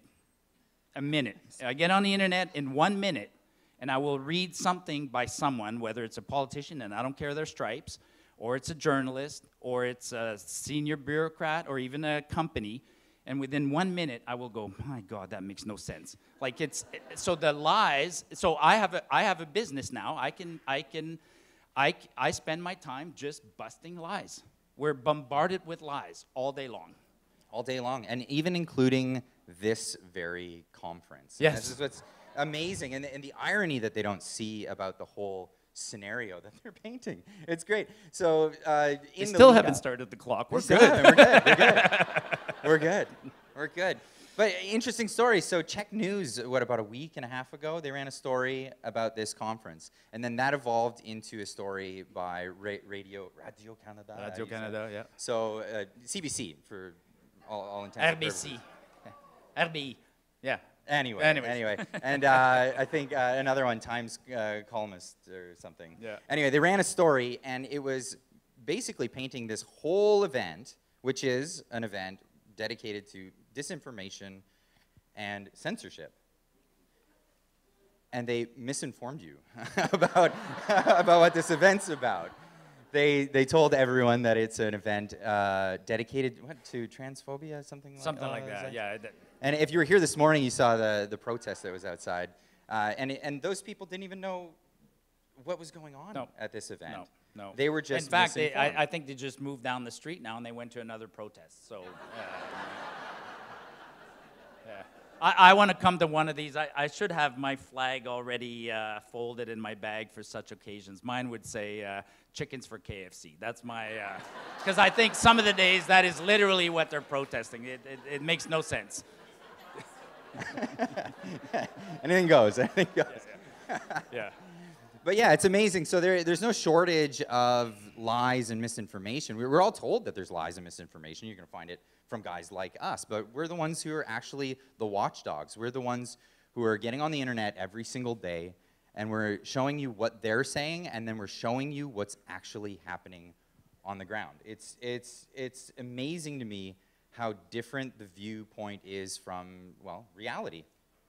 Oh, there's no lie too big. Like, there literally isn't. I mean, some days, some of the comments, and that's what I keep asking people, is like, just read and ask yourself a couple of questions, you know? Like I'm trying to think of an example. Like, if they say something like, you know, there's 400 forest fires in Alberta at this time, it's like, does that really make sense? Like, could there be 400 forest fires, you know? Or you know, and I give examples online all the time like that to get people to really think. One of my mottos is just think deeply about, you know, simple things, and so I'm trying to encourage that. But what we do resonates with people. I mean, and the other thing that we do that we're able to do that maybe the mainstream journalists fail to do is we connect with people because they contact us and we talk back to them. That's right. So that's how we get our big audiences.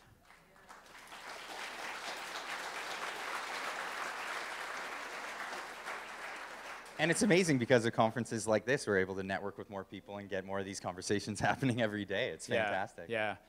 The feedback is awesome, like instantaneous feedback. And sometimes we make mistakes. Actually, that's one of the funniest things. If we make a mistake reporting something, my God, people come down our throat. Like, it's incredible. And I often say to people, like, you should try holding a politician as accountable as you're trying to hold me right now. And I'm happy that you put me on a higher standard. But you should perhaps put, you know, politicians on a high standard as well. Why? Did I say something weird? Oh, that kills me. That kills me. Yeah, That's yeah. great. Yeah, a higher standard than politicians. That's definitely a bar. Yeah. To reach for. Yeah. Absolutely. But it's amazing. So I want to thank all the organizers here for inviting us out to this conference to talk to you guys.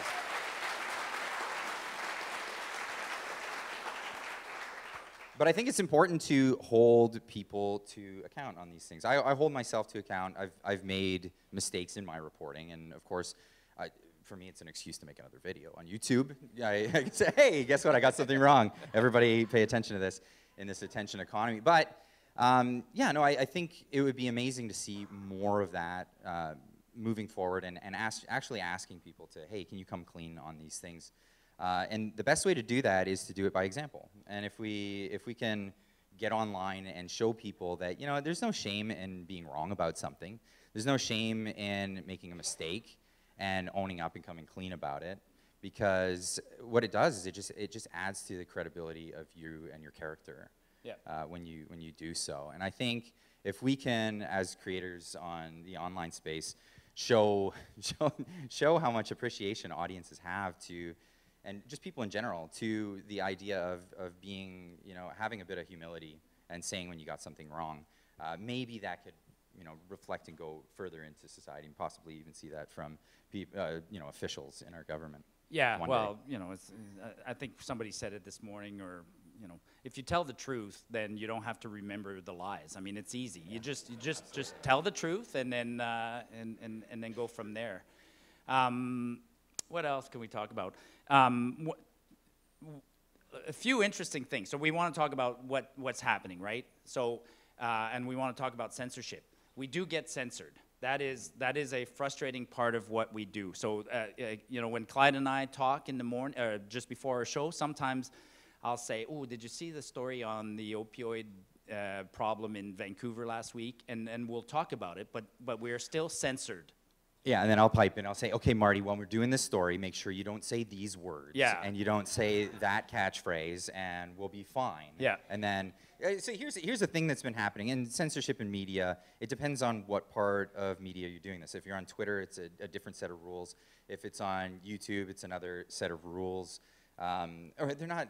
I wish it was a set of rules that they write out and they give it to you and say, here, Yeah, these are the words you can't say. You never know why you get the 7-day penalty. Yeah, it changes all the time, and this is a dance that we have to play. We have to walk on eggshells while we're trying to report to people. But yeah, it'll become a story of, okay, well, Marty, when you're talking about the vaccine, just make sure you don't tell anyone you could die from this thing. No.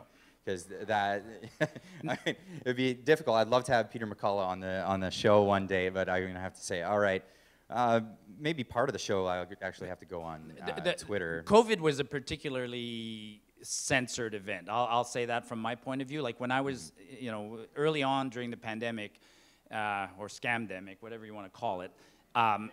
Like some of the doctors said, I'm an engineer, so I was just looking at data, and right away I was like, okay, something doesn't add up here, right? Kids aren't dying, and the vaccine can't be.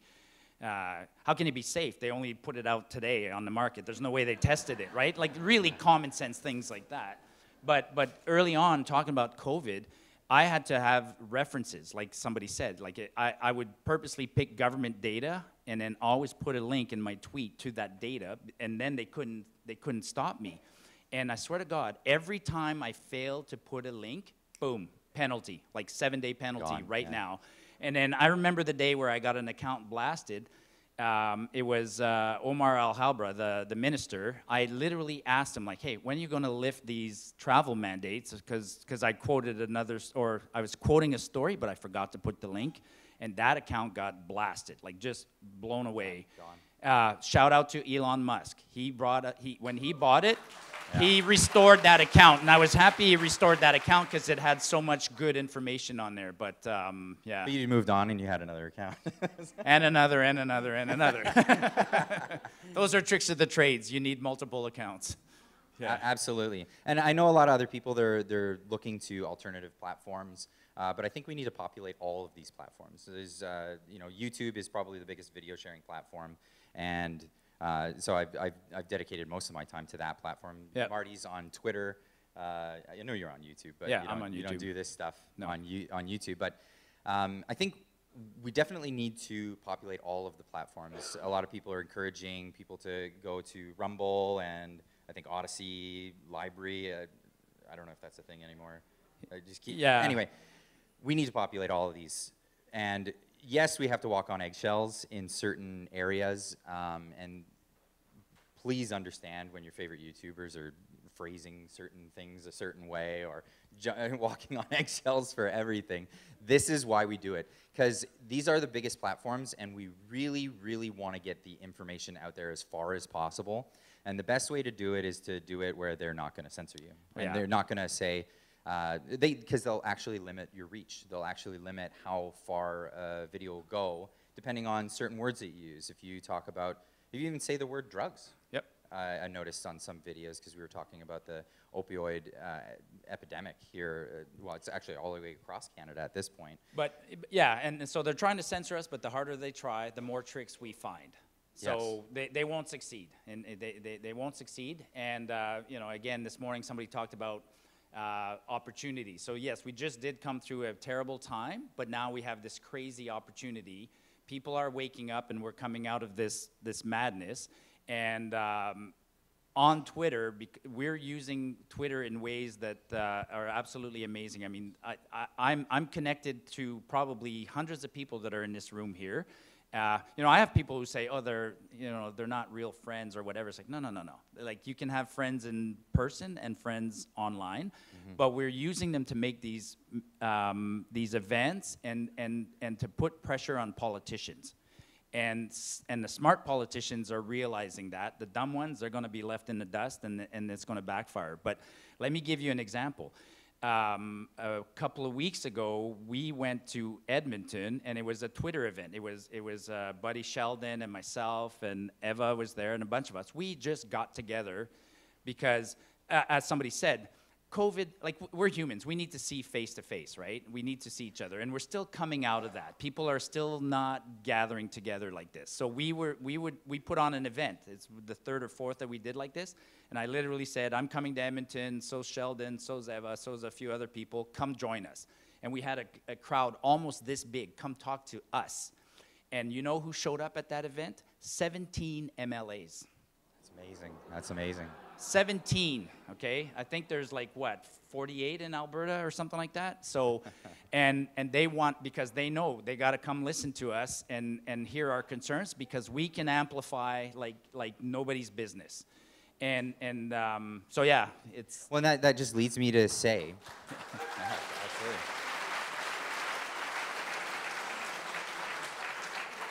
Well, that just leads me to say, we're looking forward, and like this is tech and media, and this is what we're talking about right now. We all know it as the legacy media. That's what they've been calling it. Mainstream media, corporate, government funded. We are the mainstream media now. Yeah. This is.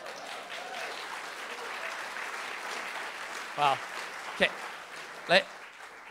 On that theme, can I tell you a quick story? So, who follows me on Twitter here? Who? Okay, just started. Who saw me when I dressed in orange to go to the NDP event? Okay, so you guys are laughing, right? But let me tell you. Not a Guy Beau jumpsuit. Yeah, so the people who don't know the story. So in Alberta, there's the Conservative Party and the New Democrat, the NDP.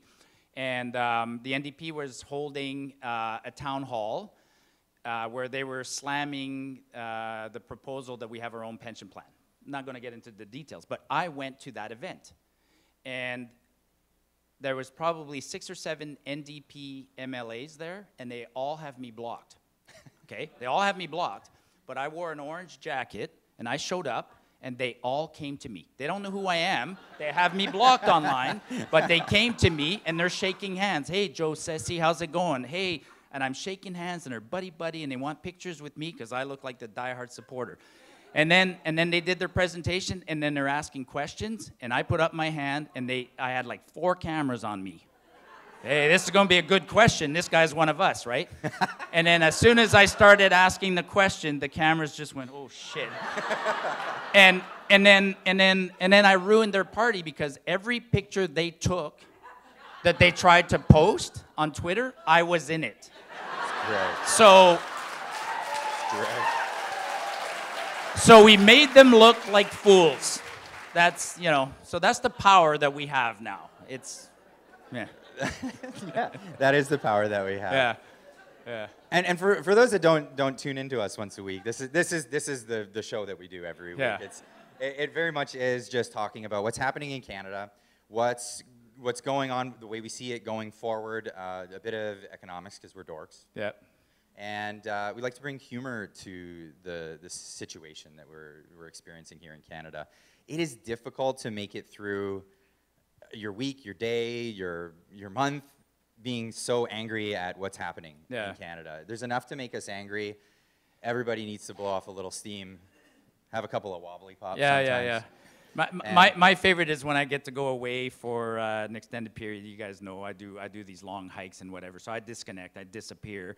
And then when I come back, I avoid the computer completely until I have the call with him, and that's more fun. That's a So then I'm like, I have no idea what happened while I was gone. Tell me something. And then again, it's like, oh my God, I can't believe, yeah.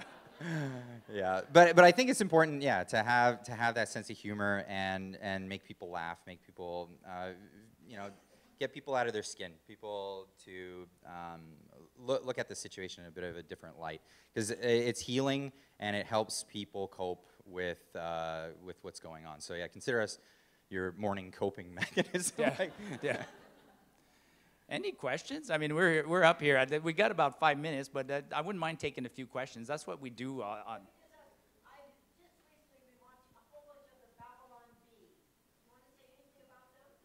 Oh, just that they're fantastic. I love their.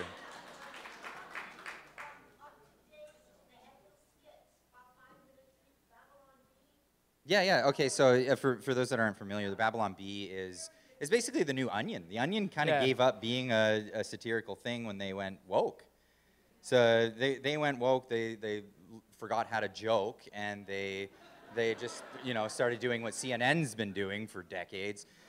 And so no, the Babylon Bee came forward, and they're great. They're great at bringing satire to the news industry, and they're so good at it that they actually made a second one called Not the Bee, where they actually report on news. That's one of my not a pet peeve, but I get caught. There's some really good. Well, actually, there's some really good satire parody accounts online on Twitter. Some of them are so good that they fool you, but then they're able to be so good because the line between reality and parody in modern politics is so thin that they'll say something that's so silly that I go, well, that must be true. No, it's not. So we get caught that way lots, yeah. Awesome. Oh, we've got a question up here.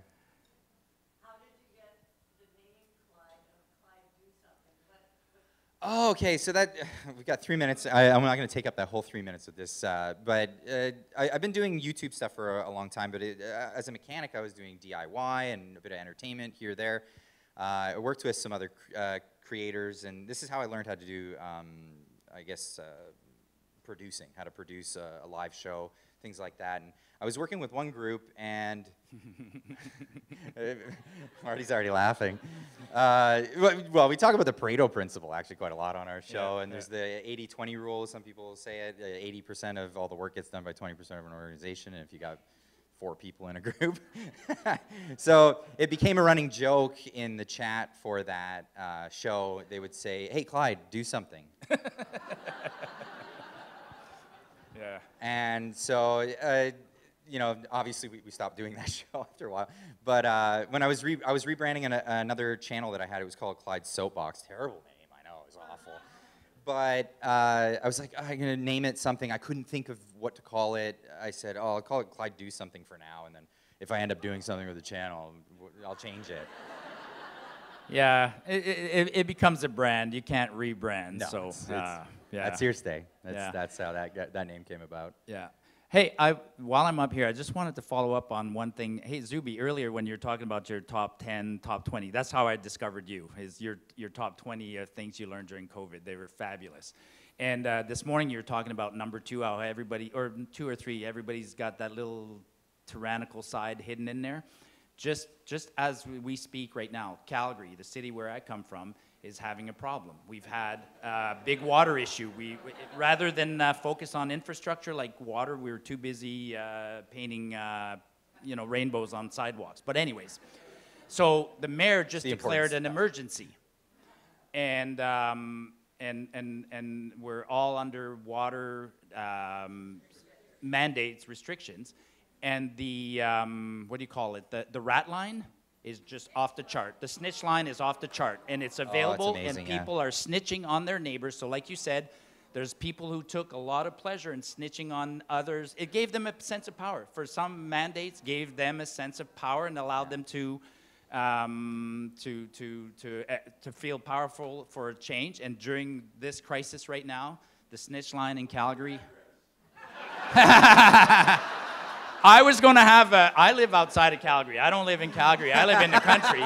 And I was going to be a bit of a dick, and I was going to have a pool party at my house. I don't have a pool, but I was literally going to say, come on over and let's shower. And that didn't sound good, but hey, we're running out of time. This was, thank you, everyone. A lot of fun. Thank you for having us.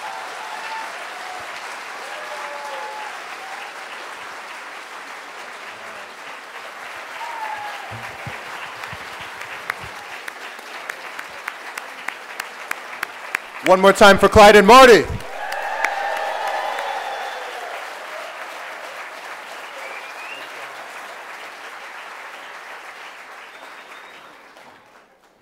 That was awesome. Welcome to everyone just coming in.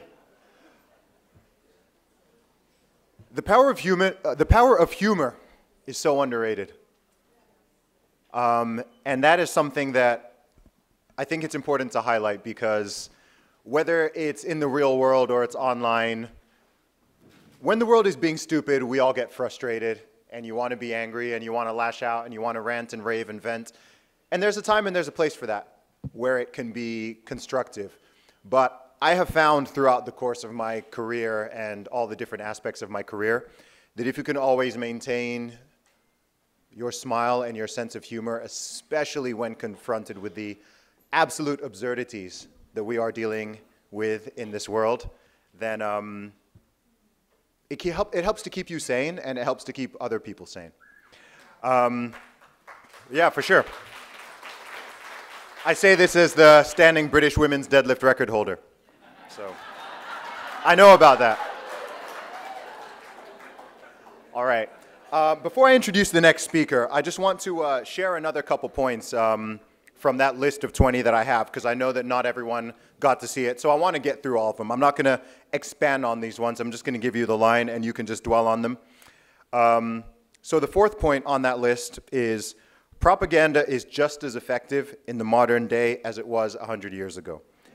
Access to limitless information has not made the average person any wiser.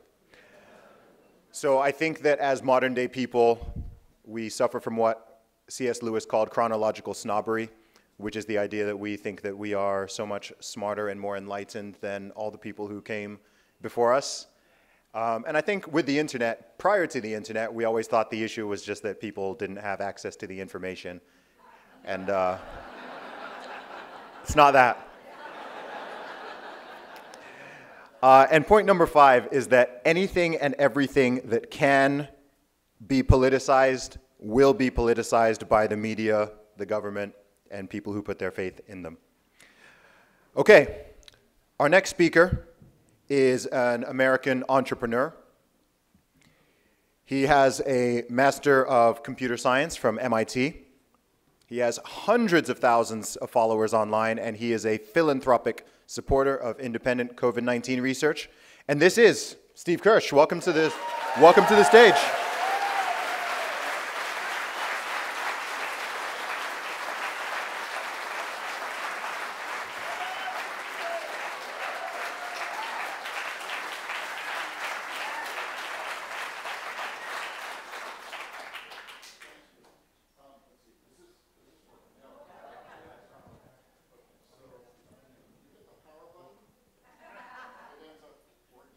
Should work better. Hello? Yes. Okay. So that engineering training from MIT does come in handy sometimes. All right. So I'm going to go through about 100 slides or so. It's going to go fast. And if you blink, hey, wait a minute. 14 minutes? No. I have 25 minutes. Reset the. You always have to fact check these people. I have 25 minutes. Okay, so let's get into it. My name is Steve Kirsch. I was a former high-tech entrepreneur. I've been featured on 60 Minutes, and that was before I became a misinformation super spreader.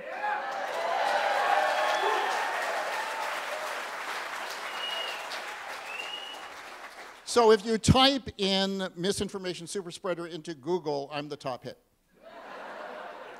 It's nice to be good at something. You know, my mother would be proud of me. You finally made it, Steve. You're finally the best in the world. It's something. And, you know, some people may say I'm a conspiracy theorist, which means someone making fairly obvious observations that the government doesn't like. So, you know, could be true.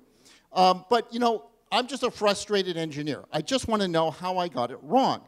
And the problem I have is nobody will take the time to show me. They all say they want to get rid of misinformation, but they're not willing to explain to me how I got it wrong. So I keep spreading misinformation. That's it.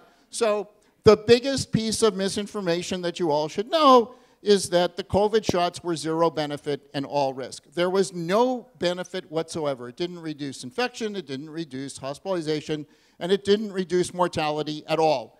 It was all for nothing.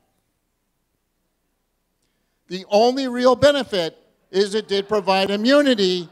Unfortunately, it was only for the manufacturers.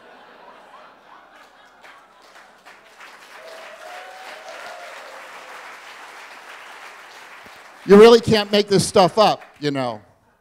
So the health authorities, it turns out, I learned through this process, the health authorities do not analyze their own data. I mean, I was surprised, I was shocked by this. Nobody looks at their own data. They all trust the experts rather than looking at the gold standard data which they've collected.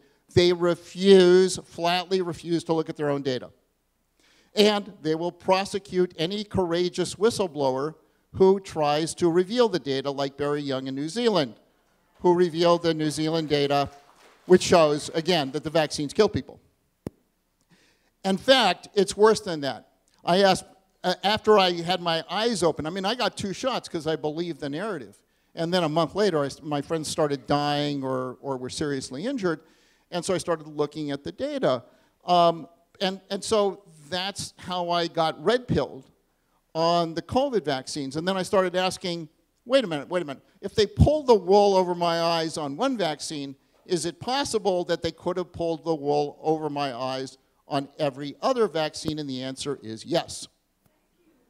Every single study published in the peer-reviewed literature says that the fully unvaccinated, no vaccines at all, are far, far healthier on virtually every metric than kids who got all the shots.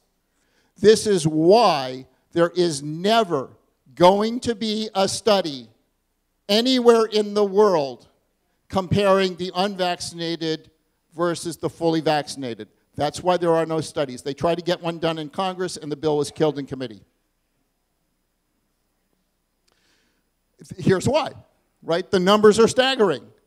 Unvaccinated versus vaccinated. You could probably, I don't even have to tell you which column is which, do I?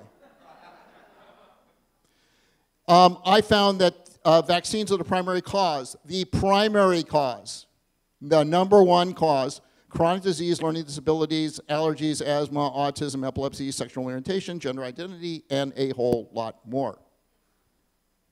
Now, this is my list of all the safe vaccines that you should give your kids.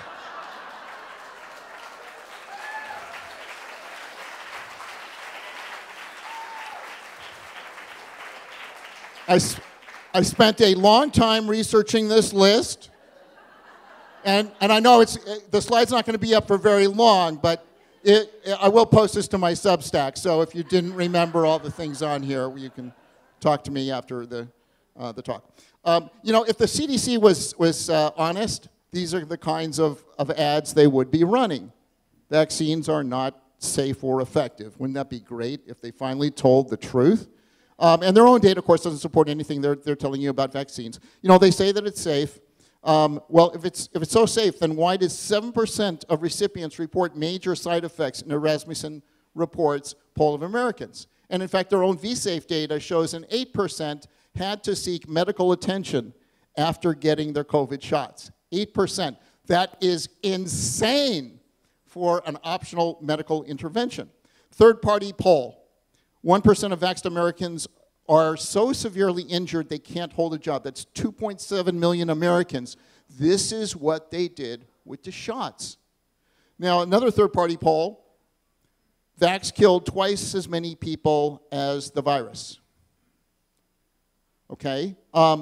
Here's some more data. This is from the Pfizer clinical trial. Now, I'm one of these people I'm a nerd. I go look at the numbers. And you look at the numbers and you say, wow, the 311 exclusions in the Pfizer group that got the vaccine and 60 in the placebo. Then you do the math. And you find that the two-sided p-value on that is 1.6 times e to the minus 42. What does that mean? It means they lied. There is no possible way you could get those kind of numbers. It will never happen in a zillion years. It means that they lied in their trials. Their trials are fraudulent.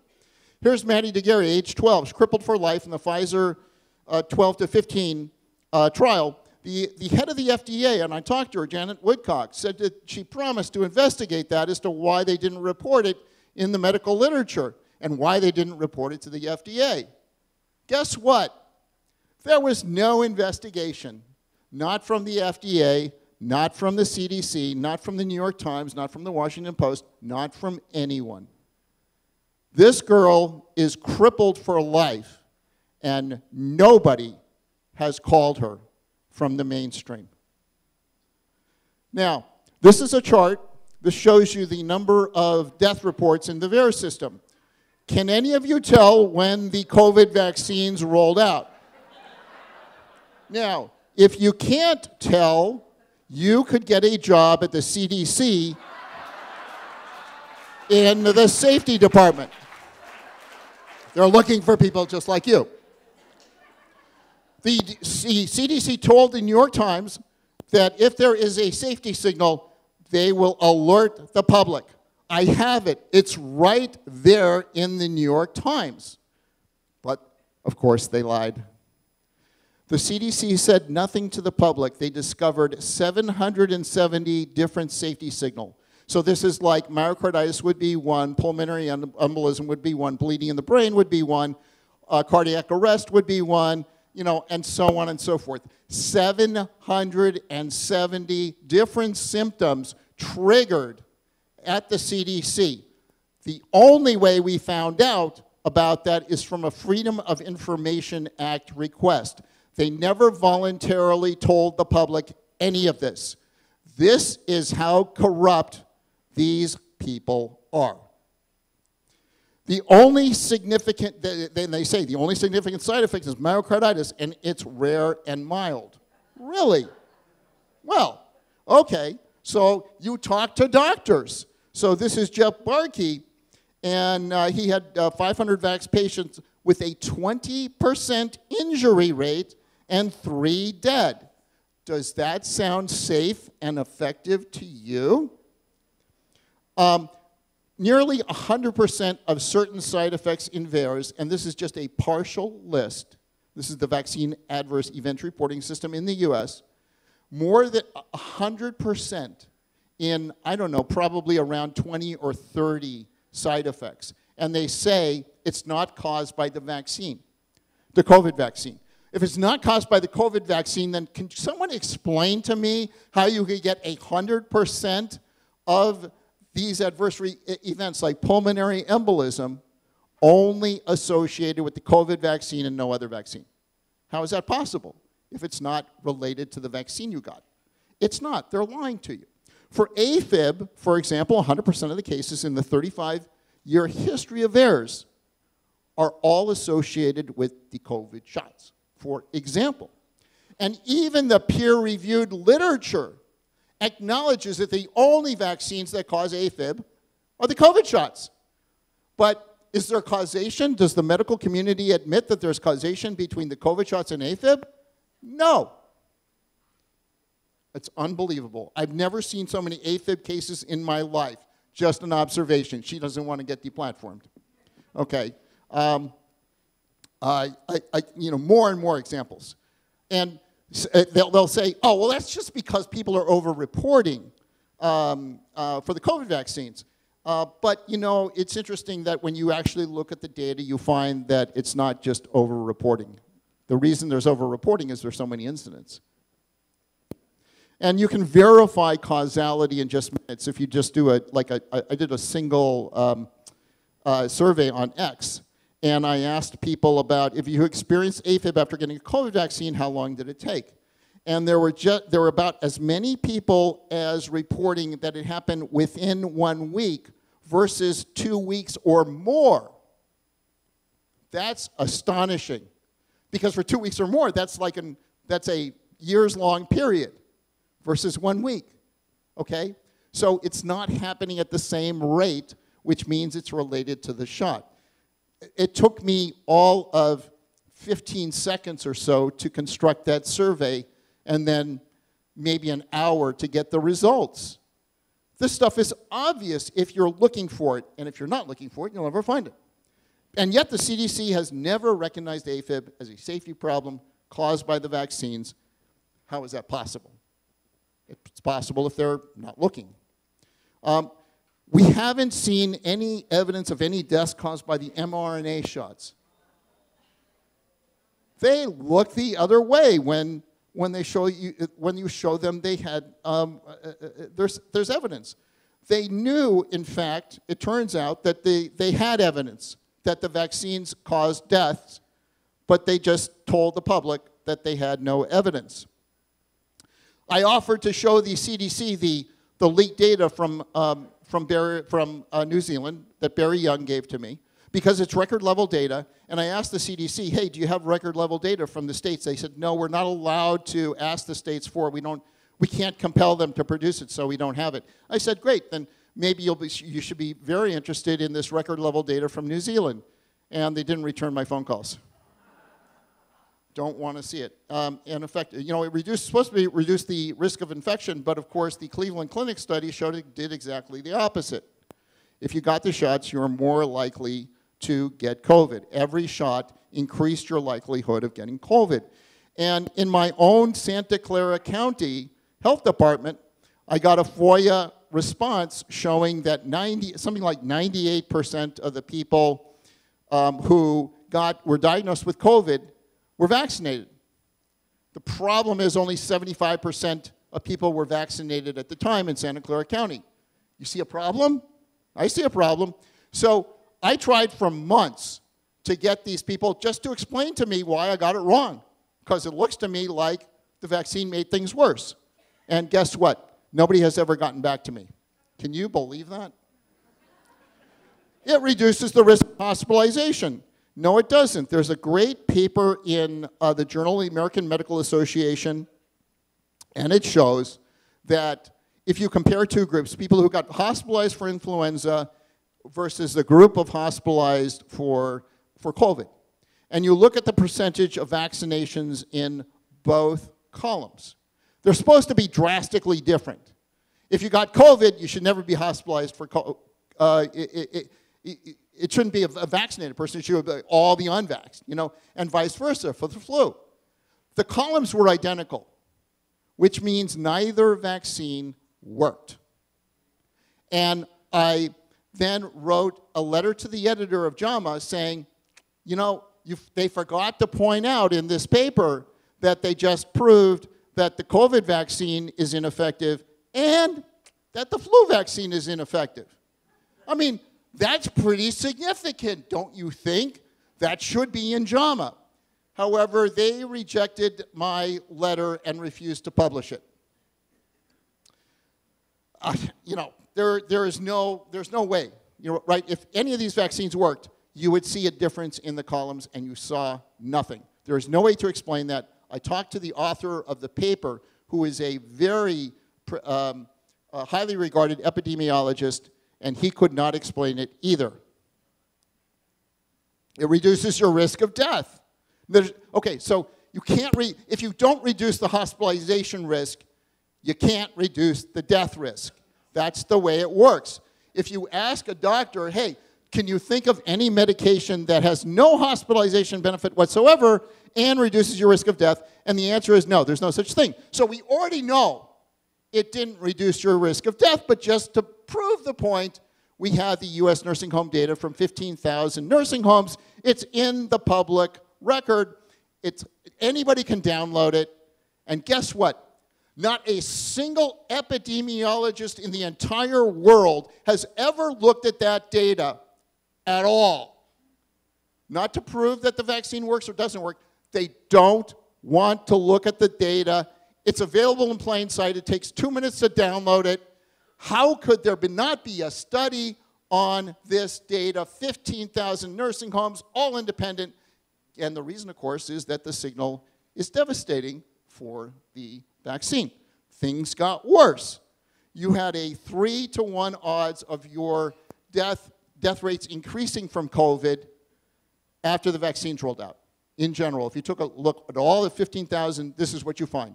3 to 1, getting worse versus better. In other words, they fucked up. So, 0 benefits, huge risks. In some cases, you can do these surveys showing that the cure was 5 times worse than the disease. Yeah, it's probably somewhere, it's worse. I don't know whether it's 5 times worse, but it's definitely worse. 0 vaccines, whether it's COVID or not, way better health benefits. Critical thinking skills seem to, there's a scarcity of that. Here's a guy, I think you seen this guy before? He said, if the virus spreads indoors, why are people told to stay home?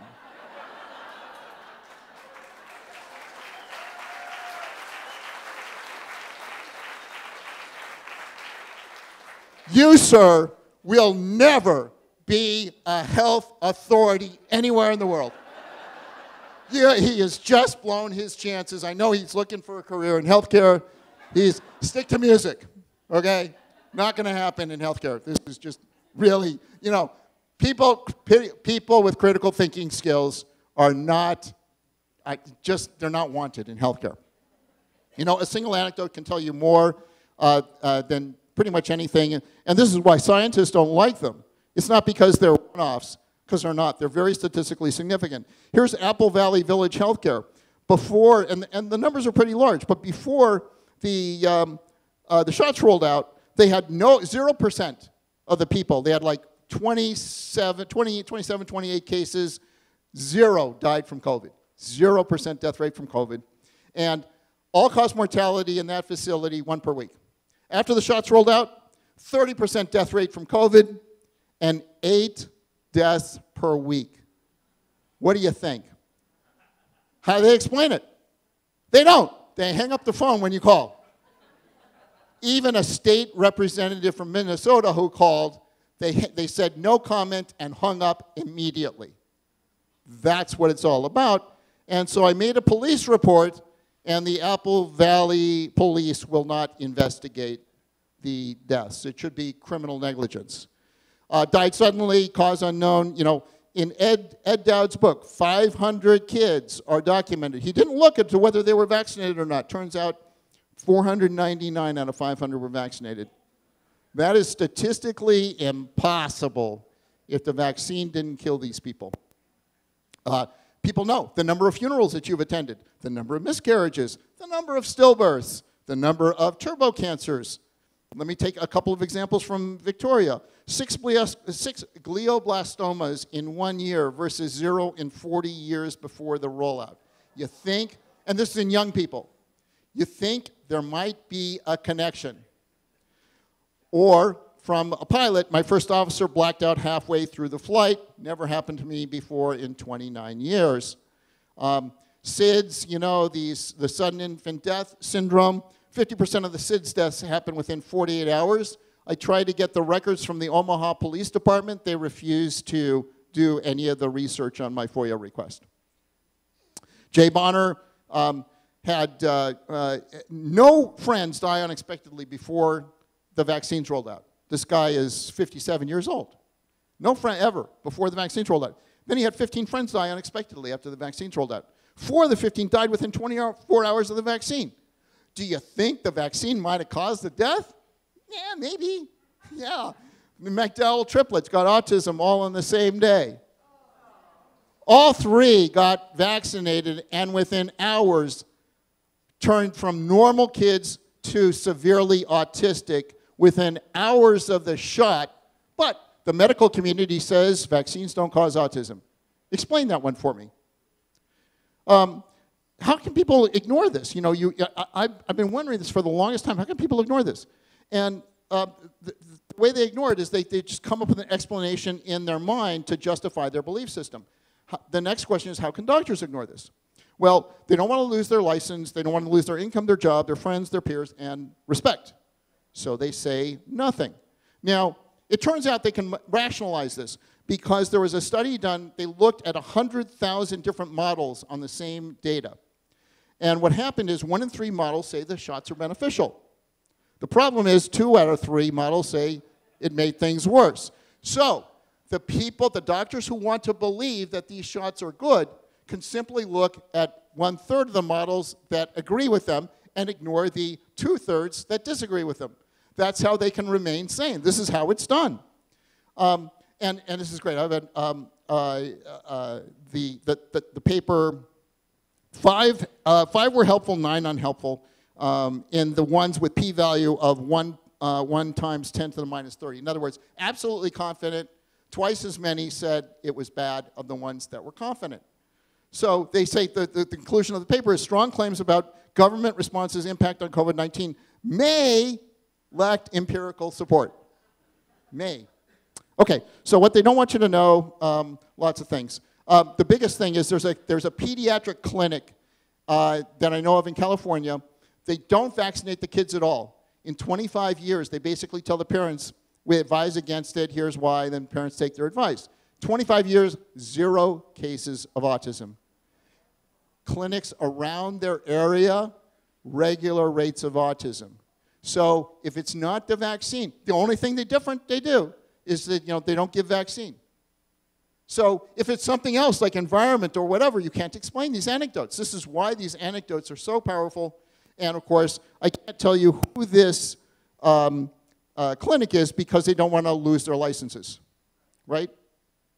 More and more examples, I won't go through them. Oh, the reason vaccines seem to work is because they always roll it out after everybody's immune. You know, you look at the graphs, that's how it's done. You know, the Amish didn't follow the CDC advice, and they say, how come, you guys did so much better, we don't watch TV?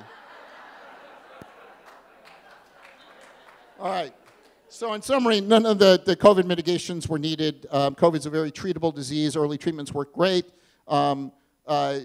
These 2 doctors have treated over 20,000 cases with no deaths. CDC is never interested in learning what their protocols were. Those protocols were available in March of 2020, way before the vaccines rolled out. 100% successful. They even wrote it up as a paper. Guess what? The paper was never published. It got rejected everywhere. And the people who died from COVID died in the hospitals from the hospitalization protocol. Paul Merrick knows this because he was treating patients in the ICU and it was getting like 90, 95% recovery. When he was forced to switch over to the CDC protocol, everybody died. Can't make this stuff up. They made the social distancing, the 6-foot rule, out of thin air, and everybody follows it like this stuff works. Masking, same deal. When they got rid of the masking requirements in the U.S. because of a lawsuit, did COVID rates go up? Nope, not at all. I don't even know what they did, but they didn't do it. If they had gone up, I guarantee you the CDC would be all over it. Okay, the mask stuff is just awful. Most of these interventions made things worse. No vaccine was ever needed. The vaccine mandates were so unethical. There was never any evidence that they reduced transmission, and Fauci, in fact, admitted that it's impossible for a COVID vaccine to reduce transmission because the transmission, you get infected in your nose, not in, that's where it comes, and it replicates in your nose and gets spread out of your nose before it gets into your system. There's no way it could have worked. He admitted this in a paper. A little, late, but here it is. It's late, but it's good for him for finally admitting it, but it's a little late. And of course, anyone not calling for data transparency is not your friend. The way to stop COVID misinformation, censorship, was used. The Pfizer CEO said those spreading vaccine misinformation are criminals. Yeah, and so the question I had is, why isn't he turning himself in? Right? I mean, I ask these questions like this that are obvious to people, like, why isn't he, I offered to have all the misinformation super spreaders meet with the FDA. They refused. Here's the guy who basically says, let me check into it for you, and I'll get back to you. He never got back to me. So I called him back, and I said, so what happened? He said, nobody ever got back to me. The FDA has said misinformation is the leading cause of death, and I have an easy way for him to fix the problem, which is to stop talking. I mean, right? This is really easy. You know, there's just so much here. But the main thing is that if you're willing to question your beliefs, everything starts to make sense, right? And that's the problem, is people are not willing to question the authorities. But once they do, once they say, yeah, they maybe, you know, what if they were not right, then everything starts falling into place and all the data makes sense. So takeaways, just two slides, last two slides. Stop lying, you know, sort of advice, what you can do.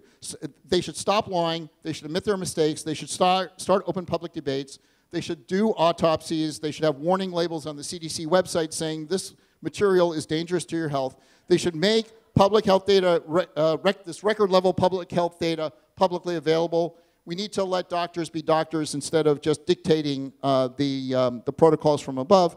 And we need to stop rewarding hospitals for killing people.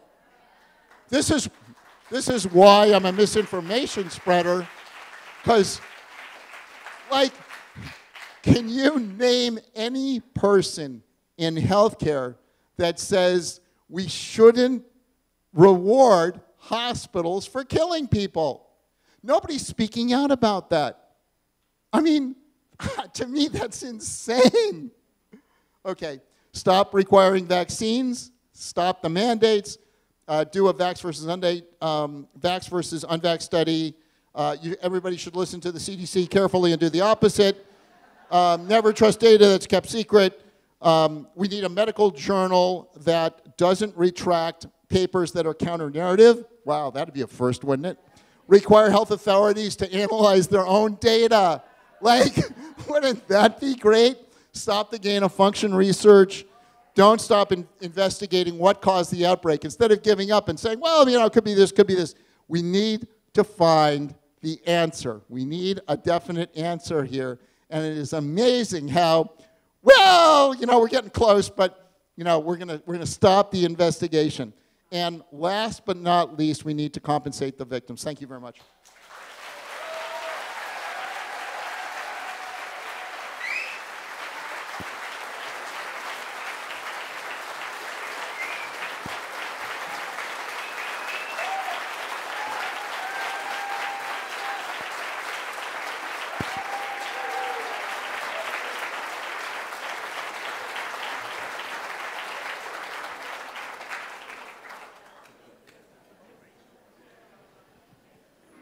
One more time for Steve Kirsch.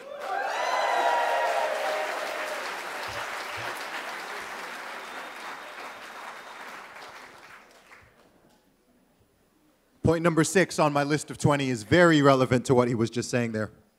And that is that many politicians and large corporations will gladly sacrifice human lives if it's conducive to their political and financial aspirations. It's not a pleasant thought.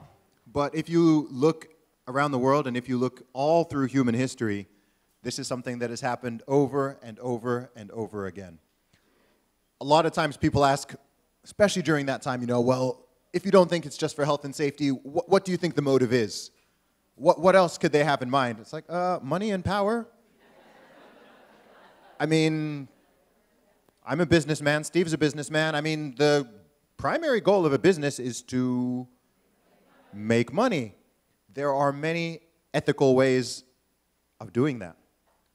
But even if you don't assume malice, I think it's just obvious that a giant pharmaceutical company that is rolling out a product that they can make many, many billions from, they want to push it, they want to sell it, they want to make sure it gets out to everyone, and they also want you to subscribe.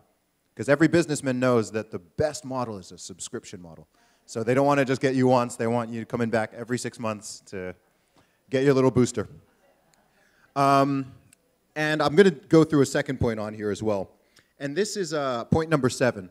Most people believe that the government acts in the best interests of the people. Even many people who are critics of the government. If you ask most people if they trust the government, they'll say no. If you ask most people if they trust the mainstream media, they will say no. Regardless of political side, angle, most people say no. But then when you look at people's behavior, you see we've had the greatest example in recent memory of just how much people buy into it. So moving on to the next brilliant speaker today, I would like to introduce Umar Sheikh, who is a lawyer. He is the founder and principal of Sheikh Law, based here in Victoria, British Columbia. He has extensive experience in labor law, international business, and public service, and he serves clients in the areas of employment, human rights, labor, and civil litigation. And I have a fun fact. He actually helped with some of the legal issues facing this conference right here. So this man has helped to make this happen. Umar Sheikh, great to see you.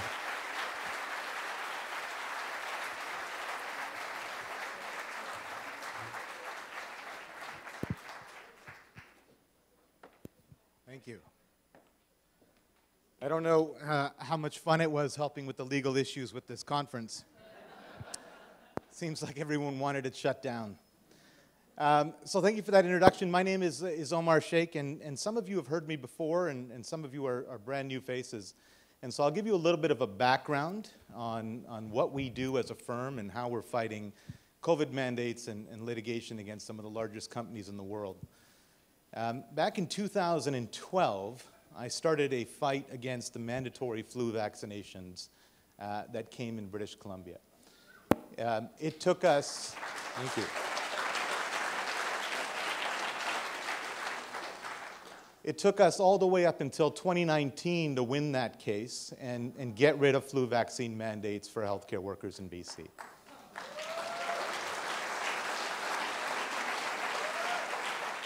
So after years of looking at epidemiological data and vaccine information, I thought, you know, I'm going to go practice law in Victoria now. I'm going to work in a firm, maybe help some people with a will or two.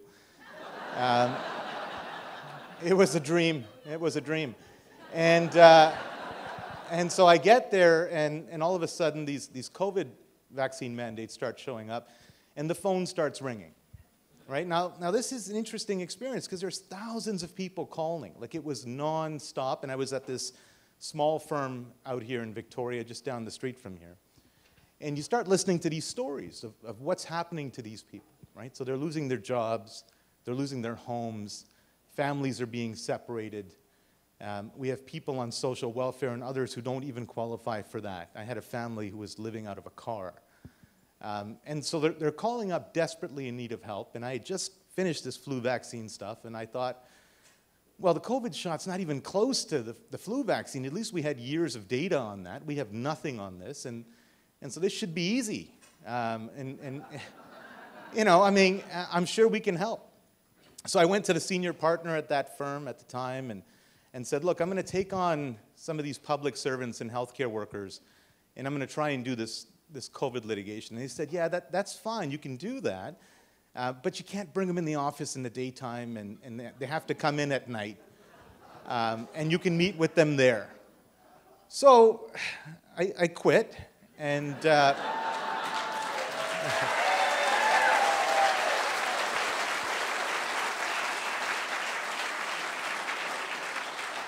so I quit and I started my law firm, all by myself with a nice Costco printer. And so as I'm talking to these clients, it just became really interesting, right? So first there were public servants who had been fired. We had people who worked from home, people who worked from forestry industry who were out in the middle of nowhere, and yet the mandate applied to them. And then we had healthcare workers show up and they said, hey, we need help too, we've been fired. And remember, these were the folks that, you know, at 7 p.m. you went outside and you did the pots and pans and you applauded the heroes, right? Well, they weren't heroes anymore. They were the great unwashed, and we were going to fire them and get rid of them. And so they came by, and I said, okay, yeah, I'll take you on too. And then the aviation workers showed up from Air Canada and WestJet and the pilots, and they said, well, we need help. We can't fly the planes, and we're actually scared to get the vaccine to fly the planes because in aviation, you're not even allowed to eat the same meal as pilots in case something happens, but yet they're telling us to take this experimental treatment. So I said, okay. I said, this is getting difficult, but fair enough. Someone's got to help you, right? There wasn't really many people doing this, and most law firms wouldn't touch this with a 10-foot pole. And so we took them on, and then I'll never forget this call. I thought, at that time I started drafting, and I thought, okay, we have a reasonable chance of success. I just need to get in front of the court. I need to be able to present these arguments on transmission and these arguments on efficacy. And then I get this call from a group of clients, and it was the craziest day. I answered the phone. They said, hey, there's 8 of us. We've all been fired, and we're looking for a consultation. I said, okay, where do you work? And they said, we work at the Supreme Court of Canada.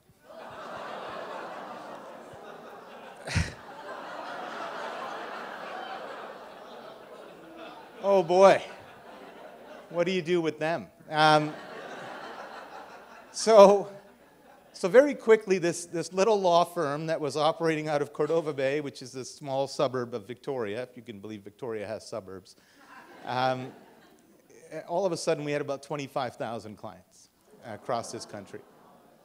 And our biggest thing for these clients was to give them hope. It wasn't false hope. What was happening in these groups was as they went bankrupt, as they started losing everything, their identity, their friends, their jobs, we started seeing suicides. There were suicides in the aviation group. There were suicides in the healthcare group. And so we created this retainer, this special retainer that it's still the only one of its kind, and the Law Society hates me for it. But we created this retainer that said, if we're going to take on your files as groups, any money that you fundraise, instead of paying us, let's support each other with groceries, with kids' birthday gifts, with mental health support.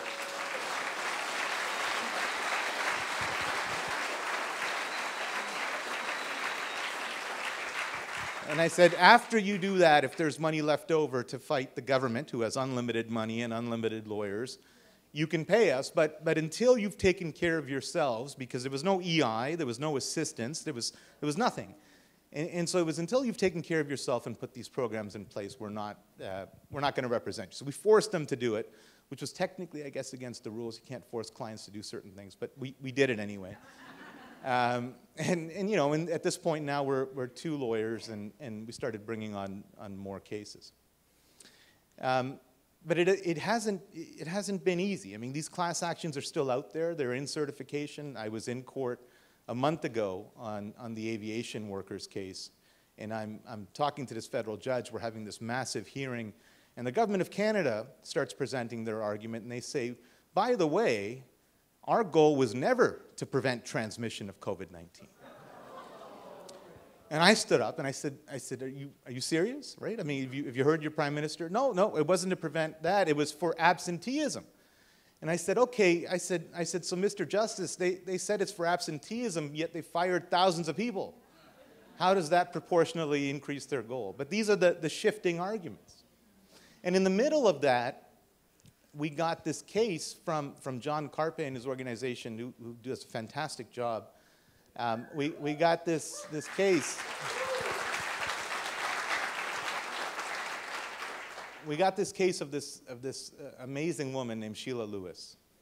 And so we took over that case from the Justice Center, who had worked tirelessly on the charter side. And we said, okay, we're going to take a different approach. We're going to try and reset a bunch of things and take a medical malpractice approach. So we took that approach. It was an enormous amount of work for Sheila, and she's going through a lot. She needed an organ transplant. And as John can tell you, this was one of the most difficult cases to deal with because we're under a gag order. We can't talk about the hospital, the doctors, what organ she needs, what the problem is. We can't talk about anything, even in public filings. And so we were able to successfully get her back on the transplant list after a long fight in Alberta.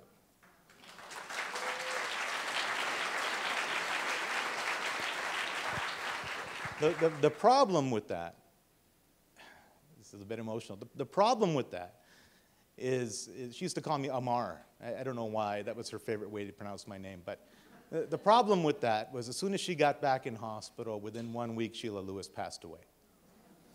And it was devastating to all of us who knew her and worked on her file. And so we said, okay, we've taken a hit, let's keep going. And then we get contacted by this father named Dan Hartman. And his son, Sean Hartman, was 17 years old. He was a hockey player, perfectly healthy young man. And 33 days post-injection, the family found the body next to his bed upstairs, and he was gone. And so we sat there with this case, and we knew what it would take to take this on. And there was all of this nonsense out there that you can't sue Pfizer. They're immune. Everyone was telling me, and I was like, okay, let's find out if they're immune. And so we formulated a lawsuit against BioNTech in Germany and against Pfizer US and Pfizer Canada, and filed that for wrongful death and negligence against them on behalf of Sean Hartman, who had died. That lawsuit was the only one, and is the only one in North America against Pfizer that's currently in place that actually has a chance of getting discovery out of Pfizer. The US granted Pfizer immunity. Canada did not. And so I was able to exploit that hole.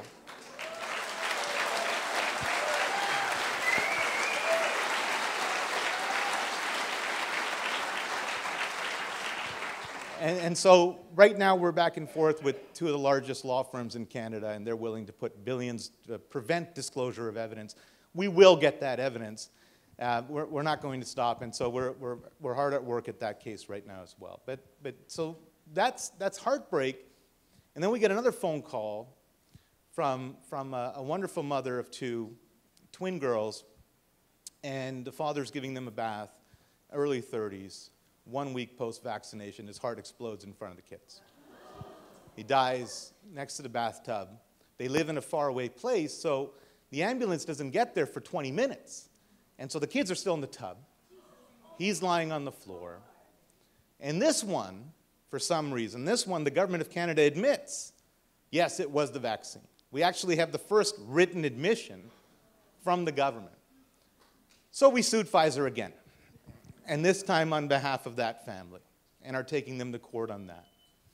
And I know my time's almost up. I'm going to talk about one more case. And so then we got another tragic case that we took on against Moderna, which has to do with a young lady who was perfectly healthy and is now a paraplegic as a result of the vaccine. All that to say that the safe and effective narrative wasn't there. We started getting evidence early on from these companies as part of our process. We were demanding disclosure. We were looking at documents. We saw a 26.7% adverse reaction rate in Pfizer's own data.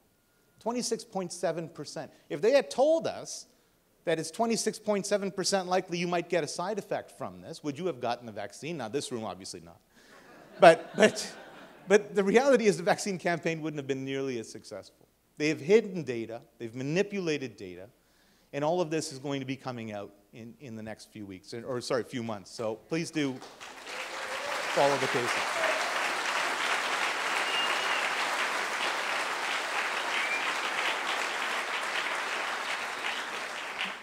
Now, the only other thing I would say, and I'm rushing just because of time, I want to keep the time at the conference. They've split me into 2 days. So I am here tomorrow, and I'll be giving a much more in-depth talk about some of the things we're dealing with in the Online Harms Act. But I wanted to give you a bit of a primer, get in front of you, and thank you all for being here.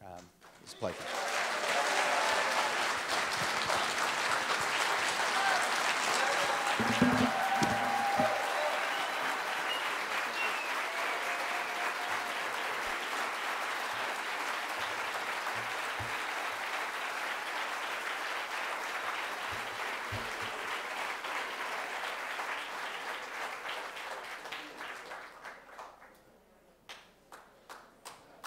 Okay, before the next short break and the panel, we have one more speaker who's going to be coming up soon.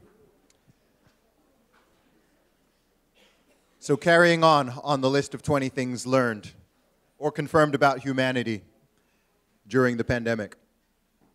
Point number 8. This one's going to resonate with you. Once they have made up their mind, most people would rather commit to being wrong than admit they were wrong.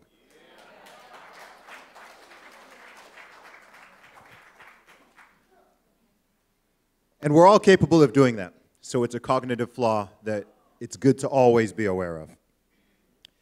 And number 9, human beings can be trained and conditioned quickly and relatively easily to significantly alter their behaviors for better or for worse.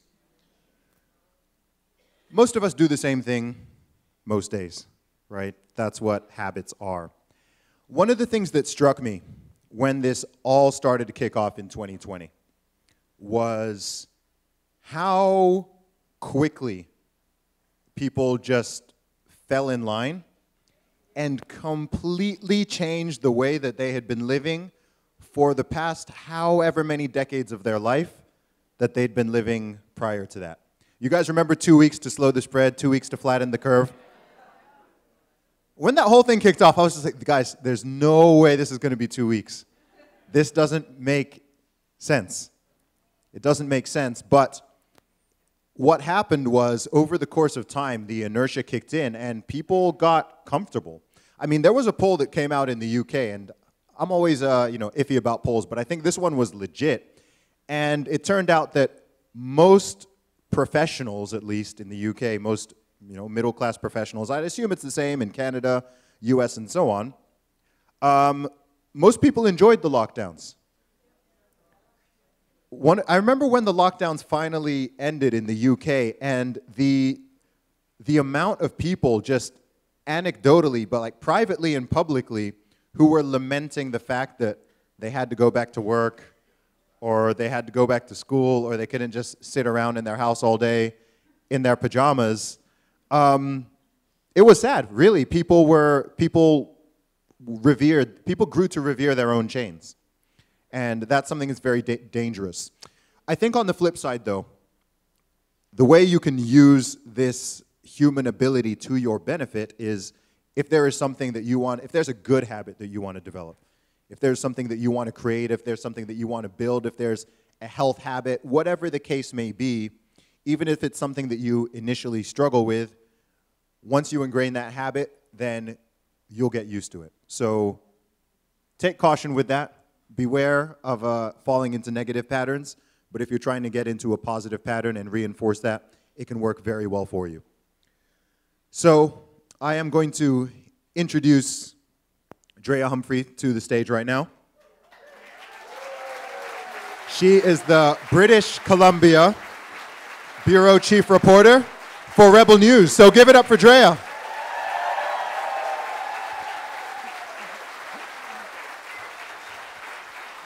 Thank you. Is this on? Thank you. What an applause. I feel like a Nazi in the House of Commons. Full disclosure, I totally stole that joke from True North's Andrew Lawton. But it was too funny not to say again, but only in Canada. Can you believe that was actually a thing? But everybody here actually deserves an applause because you made it in here past the Rainbow Mafia. Yes, absolutely. They lied about you, about who you are, what you believe, and why you're here. And their media parroted those lies, and you did something. And that's what I want to talk about. Why do something today? So when I was asked to speak, I knew right away I was in. I was going to say yes. The organizers would probably say I took too long to respond, to tell them that. Sorry about that. But I was in because I've covered this 2 years previously. And I really believe people are going home, Canadians are going home with nuggets to make our country better. Totally, that's what's happening. And as a Rebel News reporter, I'm on the front lines, sounding the alarm as I should be, and I'd hate to know what Canada would be like if Rebel News wasn't around, especially over the last 4 years. Wow. Yeah. But I'm always telling you what's going wrong, what's about to happen, and I don't get to talk about the solutions much because the people I'm interviewing, what's happening, like we're in the thick of it, it's just happening. So I wanted to be a part of this solution gathering that you're all taking part of. And when I was told the topic, that we're supposed to talk to you about is about censorship and disinformation, automatically, right away, my mind went to the Online Harms Act. The Trudeau government, God forbid we have another 4 years, what on earth would that do to our country? It's scary. And I believe Rebel News is a huge target on that. Maybe the primary, definitely one of the first. And so I was going to talk about that. I mean, just imagine if the law of the land, if what we are going to be living under is that someone can come after you anonymously because of fear of hate, not even hate, fear of hate, They don't have to put a name to the claim. They can go after you, an individual person, $20,000. I think the government gets stuff on top of that. I mean, that would take me right out. So imagine that's the law of the land, and they could do so retroactively. So something you put on Twitter a few years ago, anything you said publicly, imagine that's the law of the land, and then imagine you're a Rebel News reporter. It's scary.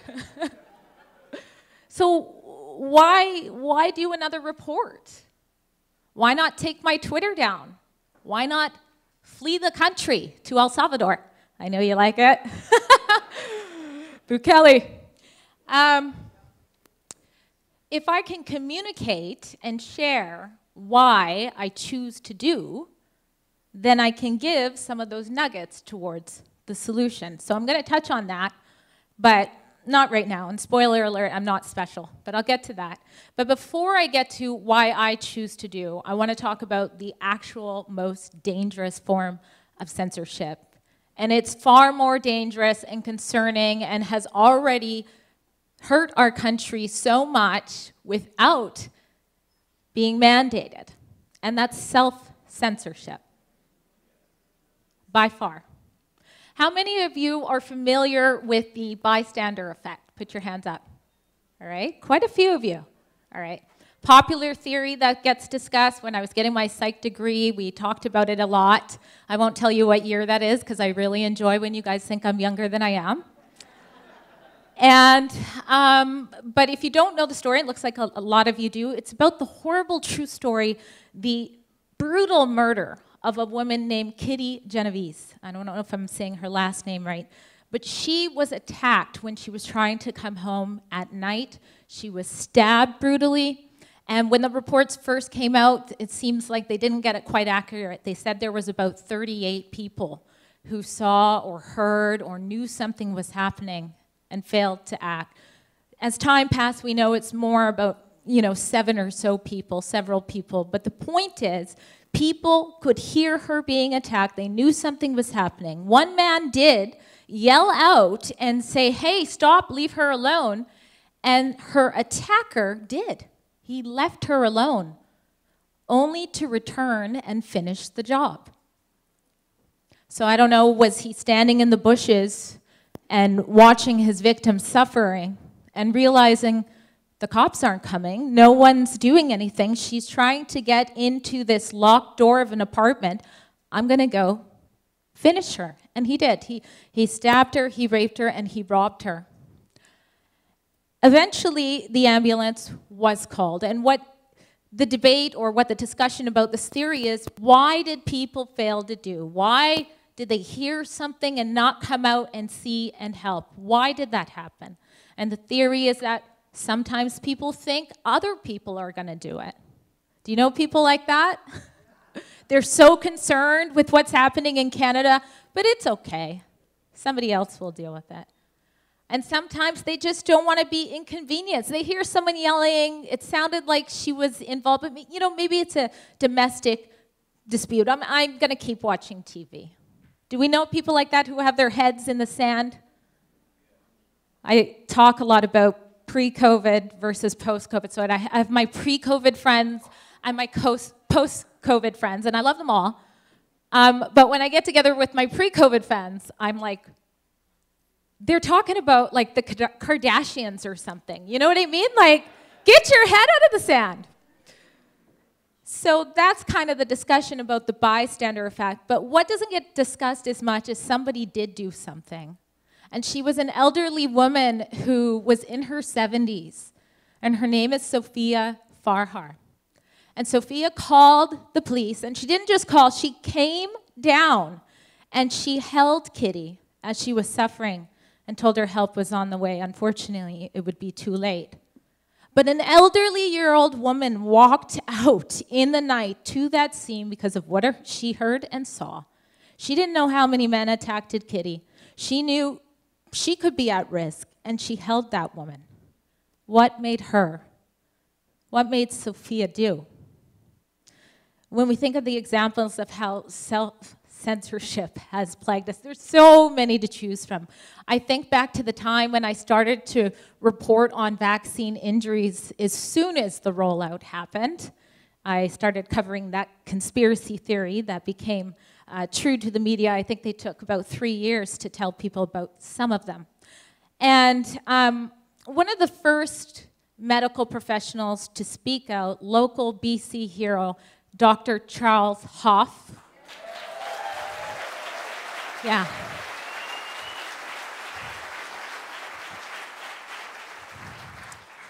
So I interviewed this small town doctor from Lytton, BC, and when he speaks, you just know he's a good doctor.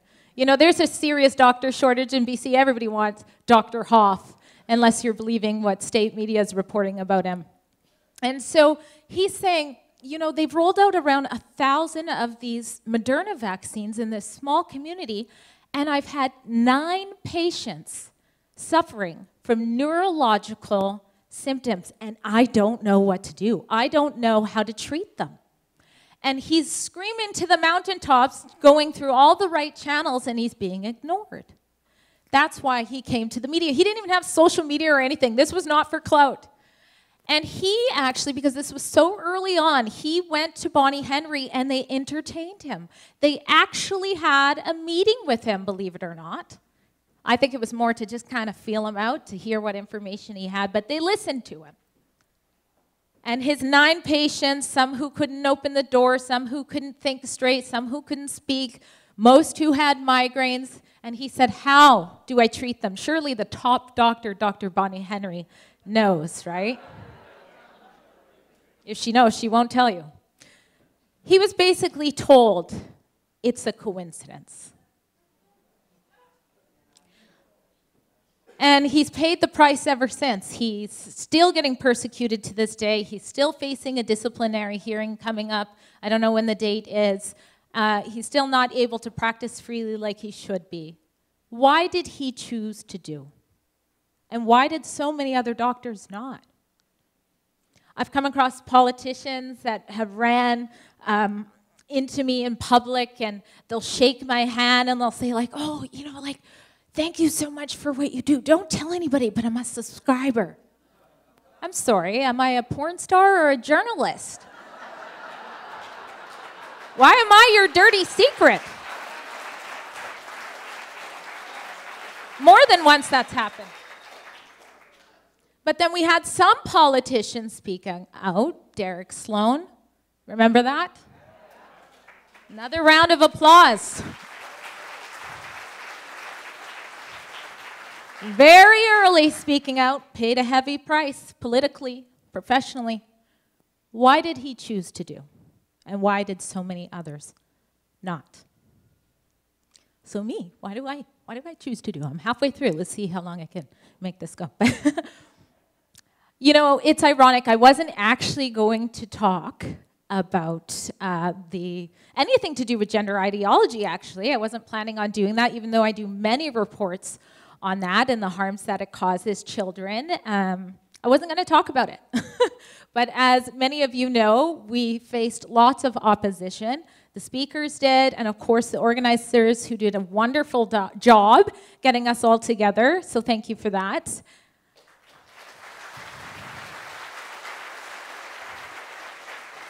So I wasn't going to talk, but I'm going to talk just a couple of minutes because, you know, I got to do what I got to do. So I went out there to try to cover their side of the story, and I went out there today, and I had my other security, and Julia, who's in the room, was recording with me. And I went out, and as soon as I got out, they seemed to be civil until I came out. I don't know how that works, but as soon as I got out, I started to get swarmed. Been in that situation before. And one of them approached me, a biological male who appears to dress like a woman. Didn't tell me their pronouns, so I'm going to go with an educated guess that it's a he. And he said to me, "Why are your hands shaking?" And I said, "Because I'm scared. You're intimidating." The way he was surrounding me. And that's the truth. I was scared. But I'm still doing. Many people come up to me when they meet me and they say, "Oh my gosh, Drea, you're so brave. Thank you." No, I'm not. I'm not brave, trust me. It's funny every time. And it's funny that they said I'm dangerous, because I'm not. I'm still scared. It's still scary to stand in truth and say that young kids, many who are suffering from mental health issues, being told that it's possible to be born wrong, being told that they are able to make a decision that could make them sterile for the rest of their life, or mutilate healthy body parts off of themselves, or destroy their future sex life before their frontal cortex, which is for reasoning and decision making, being told that's okay and not saying anything against it. That's not okay. That's not transphobic. The people who are telling these children the truth, that there's hope for you, that you're beautiful just the way you are, that you have your whole life to figure your future out, let's just wait on this important issue, those are the people that care about trans kids the most.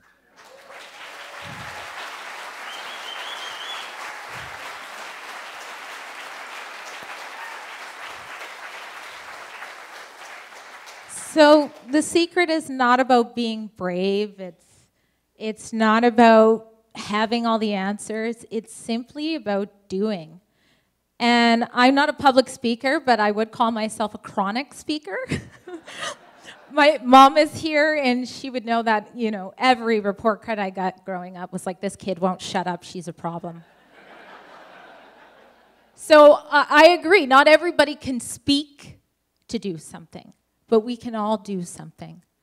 I started this off by saying you all did something by being here, but you can be intentional and do something every day. One of the things that I love doing, and that everybody in this room can do, is just have intentional conversations from love with strangers. So when I do grocery shopping and I see that clerk who's got a mask on in the middle of summer, and they're young, they're not even the age that, you know, like, we know, we saw the stats. Like, anyways, I ask them, number one, can I ask you a question? If you ask that, they will not be offended by the question. That's my experience. They give you permission. Why are you still wearing a mask? I don't say it in a condescending way, I don't say it in a rude way, and they tell me. And that's what they're trying to censor so much, is that simple conversation of really understanding where people are coming from. And that's really my goal when I speak to the people outside. I believe they're hurting. I want to know why.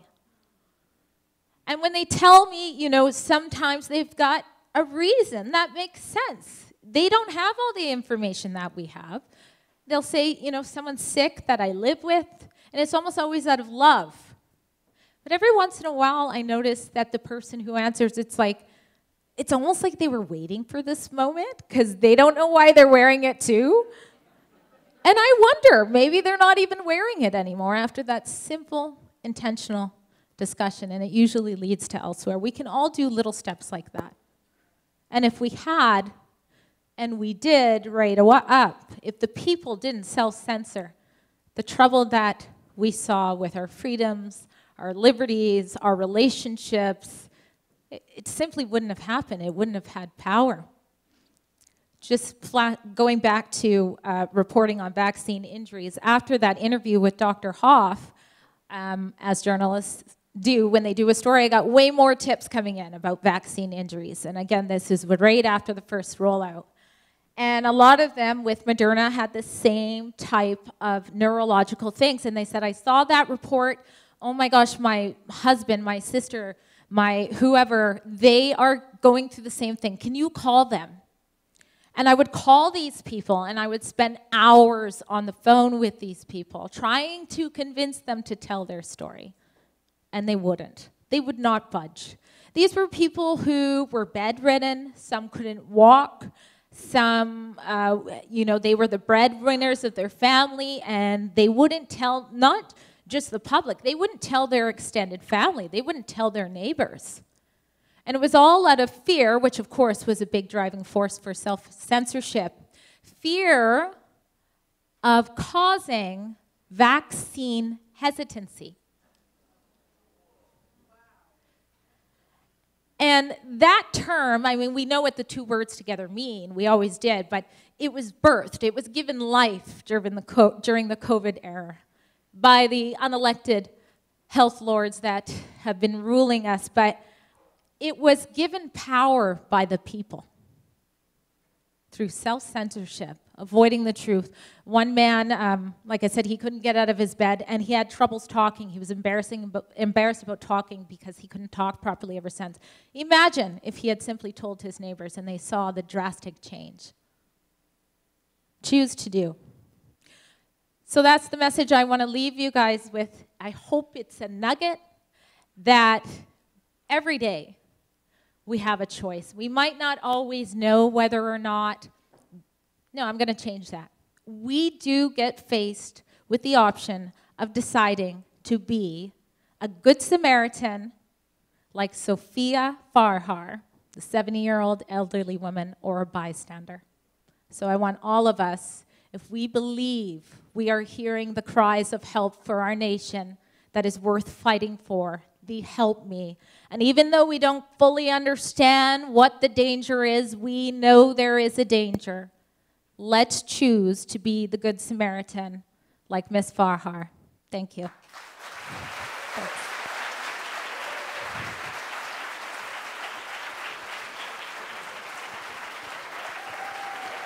Make some noise for Drea Humphreys.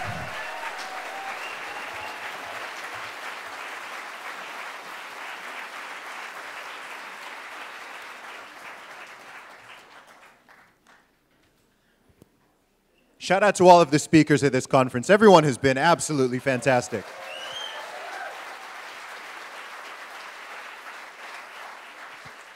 Just following on from some of Drea's words there's something that I tell people often, and that is, don't outsource your courage. One of the things people tell me most often as I travel around the world far too much and talk to too many people, but I love it. The thing most people say to me is, thanks for your courage. Thank you for speaking up. I wish I could, but I can't because insert reason. And what's interesting is everyone thinks that their reason is unique. The two typical ones are, I would speak up, but I have a family. Which I get, but it's not exactly special and unique. Like, we've all got a family to some degree. The second one is also not very unique. It's, I would speak up, but I have a job.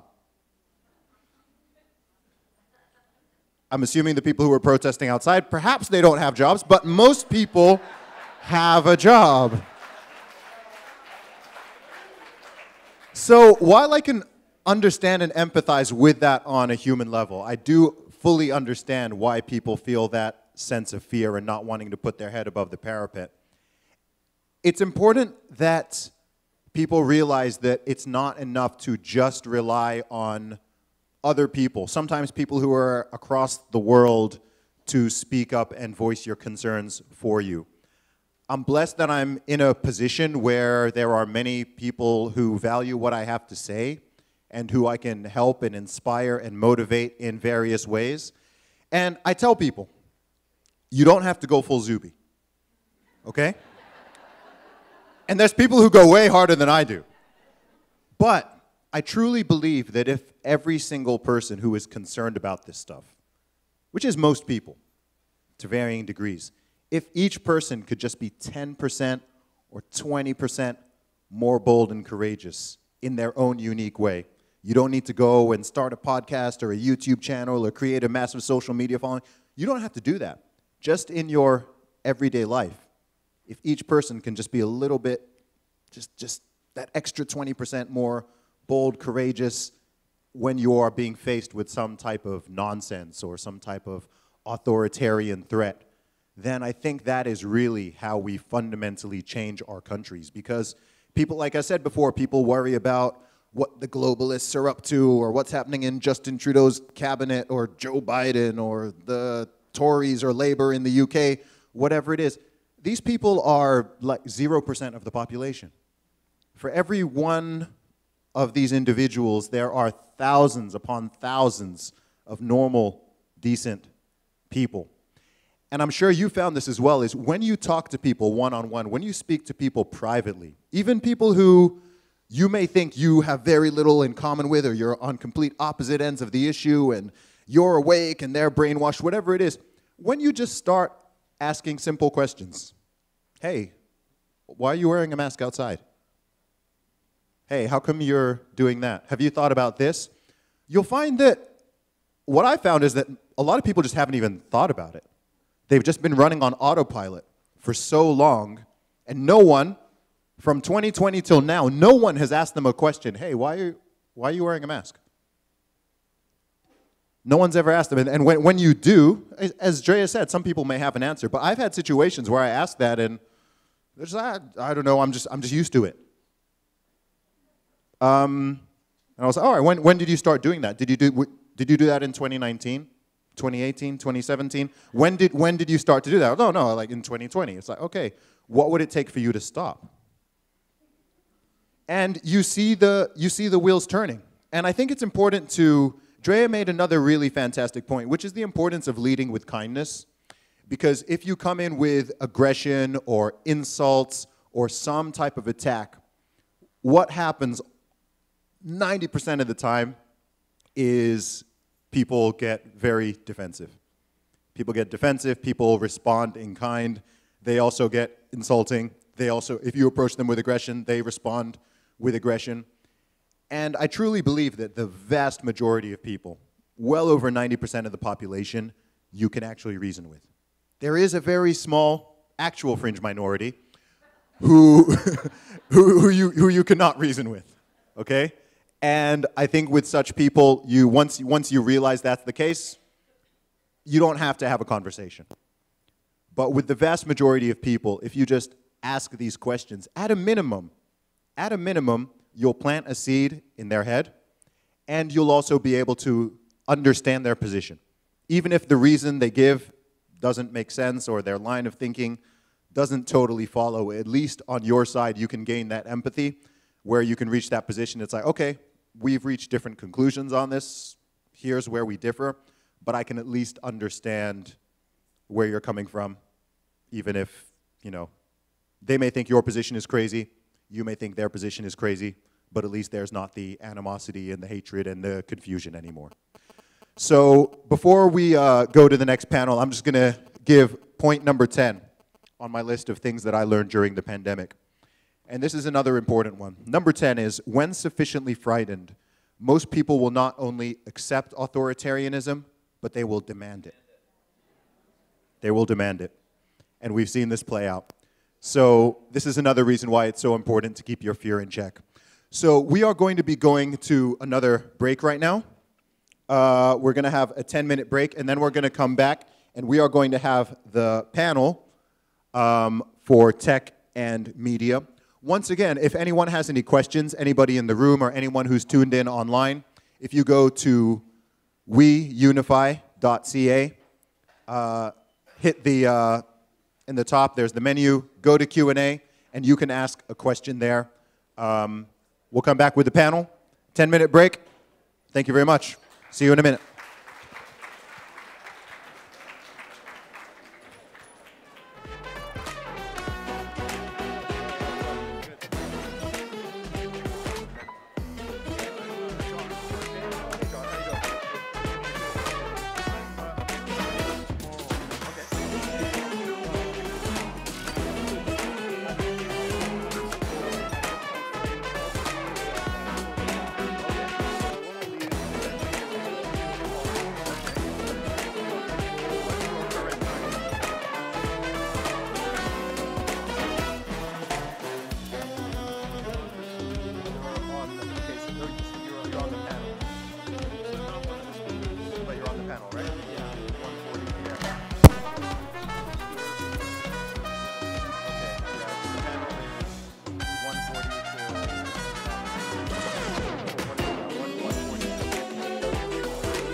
Ladies and gentlemen, if you can please get back to your seats. We're going to be kicking off the panel very soon.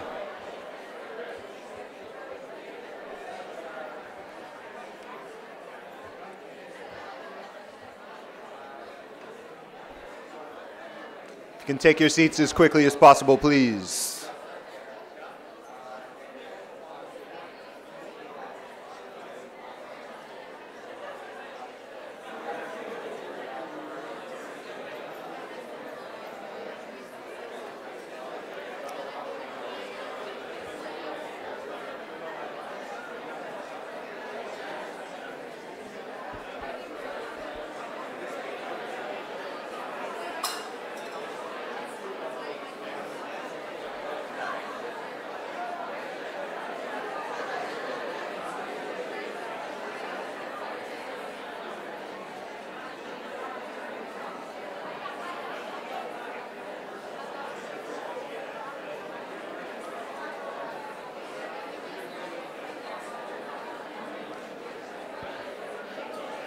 Okay.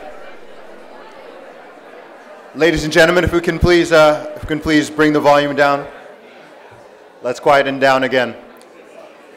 Before we kick off this panel, Steve has a very quick update that he wants to give everybody, so I'm going to pass this off to him. Okay, I have some groundbreaking news.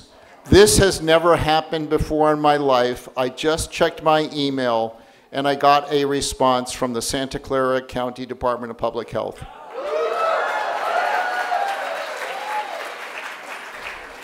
So up until this point, I have been ignored by every public health official pretty much on the planet except for Joe Ladapo. So it was, and I tried for months to get them to respond to me. My simple question, which is, look, your data shows 98% of people who are diagnosed with COVID were vaccinated, but only 75% of people in Santa Clara County are vaccinated, so how do you explain that? They ignored me for months. So I finally pestered Joe Samidian, who's my supervisor, and he had his staffer write them an email, and this is from her to them saying, please see below email, please provide a response with a CC to our office, thank you. I now have the response.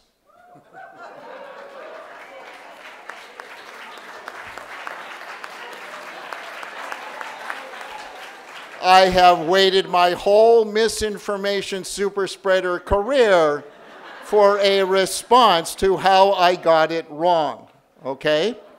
So they actually responded to her within just a few hours after receiving her email, and I just realized that this was in my inbox. So I'm going to share it to you for the very first time in history, so this is groundbreaking, their response to my query. Can you guess what they said? This is it. Dear Mr. Kirsch, love it. We have received your inquiry and it has been shared with appropriate public health leadership. The Public Health Department declines to comment. You cannot make this stuff up. Thank you.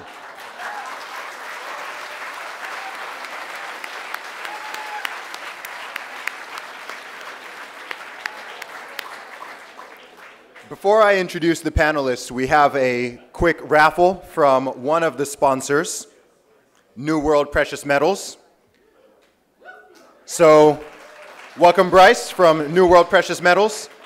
And do you want to explain how we're doing this? Yeah. 2 more.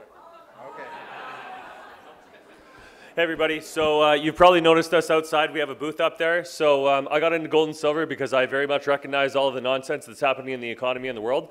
And so if you guys want to come and talk to us about any of this, feel free. We'll be here all weekend. And so what we're doing is we're raffling off 3 ounces of silver today and 3 ounces of silver tomorrow. So if you didn't get in today, you can get in tomorrow. And all that's required is your phone number, name, and email. And we're just going to add you to the newsletter that we have so you can get updates on what's happening. And just so everybody knows, silver is up 20% already this year. So really good. And we'll have somebody better looking than me do it. So Zuby, if you could pick 3 people out of here. Do you need to be vaccinated? Yes. May or may not have a card. Okay, the first winner. The first winner is Susan Raby Dunn. Yeah, so we have your information. So if you're on the, just come and see me after. But we're gonna reach out to anybody that wins. So guaranteed you get the ounce. Okay, second one. No cheating. The winner is Shelly Mickerson. Nice. Yep.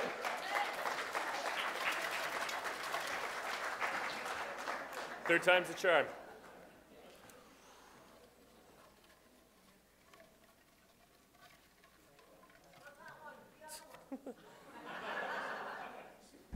Robert Thompson. Congratulations to the 3 winners. So just come and see me afterwards, and we'll hook you up. Bryce, once you've put that down, do you want to take your seat? Okay. So we have some returning speakers, as well as some brand new panelists who are coming up here for the first time. So I would like to welcome back to the stage Clyde Do Something.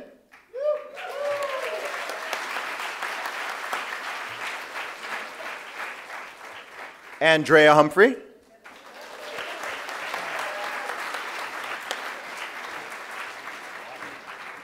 I would like to introduce Tamara Leach. Big round of applause.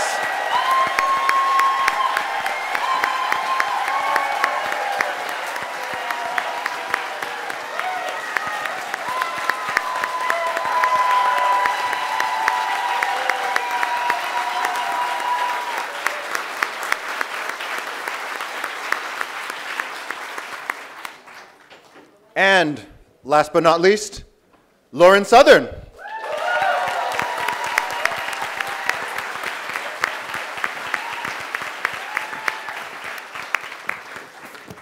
Once again, this is a reminder that you can submit questions for the Q&A at the end at weunify.ca, so get your questions in. I don't know if there's going to be another prize for the best question, but we'll see what we can work out. Okay, so this is the technology and media panel. So similar to how I started off the previous one, I think it's best if we, let's kick it off with you, Bryce. I know you're a man of many thoughts and opinions. So whether it's throughout the course of today's events or just more broadly speaking, what's on your mind? What would you like to talk to the people?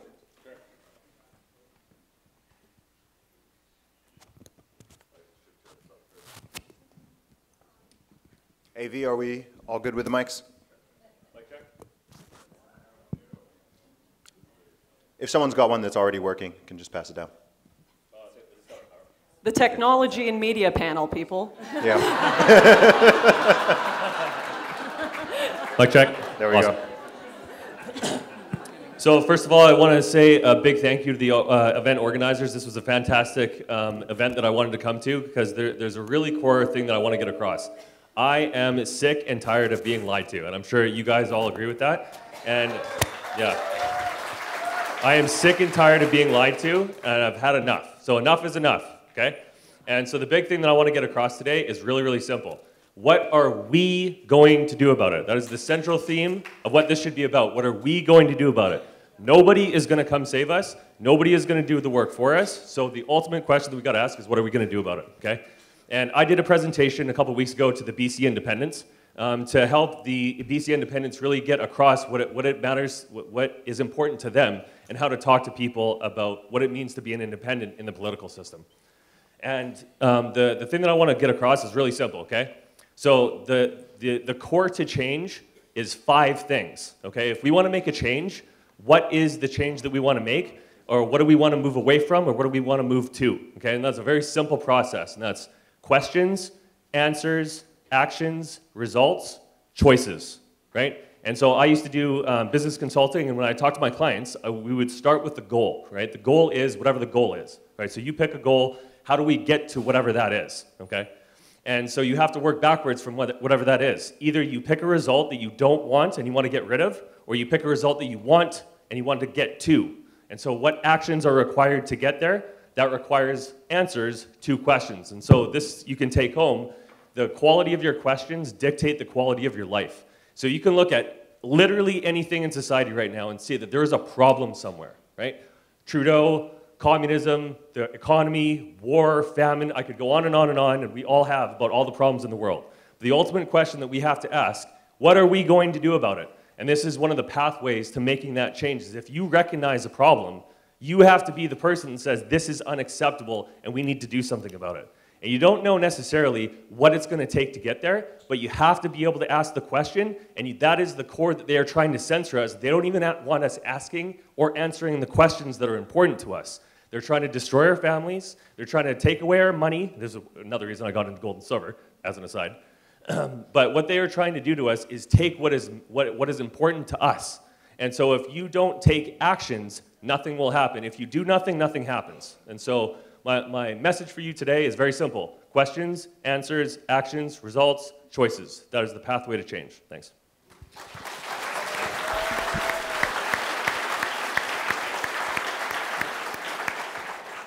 Thank you, Bryce. Lauren? Yes. I just have the floor to talk about You have the floor. All right. Well, I haven't had a whole lot of confidence in the future of media conversation, technology, definitely Silicon Valley and all that. I don't know how many of you follow my work, but I've been banned from almost every site I've signed up for. Patreon was probably the first big one. They claimed I was shooting torpedoes at immigrants in the Mediterranean or something. I don't exactly remember that, but banned from that site, banned from Facebook, banned from Airbnb, and then actually about... It's funny, but it gets less funny. It gets quite sinister, because about 1.5 years ago, my parents were actually banned from Airbnb for being related to me, blood relation. You know, we've got this, they actually called it kin punishment. They did this in Soviet Russia, Nazi Germany, North Korea to this day, and at Airbnb. So yeah, 1.5 years ago that happened, and luckily it blew up in the media. I know not everyone has the same public profile as me, so they can't, if that happens to them, they're kind of screwed, but I was very blessed that Tucker Carlson had me on his show, and a lot of people decided to delete their Airbnb accounts. They were like, that's a little schizo, don't think I'm gonna stay with your website. And Airbnb decided to reverse it, come out with a statement saying, oopsie, that was actually a glitch. Our system glitched and said, you have been banned for being related to a political activist. Strange glitch there, but anyways, the reason I'm talking about this is because I've gotten very black-pilled, I think is the word, where I just don't have a whole lot of hope for the future of tech, media, information, all this kind of stuff, especially when the media backed up Airbnb saying this was just a glitch and an accident when it obviously wasn't. 3 days ago, a whistleblower came out from Airbnb saying that actually it wasn't a mistake at all. It had been deliberate. And in 2018, the company had formed a group to specifically hunt down people with dissident opinions and ban them from their website. Now, the reason this whistleblower had come out was because she was upset and disgruntled that after my parents' ban, all of you, everyone out here that has a little bit of sanity to them, got upset, uninstalled the app, shared this, tanked their stock prices, and behind the scenes, Airbnb dismantled that entire unit and let her go. So I have been real black-pilled lately, but in reality, we have a lot more power than we think. They're hiding it. They don't want us to know. They wanted us to think that was a glitch, and they wanted no one to find out that they dismantled that whole unit. We did that. We did that. Companies like Airbnb are afraid of us. Bud Light, all of them, definitely the Trudeau government, we have a lot more power than we give ourselves credit for. So I think there is absolutely hope in changing the tech and media space. And you guys have already done it just 3 days ago. My parents, all of it, vindicated. They changed the entire policy, and I think that's amazing. Keep pushing, keep pressing, keep scaring them.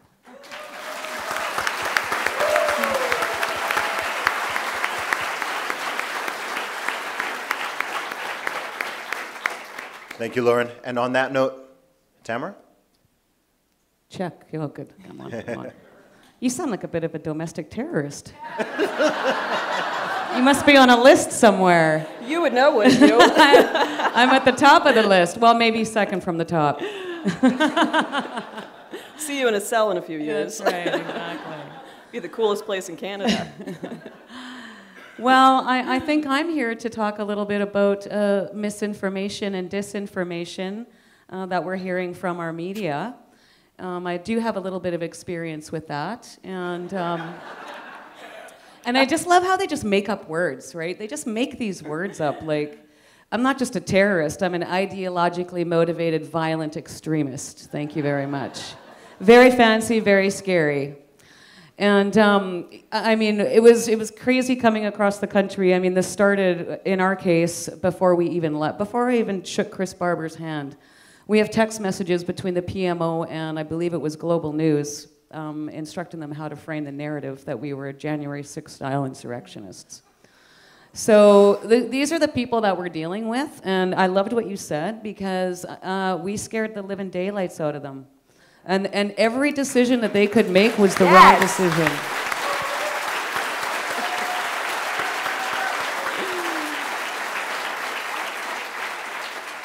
That's why I love the name of this organization, because if there's one thing that I think that we learned from the winter of 2022 was that everybody thought that they were alone.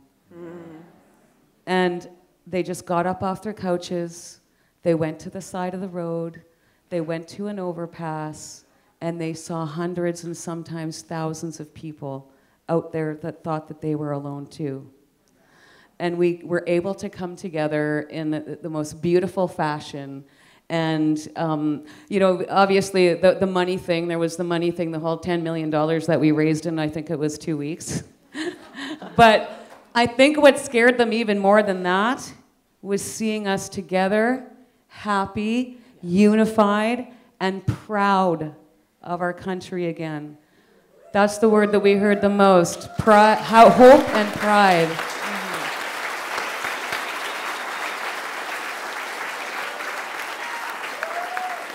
And so what we were seeing on the ground in Ottawa and what we were watching on TV were two completely different things. And I remember the day that Chris Barber made a joke TikTok about we were going to send trucks to Toronto. And so they had the whole Toronto police turn around and head back to Toronto and block Queen's Park. But on the news later that night, and we might have even been with Mr. Peckford that evening, I can't remember, but anyways, we were watching the news and CTV was like, they seem to have some sort of sophisticated intelligence operation going on here. Yeah, anyways, it was hilarious. So, you know, it was thanks to people like the folks at Rebel News, the Clyde Do Somethings, the citizen journalists, the independent journalists that went out there and told the real story. Can you imagine where we would be if there was no cell phones, and there was no lives, and there was no citizen journalists? You would all think that I was a domestic terrorist too. And so it's a credit to these journalists who were very brave and who came out there. A lot of them were hearing stuff on the news and on the radio, and they just came to see for themselves. I talked to people that came as far away from BC just because of what they were seeing on CBC, to go and see for themselves. And then imagine what it was like when they got there. You know? So, thank you. Awesome.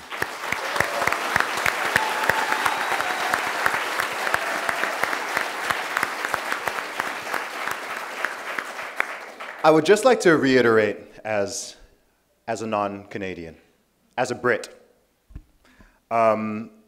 massive respect and shout out to all of you for just standing up for your country.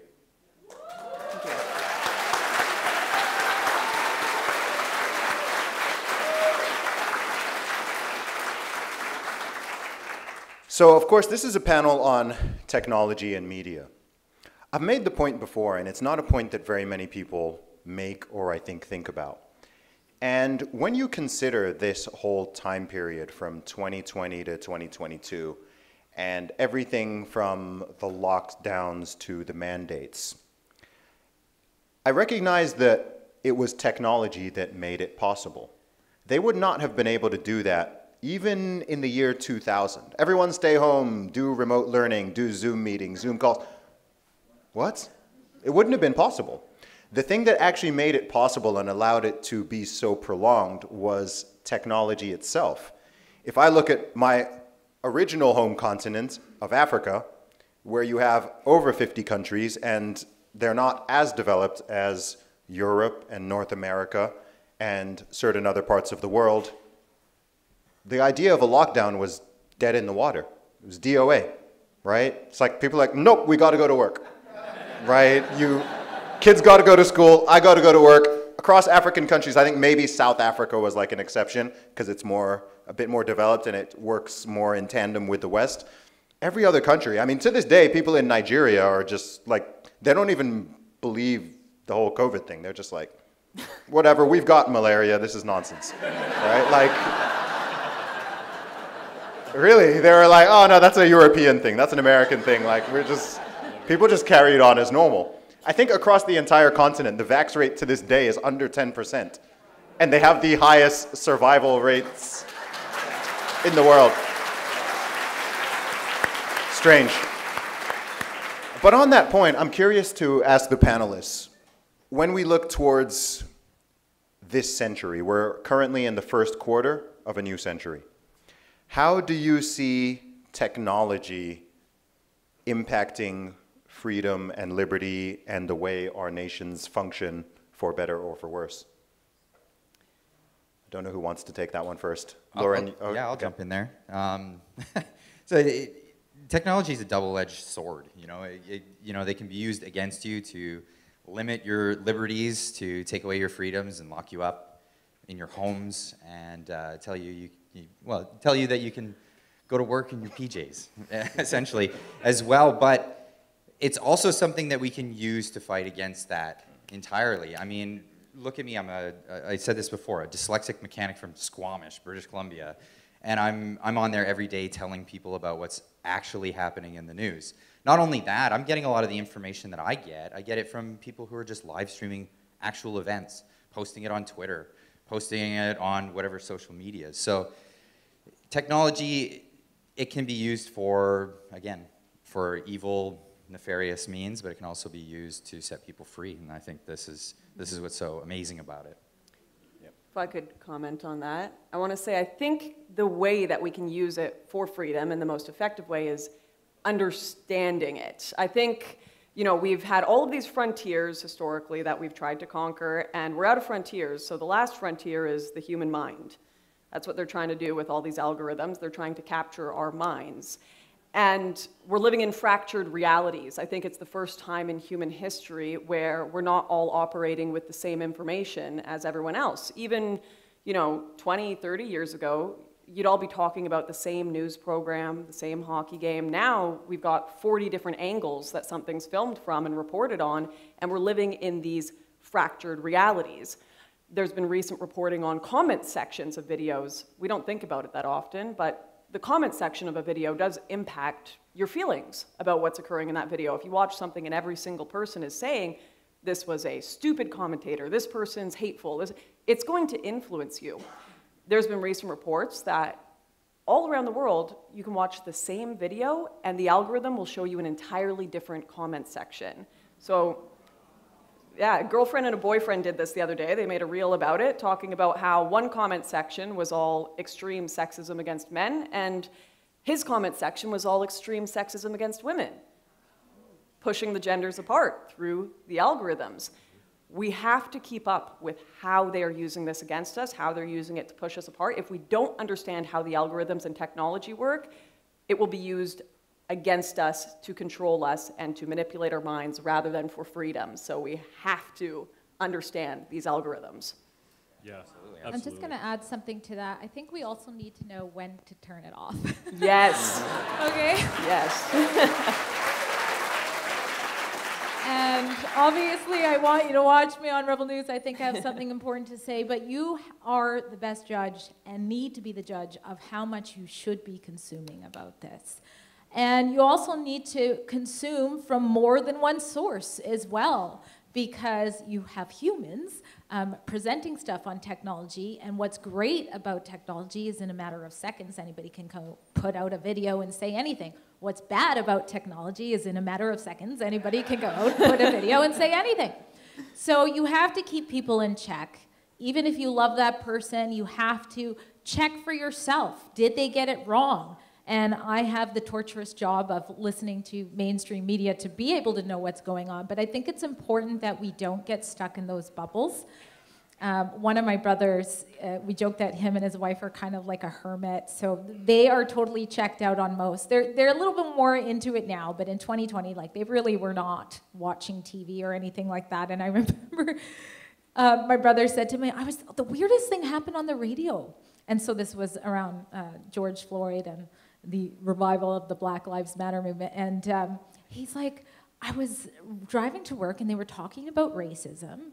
And he's like, and this guy called in, he was clearly like a white guy, and he was talking about how he experienced racism in Surrey, BC, because he was like the only white guy on his hockey team. And he's like, and they cut him off halfway. And they were like, whoa, whoa, whoa, no, this is not what we're going to talk about.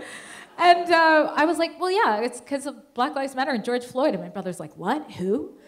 And I was like, oh, yeah. You get to live life the way you want to live life. There's no narratives being pushed at you. Of course, I filled him in with my narrative. But so just being vigilant about what you're consuming from technology, when you need to shut it off, and having in-person relationships and connection, reading books, all of those things. I think we need to stay doing that and teach our young generations to do that too.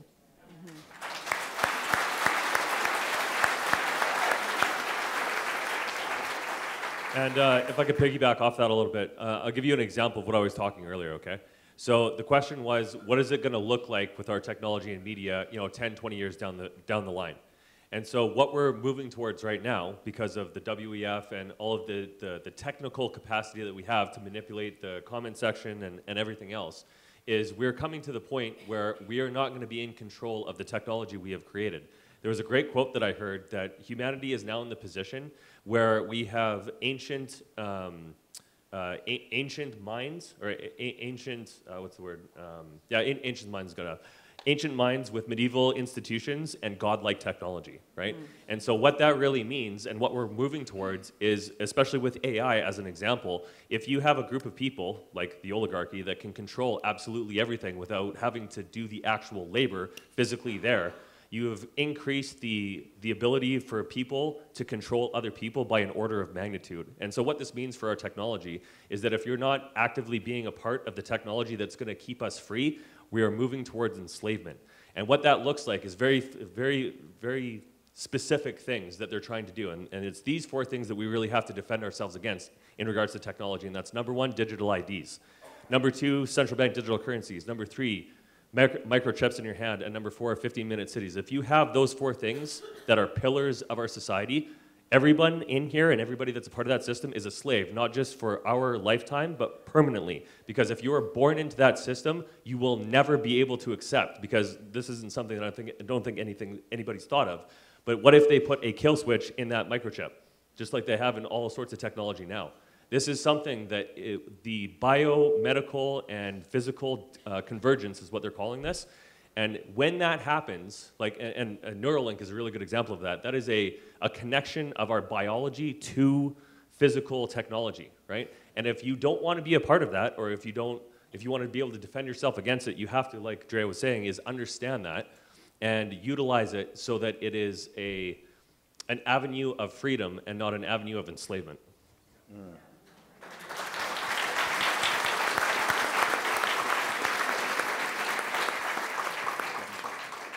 I'm going to be honest, the last techie thing I did was back in the Napster days. So I don't have too much to add about that other than, you know, seconding what everyone has said here tonight. It is a double-edged sword. I hear about AI, I see a little bit about it, but I haven't even dabbled in it yet. So, yeah. Yeah, AI is gnarly. I had Elon Musk on my podcast last year, which was an interesting conversation for sure. I'm a big Elon fan. I like most of what he does. I did raise my concerns with him about Neuralink, though. You can watch that on YouTube or listen to it wherever. Yeah, because I think once you start integrating technology into human beings, I think we're totally crossing a threshold. And I don't think the initial plans for it are particularly scary or sinister, right? Helping blind people to see, helping you know, injured people to walk, that kind of thing, restoring basic functionality. But once you start having people who already have full functionality and are able-bodied, but they think that's not good enough for them and they want to become, you know, superhuman and quite literally plugged into the matrix, then that's when we start deviating, I think, into a different species. And any notion of human beings playing God to that kind of level, firstly, I don't think God likes it. I believe in God, and I don't think God is gonna. I think God will deal with us. Yeah, I don't think He looks favorably upon that. So, look, we'll see how this all plays out. But coming back to the question of media, though, we've seen a massive shift in the media landscape, particularly over the last decade. I think it's actually remarkable just how much and how quickly it's changed. The viewership of traditional media and traditional news is declining. They're on their deathbed. Every single year. I believe probably the most listened to person in the entire world is my friend Joe Rogan. Woo! I think he's the most listened to man in the entire world, which is completely insane if you think about it. That one comedian, an MMA commentator with a mic, and he's got a really small team. It's like him and 4 people. That is getting more views and listens to these giant multi-billion-dollar corporations. And then, I mean, we have people in independent media right here. I guess I'm in it to some degree. And this power shift is just changing. So rather than just asking what the future is going to be, let me ask a question that I think is intriguing, and maybe you've thought about this, maybe you haven't, but as this shift changes towards more decentralization and more independent media, how do we avoid turning into what we've been fighting against all this time? Oh, I'll take that first. Because this is my jam. So there's a concept that I want everybody to understand. When you have somebody that is a leader, they have a requirement. And there's 3 aspects to that. There's accountability, number 1, responsibility, number 2, and accountability, responsibility, and authority, number 3, right? And what we have and what we're suffering from is all of the authority and no accountability. Right? And so the thing that everybody needs to internalize is that when you're in a group of people, there's somebody that's a leader, there's somebody who's in charge, and if you're a follower of that, and there's no problem being a follower, but you have the responsibility of holding your leader accountable. And the reason that our society is breaking apart is that there is no accountability when our leaders screw us over. And that is the mechanism that is missing from our society, and in media specifically. Oh, sorry.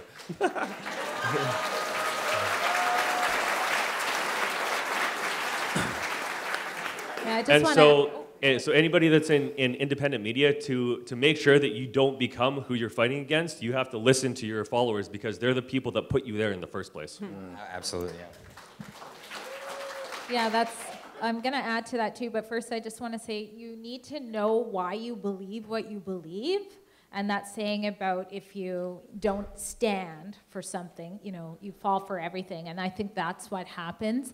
So that's about the people watching whoever becomes independent media. But if people continue to do that, like these independent media, they can't survive unless you're watching them. So when they start to go sideways, you have to hold them accountable. You have to communicate those things. And the other thing I just wanted to say about leadership is a lot of people are hinging on the election. Provincial, we have ours in 4 months, oh my goodness, and then federally next year. And that's great. I think obviously we have to talk about it. Obviously it's important, but we have to understand that it's not all of the answers. No matter who gets into power, the people have to hold the leaders accountable, and that's going to be hugely important, even if it is the Conservatives. So.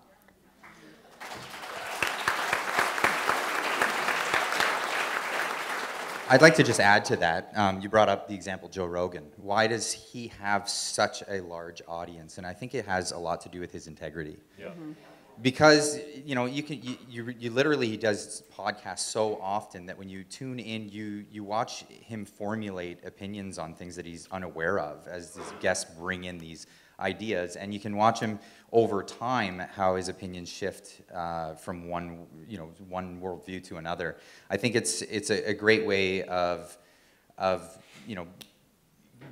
maintaining an audience, because an audience will look at you, and if you start losing integrity, they're going to tune out. They're going to stop watching you. So this brings that level of accountability to a lot of people in the tech space right now. If you don't want accountability, then you can turn to Justin Trudeau and say, hey, can we get $1.4 billion a year to keep our organization going? Because that's exactly what's happening with traditional media. Yeah, I think accountability is a massive part of this new media. Yeah. And he doesn't lie to us. Yep. And I was just going to say that too. I mean, I think the number one thing is not to take government money. I mean, the writing was on the wall as soon as he made that announcement. Everybody that I talked to knew exactly what was going to happen to the media. So we have to keep it, we can't have the government funding our media. This is what we're seeing. We've watched this happen for years. We finally, in the last few weeks, I've seen a couple journalists in the mainstream media who are actually finally starting to ask some serious questions. And not fluff pieces, you know. Allowed to. Yeah, so, and I think the other thing too is accountability. We have to keep everyone accountable, but I mean, we also have to do it in a respectful way. Because when you start coming at people and you insult them and you're ignorant, then you lose them. So if you want to hold someone to account, then come from a place of like respectful love, right? Is my advice.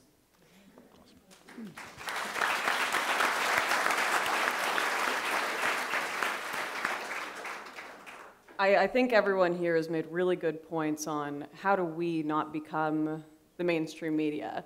But I think an interesting side to that is perhaps the bigger threat. How do we stop the mainstream media from becoming us? And what I mean in that is people can smell integrity. They can feel it. There's no one in the mainstream media getting arrested like yourself, right? People can watch that and be like, okay, she's not bought out. Like, you can see that, right? But a phenomenon we're seeing more and more is not only corporations, governments, private contractors, all these different people realizing you all crave authenticity. You don't want to be barked at from a person behind a desk on CNN or BBC, right? And so they've begun to hire people on TikTok. There was OnlyFans stars like Farah Khalidi that have been offered money by the Biden administration. Harry Sisson, who makes TikTok videos dancing, saying, he's just a cool young Gen Z guy that loves Joe Biden, as if that's authentic and any Gen Z people actually love the Democrats. But I think there are a lot more people pretending to be part of grassroots movements that are being paid by foreign governments, by our own governments, than we give credit for. I think the worst thing that we can do is think that our enemies are stupid. They're not. They know we like authenticity. They know we crave that and want that. And I think they're more interested in trying to look authentic than we are in trying to look mainstream. So we need to be looking out for that. That's a very good point. Well, I think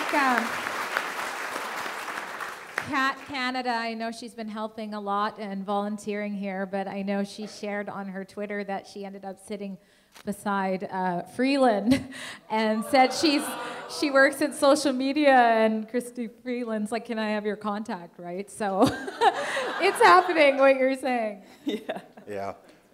Also, don't be so hyper paranoid that you start to think that like literally everyone is funded by the Illuminati or foreign governments. Oh. Like I think over the past couple of years I've been accused of being funded by pretty much like they contradict, right? Like I've been. Yes, I'm not saying that. Every single one. My favorite conspiracy theory about myself personally is that I'm an AI. So there's a group of people on the internet who believe I'm an artificial intelligence and I don't exist.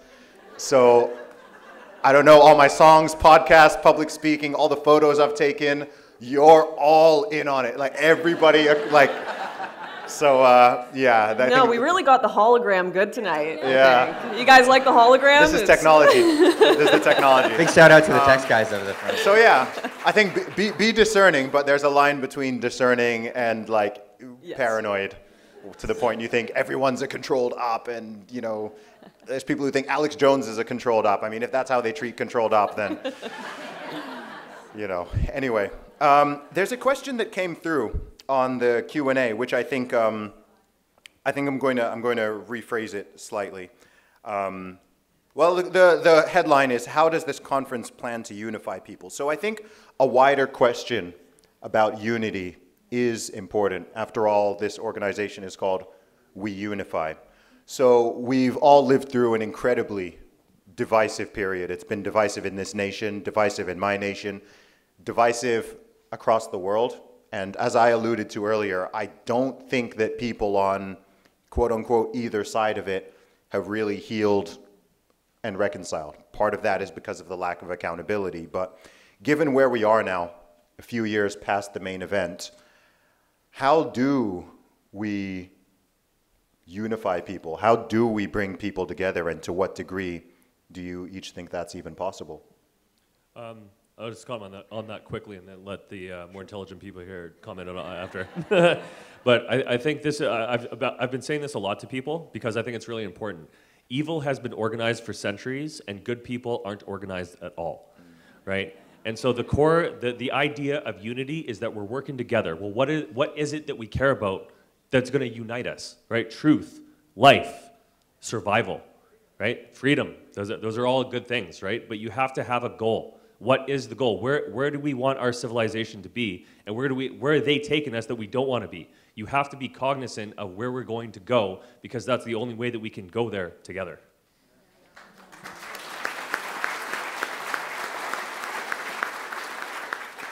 And I think we can't unify until we're first communicating. So this is the first step in this process. So we're all together in one place. I know I saw a lot of people running up and giving me hugs today. That was something. I love it. I love it. By the way, if afterwards you want to come do that. Give me a hug right now, bro.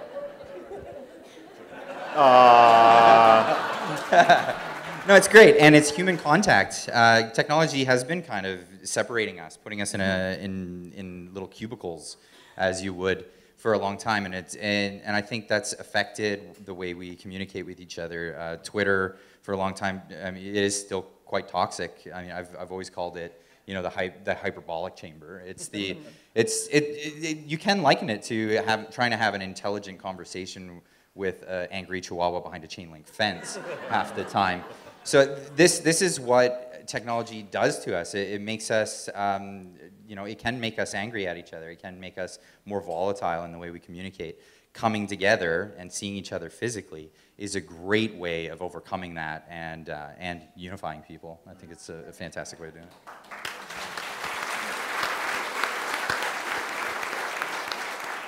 The word forgiveness comes to mind. Not to forget, but to forgive. And as a Christian, I'm called to do that, and it's certainly not easy to do, especially when you consider what we have, what we have gone through and how divisive it's been. But so many of us have been hurt over this last time, and I'm talking about forgiving the people that should matter and matter to you before all of that, your family members, your friends. You got to let go any anger you have towards them. And the reason why the principle of forgiveness is so important is because it releases you. That's going to make you a stronger, healthier person. And when they feel that forgiveness, when you bury that, you can come together, be united again, and have the discussions that we need to have from a different place.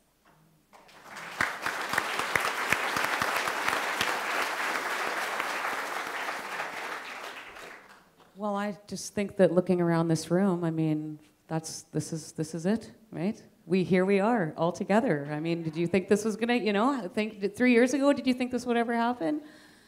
I think the most important thing, yes, like Drea just said, is forgiveness. But we can always find common ground. And I think that's one of the things that we have to strive for. Eva's got a beautiful podcast called Dialogue Over Division, where she invites people onto her show that don't have the same opinion. I mean, let's face it, on Twitter and social media, we can put ourselves in an echo chamber and just speak to everyone that agrees with us. But to have the courage to have these hard conversations and to try to find a common ground. Like, my dad always told me 10% of the people on this planet are not going to like you just because, so don't worry about them. But everybody else, I mean, I get called some pretty terrible names on Twitter, let me tell you. Social media can be a very ugly place. But it's up to me. I choose how to respond. I can either feed the division or I can try to heal it. So a lot of times, well, most of the time I try just not to acknowledge it. But I will say something like, well, thanks for the follow. It really helps with my reach. Have a great day. And trust me, I mean, I'm not perfect. I've typed out some responses, and I have to ask myself before I send it, what is the purpose of this?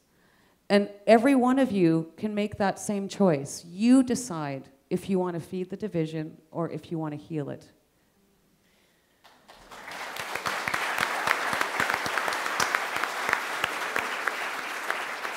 Lauren with the final comment. All right, I'm so glad there are final comments because I actually had a point to everything I was saying before and realized as I was talking about the Lovecraftian horror beyond human comprehension that technology is, I just forgot what my end point was, which there is a positive, and that's that reality exists, like the real world. You can't be deceived when you are witnessing something with your own eyes. I can't be told that there's no one in this country that supports me when I'm sitting in this room looking at people that have the same views as me. And it is the return to reality, the return to family, the return to community that's going to save us. I walked outside and I spoke to some of the protesters earlier, and a few of them jumped up and down screaming, and then I had a few come and speak to me, and I was like, okay, why are you guys here? And they said, well, we're protesting hate. And I was like, oh, okay, well, what's like the hate in the conference that's upsetting you? They're like, well, I mean, I haven't done my research, but I saw an article that said that there's some very bad people here. And I was like, oh, very bad people? Like what kind of people? And they're like, oh, they get up the list and start reading out the names. And they're like, wait, what's your name? And I'm like, my name's Lauren. And they're like, Lauren Chen? I'm like, yes, I'm Lauren Chen. And we started having a conversation about Lauren Southern, this horrible person. And they were saying that she was this alt-right activist that hates trans people and has been banned from countries. And I was like, well, I've heard that Lauren Southern got banned from the UK for holding a pride parade. Yes, it wasn't a Muslim area, but that's beside the point. And we were having this whole conversation. They were there protesting me because they thought I was hateful. They didn't even know who I was. They thought I was Lauren Chen. Reality blows up so much of this BS online, so much. They're literally protesting, trying to shut down an event when they don't know anyone here. They don't know what we're going to say. Reality. We can always return to reality. You cannot be gaslit. You cannot let the algorithms manipulate you. You cannot deal with any of that if you just log off and rejoin your communities. And that's what this is. That's what We Unify is. It's bringing real people together to discuss reality. And it is beautiful. Amen. Talking to myself.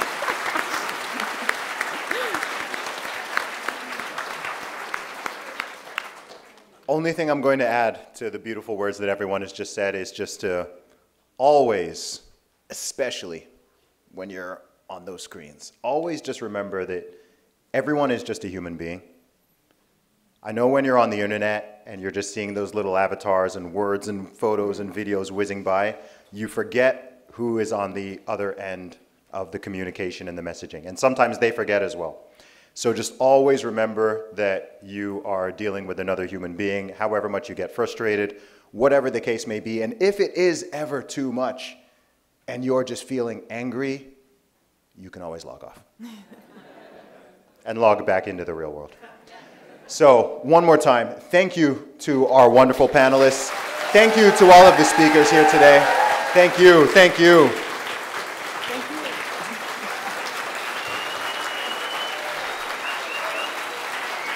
Can we get a selfie? Can we get a selfie with the audience? All right, I'm going to try something crazy here. I think I can get everyone in a selfie. I'm going to try to get this entire room. Okay.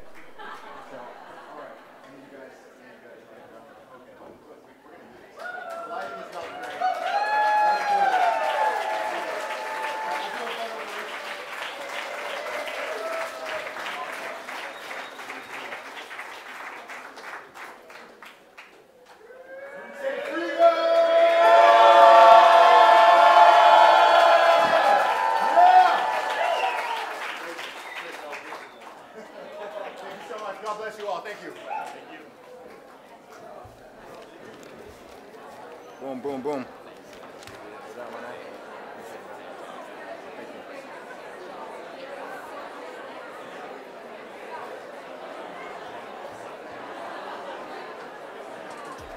I don't care about news. If you care about the social, you should care about truth. And care about youth, for they fall to their doom. Offended by the truth, so they call me a coon. Black lives only matter when in tune with their views. I think black lives matter from the womb to the tomb. Teach for more health, always spread real. Think for yourself, take a red pill. Build for more wealth, you can steady make meals. If you cook for yourself and not a ready-made meal. Tell these young men, they don't need to be brainless. Tell these young women, they don't need to be shameless. Focus on growth, you don't need to be famous. Gotta have goals, you can't reach if you're aimless. Always stay real, never been a slave, so I'm never gonna kneel. I don't play it safe, I don't care how they feel. From the cradle to the grave, I'ma always stay real. Always stay real, never been a slave, so I'm never gonna kneel. I will never cave, I don't care how they feel. From the cradle to the grave, I'ma always stay real. Always stay real, never been a slave, so I'm never gonna kneel. I don't play it safe, I don't care how they feel. From the cradle to the grave, I'ma always stay real. Always stay real, never been a slave, so I'm never gonna kneel. I will never cave, I don't care how they feel. From the cradle to the grave, I'ma always stay real. Always stay real, never been a slave, so I'm never gonna kneel. Oh, man. It's time to slay these devils, man. Are you down with Zuby?